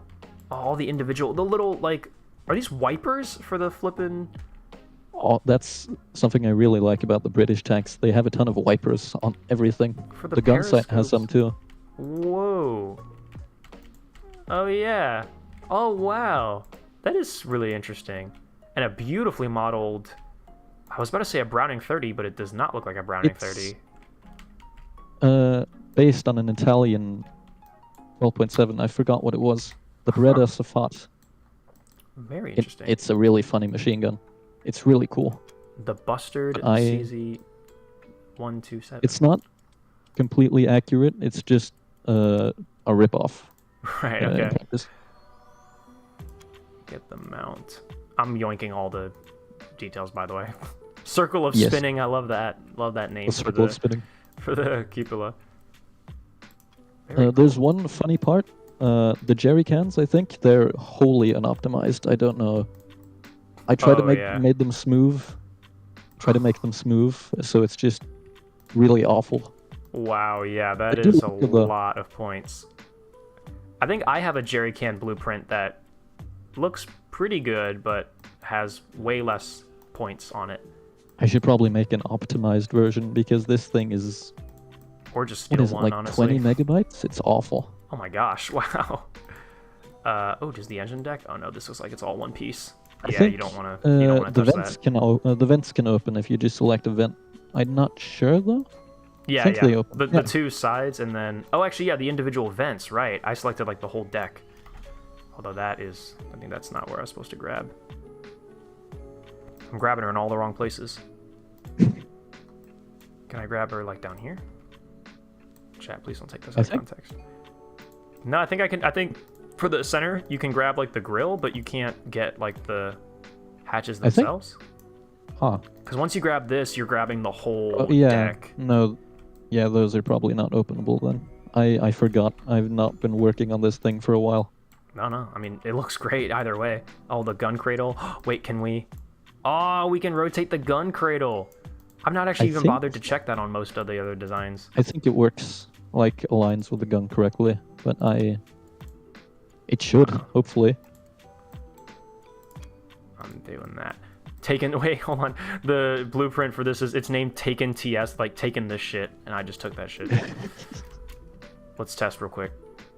Let's go in with all the hatches open. The suspension is really awful because it has suspension bogies, although you can barely see them. And I think the suspension is just really stiff, so it aligns with those. Hold on, Sprocket and its horrible turret traverse. Incredible ratio. Can I fit it in there?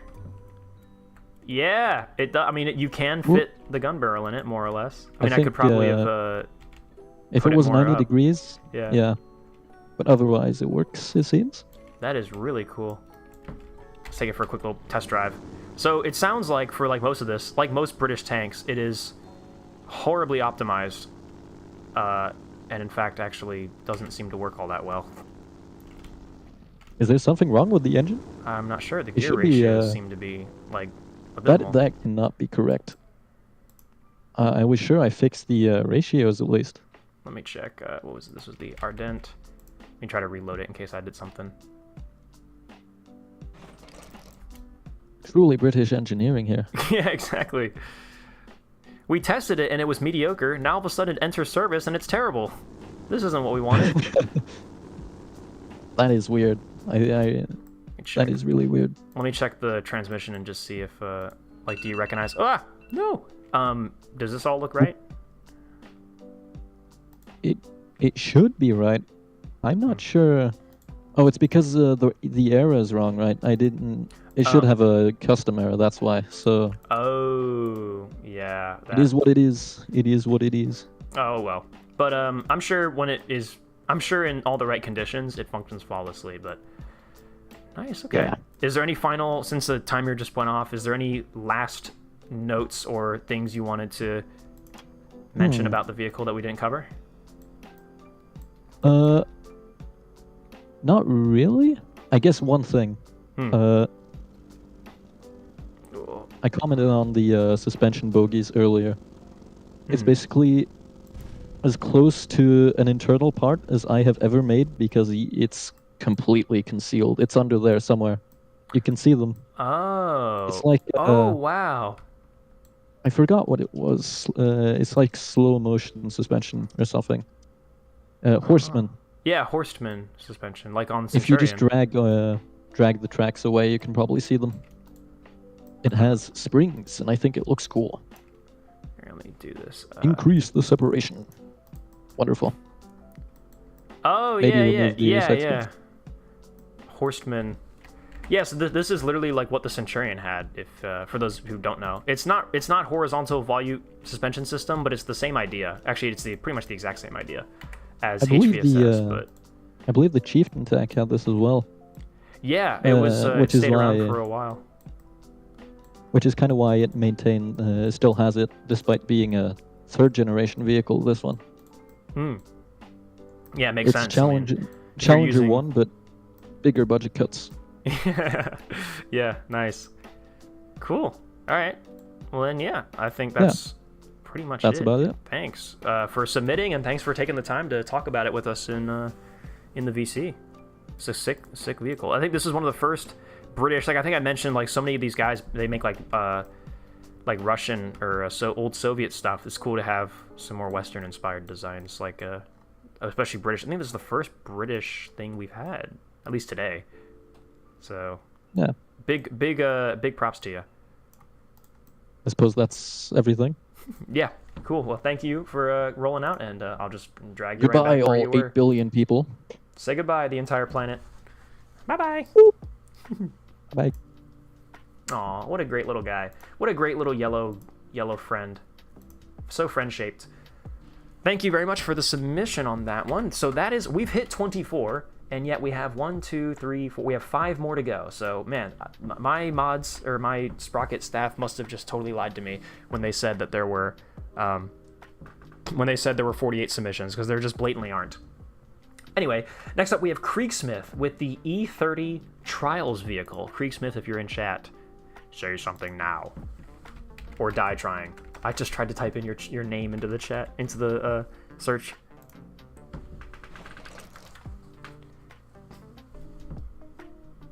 Oh, the engine RPM upshift might be too high? Oh, sorry, y'all. Yeah, we did not take the time to troubleshoot. Can't show me this shit during November? Oh god, Croinklin. My mic is truly awful. It wasn't that bad. I thought it was fine. Cool, okay. Let us move. I think Kriegsmith is not with us at this moment. They have in their submission, they wrote, it's an alternate Panzer IV. The hull, or parts of it, would be used in other vehicles to simplify production. Similar to the E20, the E30's predecessor, that is similar to the Panzer III. She also isn't complete and has a few things that don't make sense on it, like a floating idler mount and a convoy light. Oh, right. Okay. Oh, but this is sick, though. Wait, look. No tech. Oh, this is cool. No tech taillight A no-tech taillight cover. Yoinking those. Thank you very much. Oh, look, the side plates are full side plates, just like, yeah. Is this one of those designs where each plate, it's constructed with each individual plate? Oh, sweet, look at this. It's not actually like a full hull, it's all individual plates, just like, that other submission we had. Oh goodness, it was the Polish, British Valentine cruiser type thing. From, oh goodness, let me try to find your design, I'm so sorry that I'm forgetting. The Sunny with the Nimrod. It's just like that, where it's all built in individual plates. Yeah, I think this construction method is very interesting to me. And the fact that this is realistic. In real life in Germany, the side plates were actually like the whole side plate was one plate, and that was so that the front and rear tow hooks were all connected to the same piece. Very cool. Another FFN reference? Another FFN victory? What is FFN? I don't know what that is. But yeah, this seems like a sort of trying to push the Panzer IV as far as it can go. I mean, yeah, this would basically be like everything the Panzer IV could have maybe theoretically been, but Federations of Free Nations. Oh, previous Sprocket challenge. Oh, I see. I forgot his own event. Hey, I'm not gonna lie. It's the Sprocket staff who host the events. I just kind of like watch over them, and I'm like, cool. Of course, sort of take a back seat. But okay, so yes, there are ideas that the Germans had to build stuff like this. But whoa, look at this German cupola. Wait, hold on. Tiger 2. I'm still yoinking these things. Yes, the Germans did have ideas to make Panzer IV somewhat like this, in the sense that they were like, yeah, we're going to do a sloped armor. We did do torsion bars on Panzer IV early on, but then like decided against it. We could put a bigger turret on it. Oh, I don't think they ever thought about putting a turret like this on there specifically, but yeah, I mean, this is kind of pushing Panzer IV as far as it could go. Although there's not much of a Panzer IV left here. But we have openable hatches. Love to see it. Little periscopes, as much as German periscopes do exist. Can I rotate this one? Yep. Nice. Look at that. That's cool. We still have, so not a bow machine gun, but a pistol port, which is very cool. Actually, I wonder, is it meant to house a machine gun? Or is it really just, just a pistol port? It is. It's really just a pistol port. That's very German. The Panzer IV even, like, they would go back and forth between having a full-fledged bow MG and then just getting rid of it and putting in a fucking pistol port. Just like, why? And then they go back and forth too. Like, they went back to a normal bow gun like later on too. It just doesn't make any sense. Germany is Germany. Anyway, let's go to interior, because I think I see a turret basket, which is sweet. Oh, and even a turret traverse motor. That's fucking sick. Oh, full recoil guard, fully modeled gun breech with a recoil guard. That is fantastical. And we do have a coax MG42. We have a gunner sight. This is a pretty well modeled interior, actually, all things considered. Ooh, excuse me. Huh. We have spare shells right here. Radio. Fuck yeah, we got radio. 2 radios. So we got the receiver, I think, and then that would be transmitter, I do believe. We have ammunition for a machine gun. More shells. Nice, dude. And then a whole engine without a firewall. No firewall to the engine compartment, and just surrounded in fuel tanks. And radiator. Whoa, look at this radiator model. What the fuck? Why is there just like randomly like some of the most detailed stuff I've ever seen in this? Like, what the fuck? Like, bro, what? Radiator. I'm gonna call this radiator 2. Dude, what the fuck? Like, that's sweet. That's awesome. Just put a radiator in there. That's incredible. And then turret traverse motor. Yeah, E-motor. Wow. Hold on, can I steal? I feel like there's one thing I wanted to steal in here. Oh yeah, the whole like breach. Oh, the breach block is a separate piece, so you could actually. Oh my god, that's so cool. Although watch out for the gunner. When the breach block opens, it's gonna smack the. Oh, that's what the recoil guard here is for, though. Still though, it could very closely smack the recoil gunner. I'm gonna call this breach block. Save that. I'm yoinking all this. German. German gun. KWK. I'm gonna assume this is a KWK-40. And then recoil guard. Oh, dude, it's a whole recoil system. Recoil guard and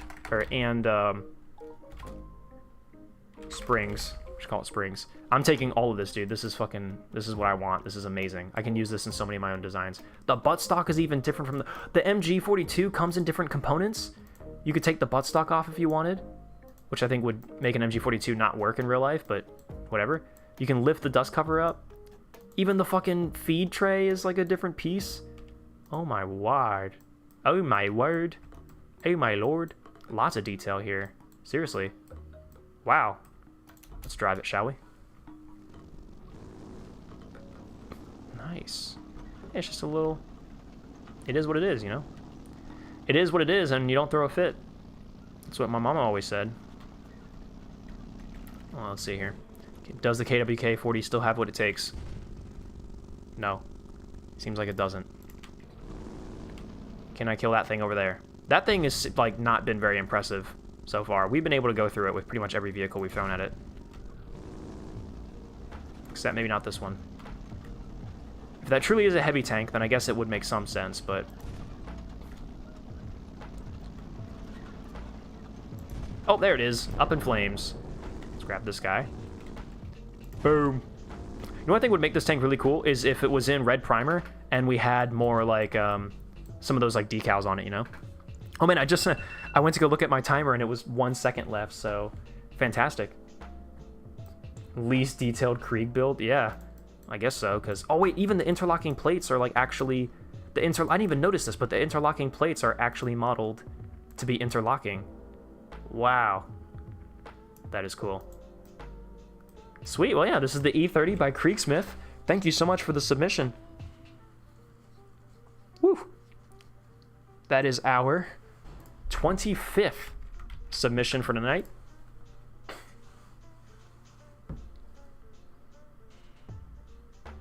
Awesome. Next up, we have Napalm submitted the World War II Leopard. This is one that people were yelling at me to look at yesterday. The World War II Leopard. Napalm, if you are in chat, speak now or forever hold your peace.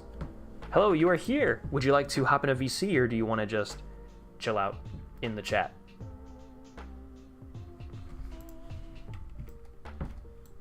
I can definitely see this looks like a World War II Leopard. Yi? I assume Yi means... I see, you are in the VC. Let me drag you in. Hey, oh, what's going on? What's good? So, this is the World War II Leopard that people keep telling me to look at, but it looks pretty awesome. Yeah. Yep. So, how long did this take you to build? I think I tried it like once and then I redid it because I didn't like it. Okay. Nice. Wasn't even for this competition either. I kind of just built it one day. Fair. I like all the individual, like the mantlet. The mantlet looks cool. Yeah. I like all the individual little opponents. So what was the like inspiration or reason for this? Like you just wanted to see a leopard, but in World War II? So I had a weird idea. It was essentially modern tanks in World War II. Nice. Okay. So it's a whole series. Yeah. Do you have any I others? haven't gotten around to making any other thing. Yep. Right. Fair enough. So what about it is... I guess I don't really know enough about Leopard to be able to know for sure what about it would be different, but is it just sort of the... I mean, the whole shape is basically... That's what's Leopard about it, and then the rest of it is just all World War II technology. Definitely. Yeah. Well, even the whole, like, the engine deck to me, like, super Leopard, like Leopard 1.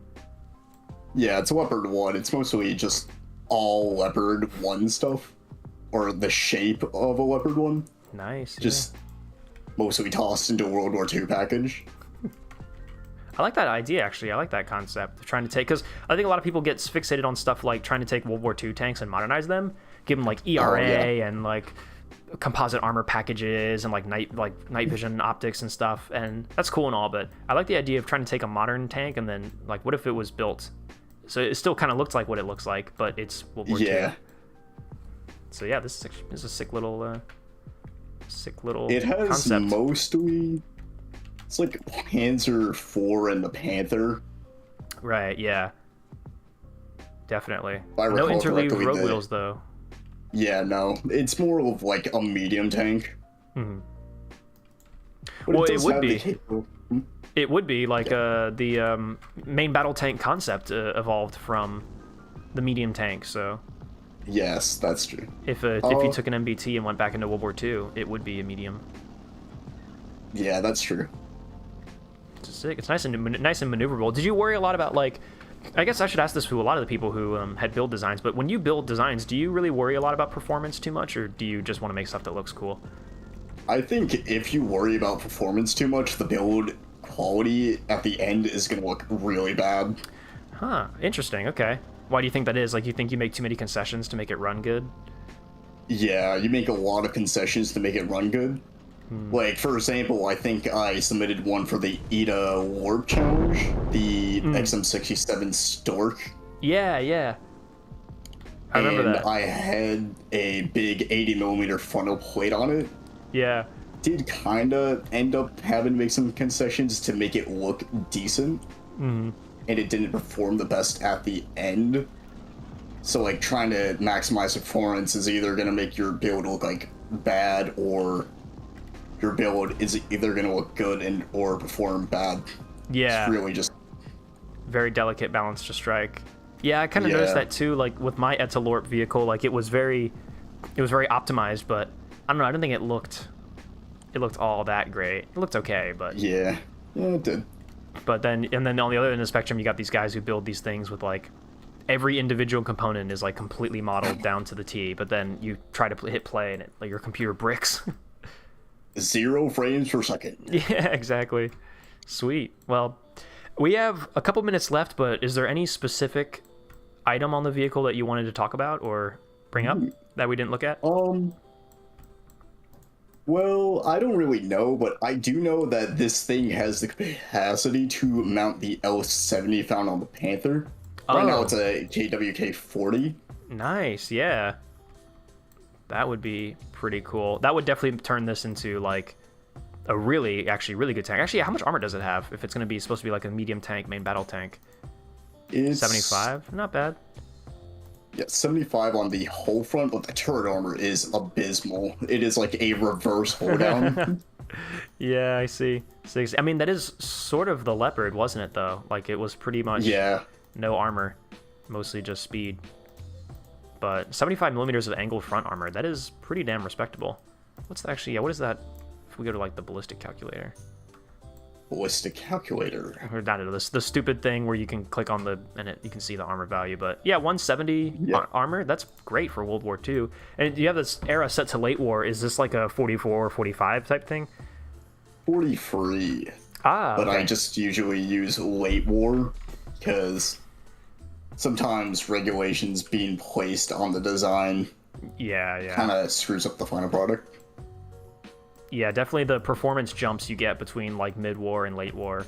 And pretty much mid-war and anything before it, like your tank is probably going to run like shit. It's not going to go very fast. Yeah. And then late war, all of a sudden, it's like, oh, now it runs like comically well. Like now it's like a World of Tanks tank. Like I feel like there's not enough of a gap between like the vehicles that are like World War I and run at like 4 miles an hour, and then the vehicles like this where it's like I can build pretty much anything and make it go 30 miles an hour pretty easily.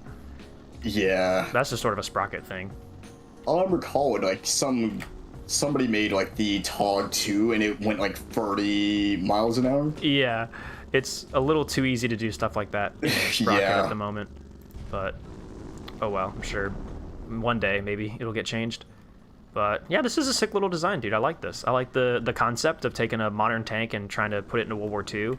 I like that you stayed faithful to like Germany by giving it the KWK-40 and like you didn't try to mash up other tanks into it. And it's like pretty recognizable. Like if you gave this to somebody and like, yeah, this looks like a Leopard and a Panther like mashed together basically with the Panzer IV's gun. Yeah. Sweet. Cool. All right. Well, I'll probably we only have like a minute left. So if there's no other specifics you wanted to roll out on the vehicle, then I think we can probably just move on. But thank you so much for coming out. Yeah, help me. He's gonna put me in the basement again. No, don't say that. Don't tell him anything, guys. Whatever he just says, it's not true. Like if he's talking about stuff, then it's not real. It's not true. You need to be more thankful about what you're given, not what you don't have, but what you do have, because it can be taken from you. Did you know this? I understand, glorious leader. Get the hell out of my sight. I killed him. He's dead. I mean, he's just not here right now. Jeez, am I right, Chen, or am I right? Just, you try to be nice. Like, can a girl, like, just try to be nice, like, at least once? God, like, I interviewed the tank. Like, I brought her a VC on stream. Like, I brought you on stream to talk in VC, and I was trying to be nice and stuff. And this is how you repay me? Oh, screaming for help? Oh, boo-hoo. Yeah, dude. Yeah, whatever. Yeah, we all have to fucking live in the basement. You're not unique, okay? Anywho, I hope that guy dies. So anyway, yeah, this is a great little tank. I like the concept. Like I said, like so many times we get fixated on making World War II tanks like into modern tanks. So taking a modern tank and putting it in World War II, that is pretty awesome, I think. So next up we have the final 3 submissions. Oh wait, excuse me, not Ozark. This is somebody who already submitted, so we're not going to do 2. We're going to do the last 2. The C1150 from Lucas Delta. Did we do a design from Lucas Deltas already? We'll make sure people aren't trying to resubmit stuff, you know. I don't think we did. No.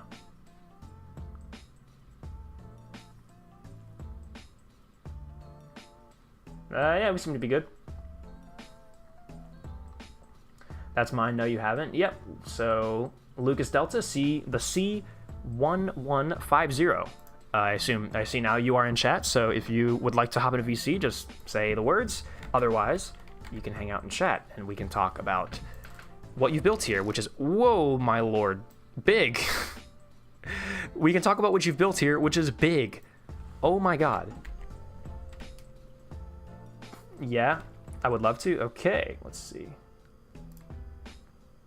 All right, we're gonna drag you in. Lucas, you are on the air in front of 8 bajillion people.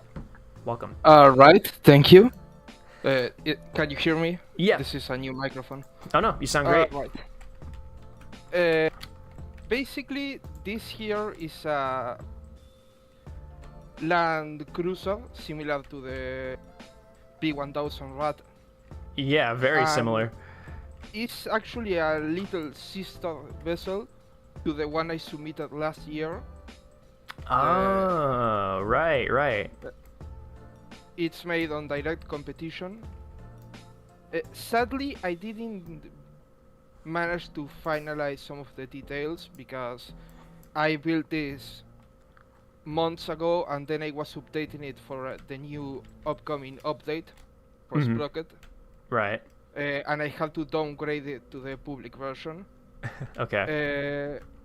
But basically, you have a 290mm turret from a cruiser, and the secondary turrets operate 30mm cannons. And the hull has a rocket howitzer, similar to the Storm Tigers. Damn. My lord. How thick is the armor on this thing? If I remember correctly, it's 500mm. Jeez, the shells are huge. The internals are not the best model, but... I can only imagine that in this thing, like, there's just so much space that you can't possibly fill it all up. There are some hallways on the lower deck. And on the back you have a compartment for carrying reconnaissance vehicles. You actually can open the rear door. Oh, wow. Wait, hold on. Oh, goodness, this is going to be... Gotta drag the camera. Oh, wow, yeah, the rear door is openable. Wow. So this is like a aircraft carrier on land. Although I guess not aircraft carrier. It's a land carrier. I do actually have an aircraft carrier on land. This is more like just having a scout plane, but on tank form. Wow, yeah. Nice, okay. Do the weapons actually function? Yes. Oh, yes, they do, yep. Oh, my lord. So, alright, hold on. How big... Alright, so we said the 90s were in these little turrets. Oh, they're 35mm AAs. 90 millimeter guns? Oh, 290 millimeter guns. Right. Yes. And then another 250 millimeter hull gun. You can also open the doors by the side of the bridge. That is the little bunker between the guns. I gotta get to the bunker on front of the turret ring. Oh, I see. Like what kind of looks like a driver viewport, but obviously it's a massive. Oh my lord! So this can open up and people can like walk out of here, crawl out of here. I actually had to file edit the game a little bit to allow me to make it this big. Oh yeah, I bet. Wow. I mean, the fact that it drives and functions is pretty impressive too. Last time I tested it, it made 18 miles per hour. Wow. That's pretty incredible. The only part that broke on downgrading it from the private alpha is the turret being slower than it should. Right. I mean, it's so sluggish. But again, I think that's Sprocket. It will be bigger, but yeah. Ooh, the file editing to make it faster broke. Yeah. Well, let's see if I can get this whole gun to aim at. Whoa. Hold on, I'm trying to see if I can use the whole gun to aim at. Oh, it's already reloading. Oh man, the reloads on these are insane. So this is not like a practical, efficient weapon. This is just pure big. Actually, the origin of this is that with some friends on private, we have a D&D setting where we play Dungeons and Dragons. Nice. And these were made as a scam for a big government. That's actually pretty cool. That's pretty much the best use for something like this. Damn. Well, yeah, this is definitely the biggest thing I think we have all for the whole challenge. Nothing we've had submitted so far has been nearly this big. I have a bigger one on the works that is actually 1-to-1 in size with the P1000. Oh shit! Because this is actually like 50 to 75% the size of the real P1000. Really? Oh my gosh! I really did not know. I guess how big the P1000 was supposed to be. My goodness. Damn, son. Well, yeah, this is, I mean, an admirable, like, I don't know how to do any of the file editing, so I have no idea how to build tanks this big, and I'm actually surprised that we haven't had more tanks of this size being submitted, considering, actually, I'm actually surprised how little, like, meme tanks we've even had, too. Like, we had the Lloyd Carrier from Hell, but that was pretty much it. But this is, like, half meme tank, half just, like, actually, I'm in awe of this. So yeah, we have about a minute left on the timer. Is there any specific pieces of this vehicle that you wanted to point out or talk about? Not much beside what I said already of the file editing breaking a bit, because it's from a version that is one above the one public. But the thing that the suspension, you don't actually need file editing to do it. Oh, okay. You can just actually make them that big? Yeah. Wow. You have to manually input the value, but you can make it that big without file editing. Right. Cool. Okay. I actually didn't know that. Nice. What you do is that you use the simpler hull method, the one that doesn't have freeform, and you extend the size as much as possible, and that will extend the length of the suspension beyond what it usually allows on freeform. Right. Okay. Cool. Actually, that's a good little tip. I mean, I don't think I'll ever end up building. Ooh! I just crashed into a tree and like injured all the crew.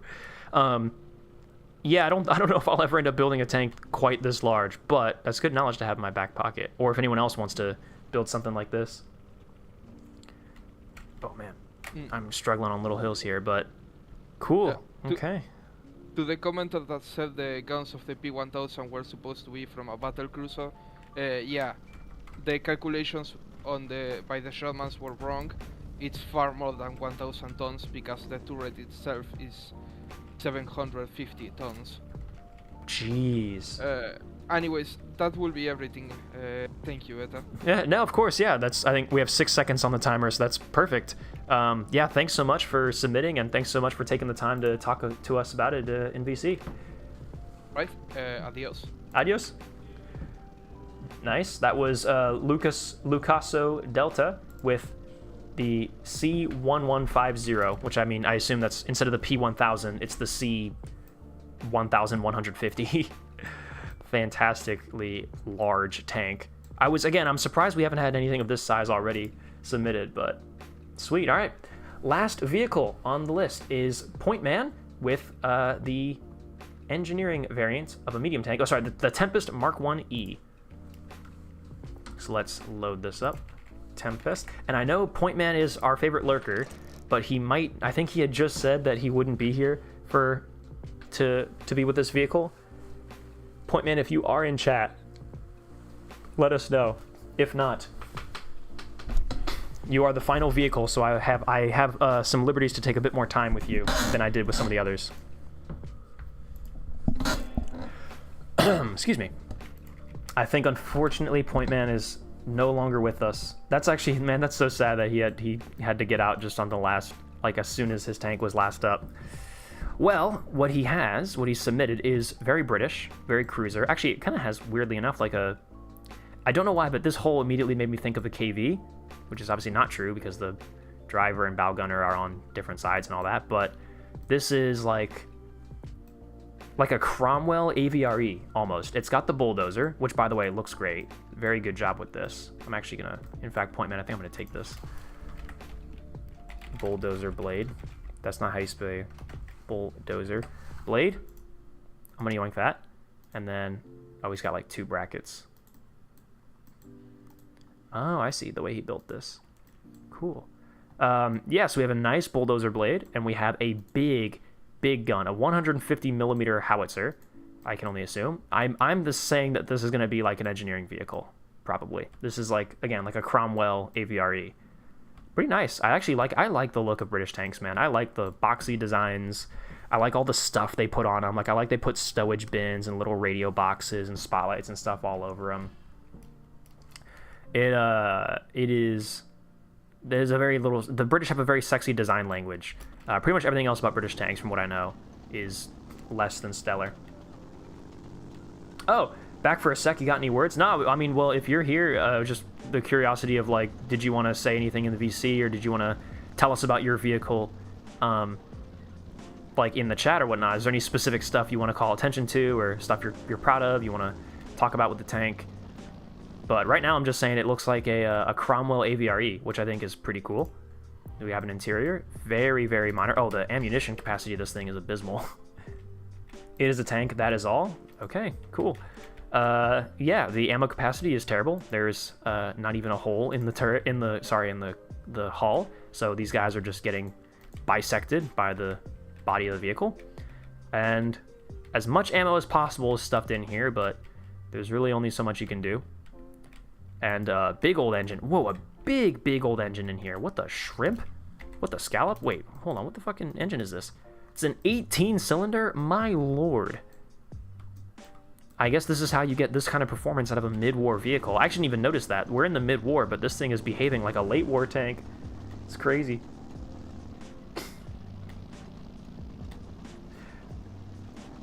If you have a sec, check the post for this vehicle on Sprocket Creations. There's a picture of the more detailed version. Okay, we can have a look at that. I like this thing though. I like how like it's a very solid like platform. Like I could totally take this hull and turret and can make some pretty cool stuff out of it. Change the suspension around. Updated version can go like 79 kilometers per hour. Gee whiz. What's the top speed of this one here? What can we do? 38, 39, ooh, 40. 41, 42, 43. Oh, they can go fast. Whoa, we're gonna avoid crashing. We're gonna crash into a tree. Oh, that dozer blade did not do very much. Let's see. You say you had more engineering, more detailed stuff. It doesn't look like it. The Tempest Mark 1E, the post on Sprocket Creations. Oh, sorry, I was looking in the different channel. Sprocket Creations. The Tempest Mark 1. Oh yeah, you added a camo to it. Put some sandbags on it. Oh yeah, wow, you have added a lot of stuff to it. Put smoke launchers on it. Wow, nice, yeah. You put a lot of it. Put what's the guy's name? What's the guy? Driver. Barbie movie. He was Ken in the Barbie movie. Why am I forgetting his name? Why am I blanking on him? Ryan Gosling. You got a little Ryan Gosling sticker on there on the front of the vehicle. Yeah, nice. That sandbag blueprint is might download that and take that. Oh, and you put a machine gun on the roof. Vickers machine gun on the roof. Yeah, nice. There's some good details here. It kind of looks like the brown you've colored it kind of makes it look like the Gup Panzer IV. Girls in Panzer. Panzer IV. Hold on, chat. You guys can take a look at this. Oh, that's wrong scene. There you go. This is the one photo these got. Oh, sorry. I shrunk this down for the sake of not doxing myself for my email earlier. There you go. So I can see there's the Ryan Gosling photo. Come on. There you go. Ryan Gosling right on the front. Sandbags that actually look pretty good. And we have the Vickers, I think. Machine gun up top. Or a Bren, maybe.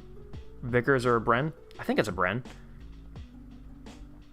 Yeah, it's cool. I like it. Sandbags was made by, yeah, I know damn well you didn't make those sandbags. I know damn well you didn't make those sandbags. No, I actually, again, I like the concept a lot. Like, I keep saying it, but it's pretty much all there is to it. The Cromwell AVRE. It's pretty sick. Cool. Yeah. Thanks for sharing, and thanks for giving me a blueprint for a bulldozer blade. I'm definitely going to steal that and use that on something.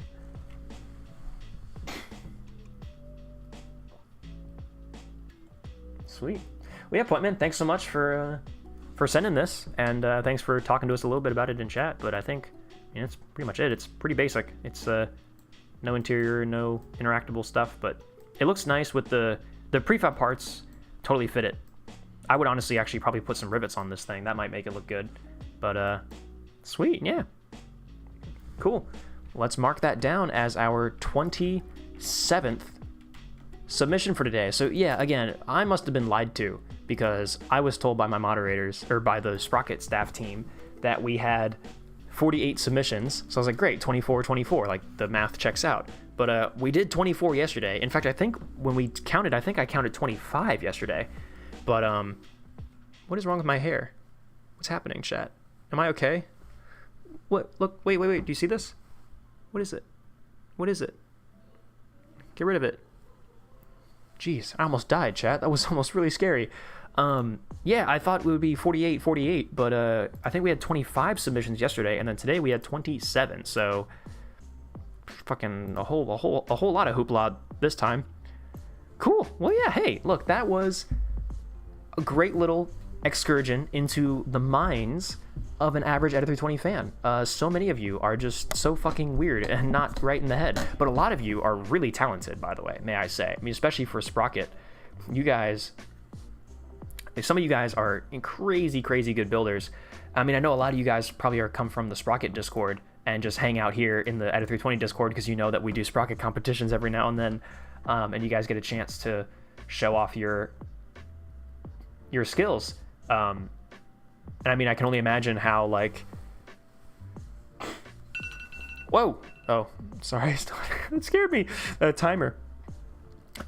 It's pretty cool how we managed to build such like a nice little Sprocket community within our own Discord community. Like, it's cool. And if we are not right in the head, then you are beyond gone. Yeah. I mean, I'm like on the verge of, like, you know, like I'm one bad day away from doing that, you know? Like I'd be having thoughts. I'd be having thoughts, dude, and it's crazy, right? And that's just how it goes.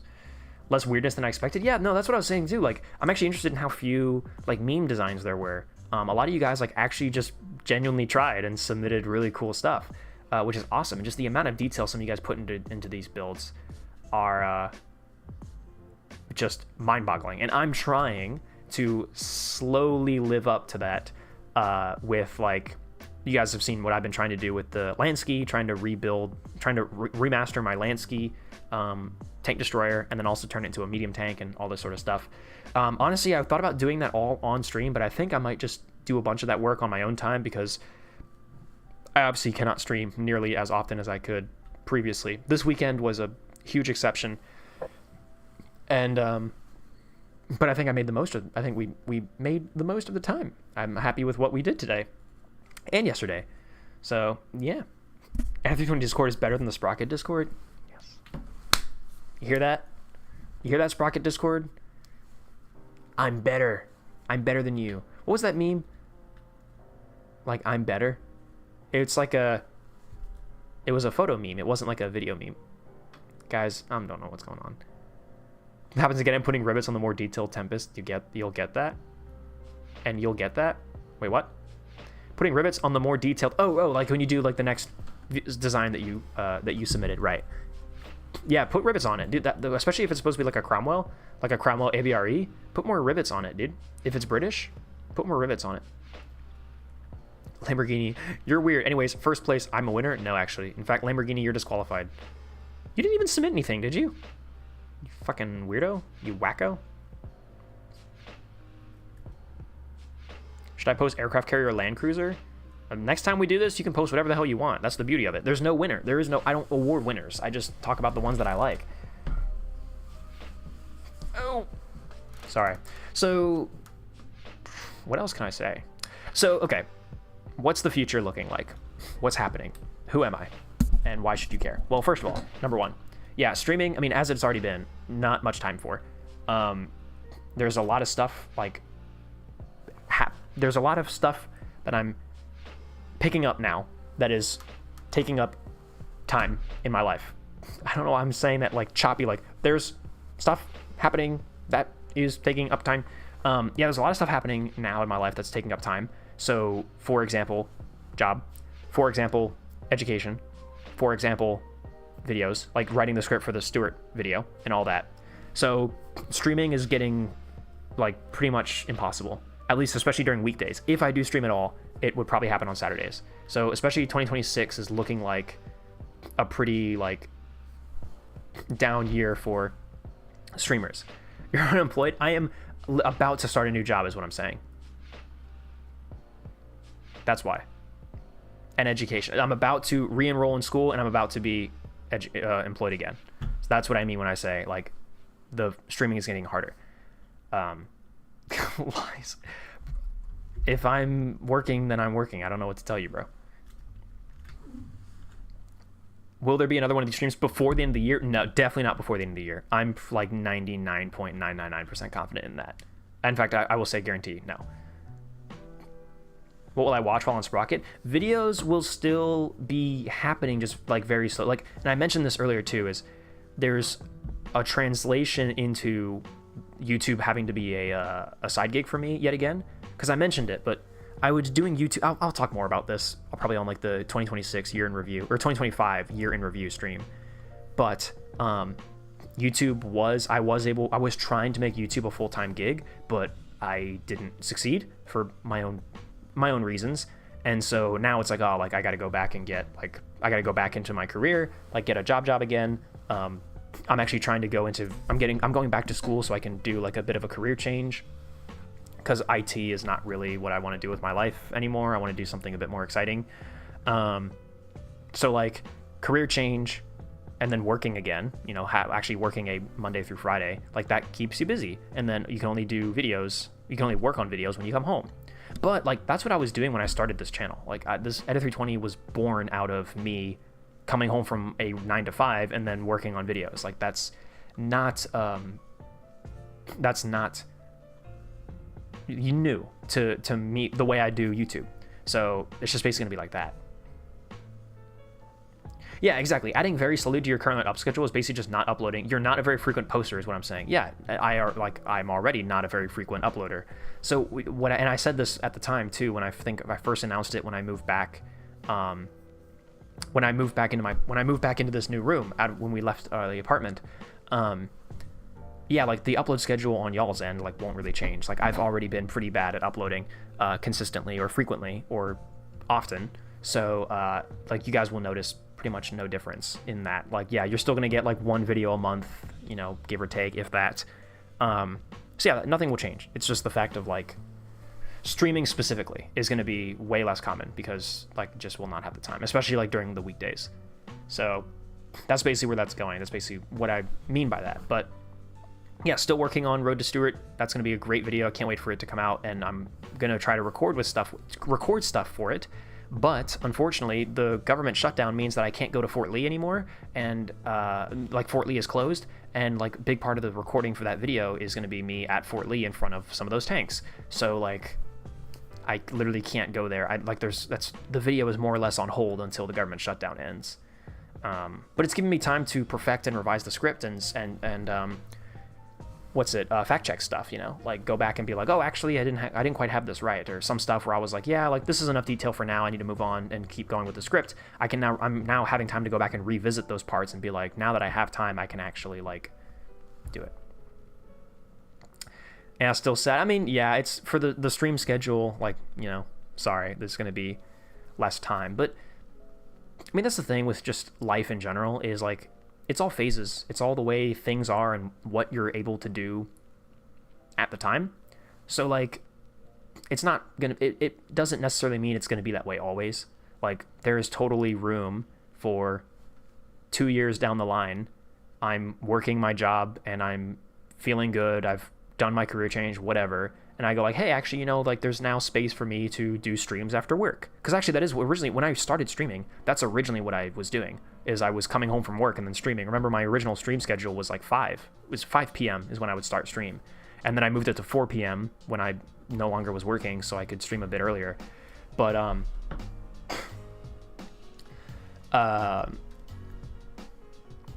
yeah, so like, that's not to say that this is the new way that it always is going to be forever, now and forever. Like, Edit 320 is done streaming. Like, no. It's just, I was on a hot streak for last year. Like, 2024 was a great year for streaming. 2025 has been all right. I mean, the first half of 2025 was all right. But 2026 is going to be, I think, like a pretty bad year for streaming. But, I mean, I still expect to be making videos. Like, I'm not going to stop. I mean, I always say, I say it again and again, I do not see myself not doing YouTube in some capacity till the day that I die. Like, I just enjoy doing this so much, and it's such a good creative outlet, even if it can't be a career. Like, I don't see any reason why I wouldn't still work a full-time job or do other things, but then, you know, come home and make videos. Like, I will always be researching tanks. I'll always be in the tank world. I'll always be doing tank stuff. And so as long as I'm doing tank stuff, I will want to share it with the world. And YouTube is my avenue to do so. So, like, I mean, I don't know why, I don't need to clarify this because you guys know. But, like, yeah, at Edit 320, like, I'm not going anywhere. It's just the ebb and flow of how much time I can and can't commit to it at certain points. And how that changes, but then, like, figuring out that balance is what I should say.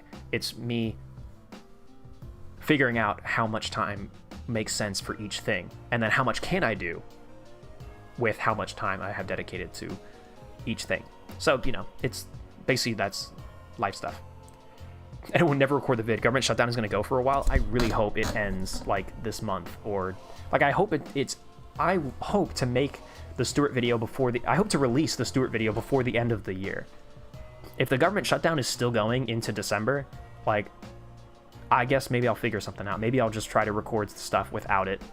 But that's gonna fucking suck so much, dude. It'd be so amazing to record what I wanted to record inside Fort Lee, like in their library with the archives. I was gonna get like the original like 1930s like dusty old books and open them in front of the camera and read them in front of you guys. I was gonna be standing in front of original 1917's original T1 E2 Cunningham vehicle. Like, if I could get into Fort Lee, like, I have such amazing plans of filming in there. And if I have to make the Stewart video without that stuff, I'm going to be so upset. Like, to the point where I probably won't even think it's worth putting out. Maybe I'll find another project to do in the meantime to release while we wait for that, because, man, that's going to piss me off. Happens to the video if the entire government collapses and the country goes into anarchy, we still get it in at least a few months. Yeah. If the government goes into anarchy, I'll break into Fort Lee and I'll film it. So yeah. Always make awesome content. Don't care how long it takes. Well, thank you. Because we're still getting peak content. Yes, you are still getting peak content. I've been talking a long time about trying to do more tank documentaries because it seems like I make one tank documentary every like calendar year, and I would like to do more, but they require a lot of like understanding and research, and like I don't know, maybe I just have a really high bar. I mean, I do, but yeah. So the documentary, hopefully if I'm spending more time doing documentaries, because what little time I dedicate to YouTube has to be more like well spent, then yeah, hopefully I do more documentaries, and like you guys get more like actual educational content rather than just like Tank Enthusiast reacts and stuff. Just lock in and eventually it'll work out. I'm trying, man, bro. The locking in is the hard part. I'm telling you about that. Locking in is the hard part. What if the next 10 years if you become a ship YouTuber, then I've been killed. I have been murdered and somebody has taken my place. It's a skinwalker. It's not me. If I start making unironic boat videos, I died. I died and went to hell. And Satan is puppeting my corpse. That's not me, bro. That is not me.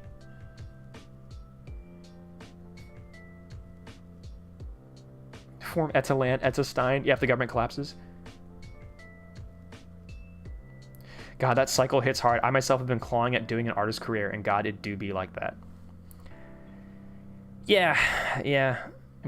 There's like what you can do and what you want to do and what you have to do, and finding the balance. Like that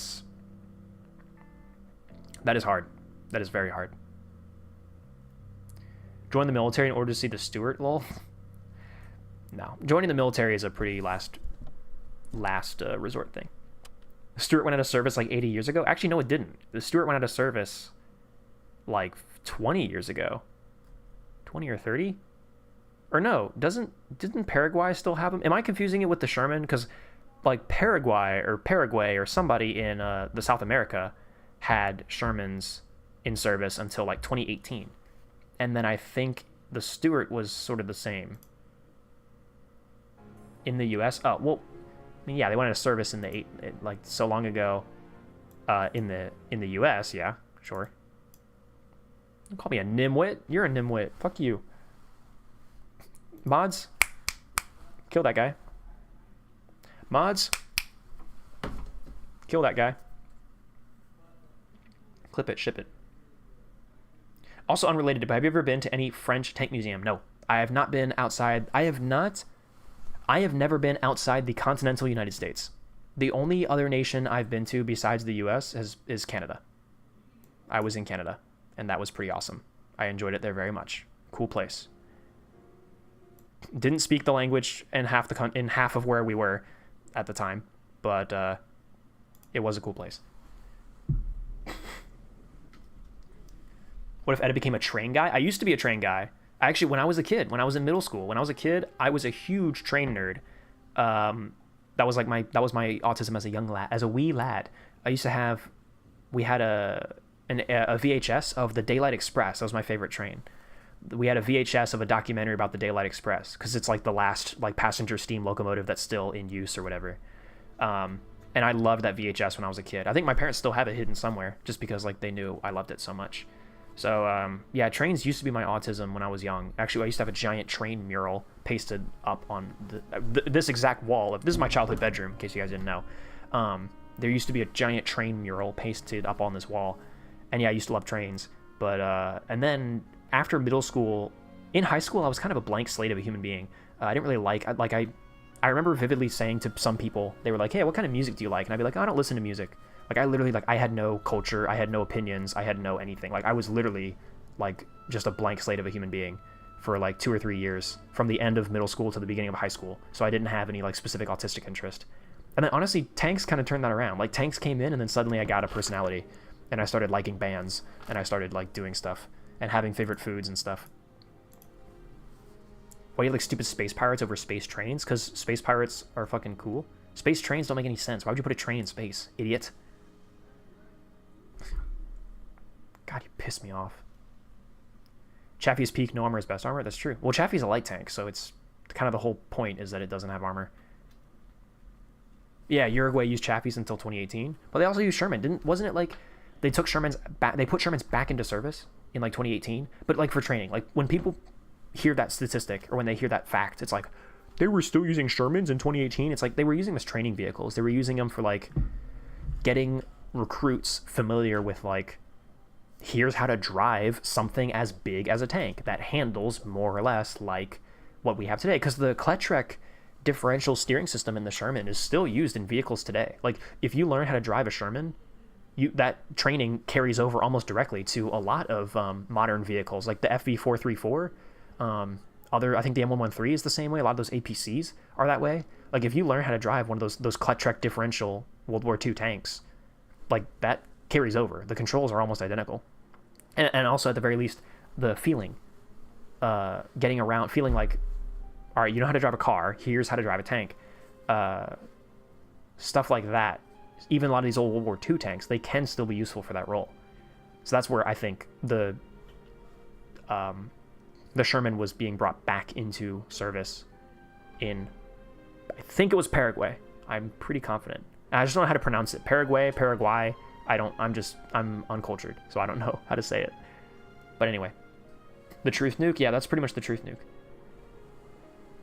We need plain ETA 320. Man, I need to release the fucking... Man, I'm such a bastard. I need to release the Virginia vlog. The Virginia vlog is full of plain content. Because pretty much we had my 3 Canadian buddies, Paul, Felix, and Joe. They came down here to Virginia, and we went all around Virginia to like military museums and stuff. Since the AAF museum was closed, and Fort Lee wasn't open at the time, the only places I could take them to were military museums here in Virginia, and they were all plane museums, like the Smithsonian Air and Space Museum. We had a aircraft museum, the military, I think the Virginia Military Museum down near Virginia Beach, and other places. Like the Virginia trip with those 3 guys was very plane focused. So I was doing a lot of walking around being like, I don't know any of these things. I don't know what these planes are, but they were nerding the hell out. So if you guys are plane fans, I need to release the Virginia vlog because pretty much most of it was plane focused. It was very plane heavy. I really hope I'm not super late to the stream. We are literally like ending in like 2 minutes. Like this is the end of the stream. So I'm very sorry, but I can't hang out forever. Maybe about the next 7 minutes, because then it'll be 7 o'clock for me. 7 p.m. for those of you who on a bit of a different wavelength. Yeah, and I went to Quebec on my days. Yeah, I did. I went to Quebec. The Canada vlog is on the main channel. If you go to the main channel and you find the playlist, you can find the IRL stuff. The ETA 320 Canada vlog, when I went up to Canada and I recorded the whole trip, and it was amazing. It's still one of the coolest things I've ever done. The Colorado trip was also really cool, and I still need to release part 2 of the fucking Colorado trip. Like, I'm just not a good YouTuber. I'm not very good at this whole thing. Is ETA in Pennsylvania? No, I'm in Virginia. That is where I live. That's where I was born. It's where I was raised. It's where I've lived my entire life, and I love it very much. I love Virginia. I'm a huge Virginia patriot. I love it here. I think this is like a great. Like, I'm not going to go around saying it's the best state in the country because I've never lived in other states. So for all I know, I could move to Nevada and then like, oh, actually, I really love Nevada. In fact, I actually like Nevada more than like, I don't know. So I'm not going to go ahead and say Virginia is the best state in the U.S. definitively, but I really love it here. This has been like, it's been my home and I love it. 0 out of 10 YouTuber watch Red Wrench instead. Honestly, yeah. Just go watch Red Wrench, dude. Bro generally does everything I do, but better. Canada mentioned? Yeah, shout out Canada. Canada's a cool place. I'd go back. I would love to go back. Especially, like, I'd love to spend more time. When I went to the original trip to Canada, there was a lot of, like, we talked about, like, spending a night in Quebec and, like, or Montreal. Quebec is the state, not the city. Spending, like, a whole evening in Montreal and going to pubs. But, the trip kind of got cut short, and so we didn't have time to hit the bars or the pubs in Montreal. But I would have loved to have done that. Yeah, Montreal is where my friends were based. So I went to Canada to visit friends that I met through the internet, and they were all Canadian and they lived in Montreal. So they come to Western Canada. We did go to Toronto. There's a whole. Go watch the Canada vlog. Go watch the Canada vlog. It was this massive road trip. It was an entire week. I landed in Montreal. We spent a day in Montreal. Actually, 2 days in Montreal, and then we drove like all the way across. We visited the Ottawa Tank Museum. Actually, now renamed to the Canadian Tank Museum, but the Ottawa or Oshawa, the Canadian Regiment Museum, whatever it's called.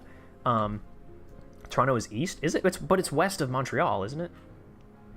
Oh my, Toronto's west of Montreal, so maybe that's what it was in Ontario, which is west of Quebec, right?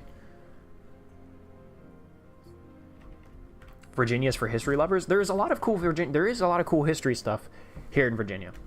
Actually, there really is. There's Civil War history. Like, obviously, Richmond was the capital of the Confederacy during the Civil War. Actually, down in Richmond, there's tons of monuments, or, well, not monuments, but there's tons of, like, landmarks over there. Like, you can go to, like, old Confederate munitions factory that was burned down, that blew up when Richmond was set fire. When they set fire to Richmond, the Confederates retreating. There is the White House of the Confederacy, which is just like right behind VCU Hospital for some reason. It's just sitting there. Like, you wouldn't even notice it if you walk past it, but the White House of the Confederacy is there.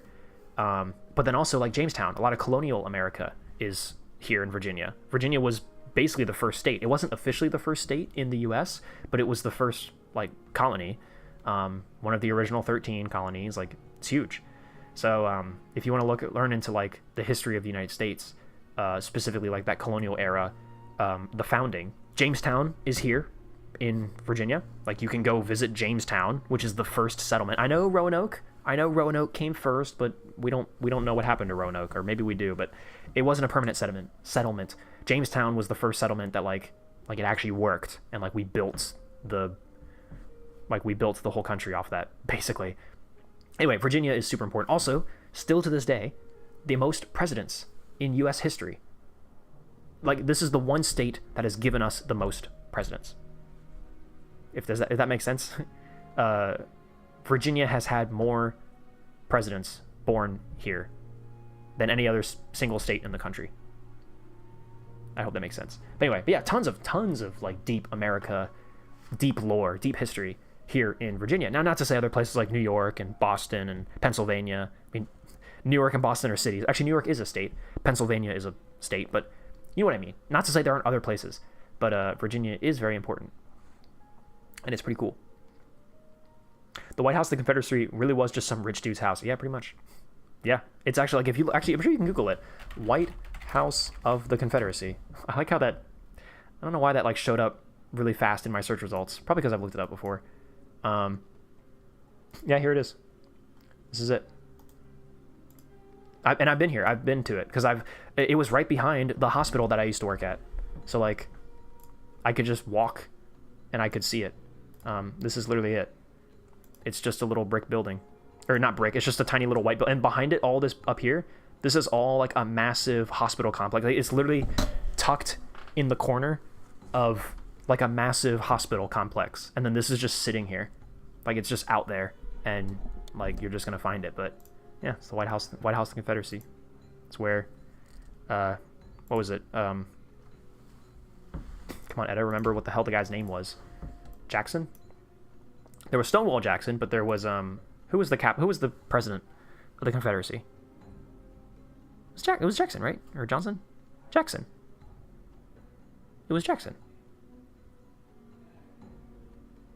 Right. But what's his full name? Jefferson. Damn it. Jefferson Davis. Yes. You're right. Sorry. Yes, Jefferson Davis. That guy. Andrew Jackson? No, that guy, that's totally different. Totally different guy. Really shows development. Yeah, man. It just shows like it shows like a whole freaking city was developed around this. I mean, you had like all the old colonial stuff, and then they just built an entirely new city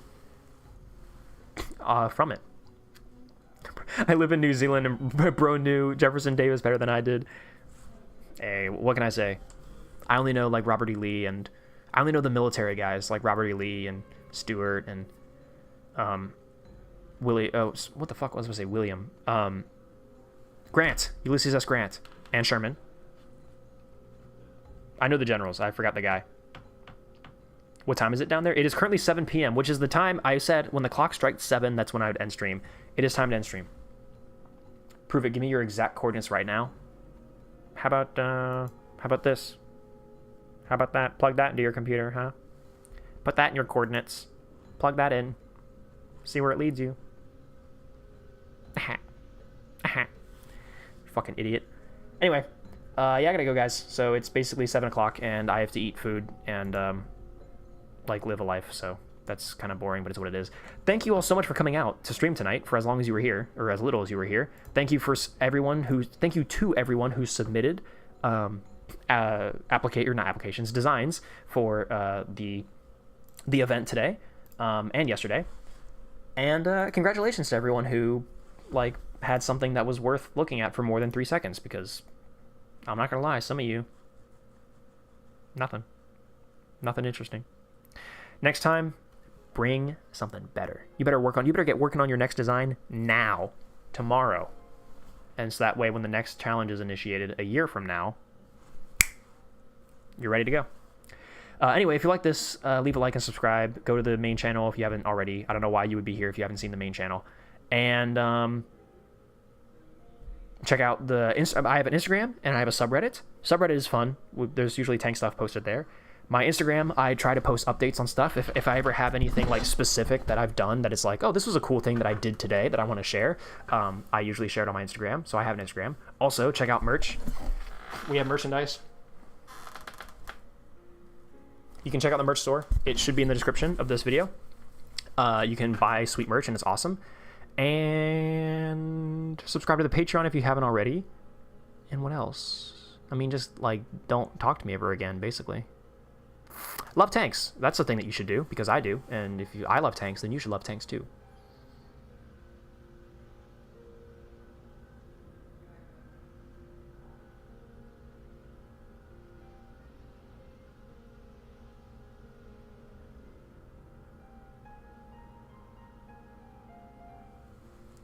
All right.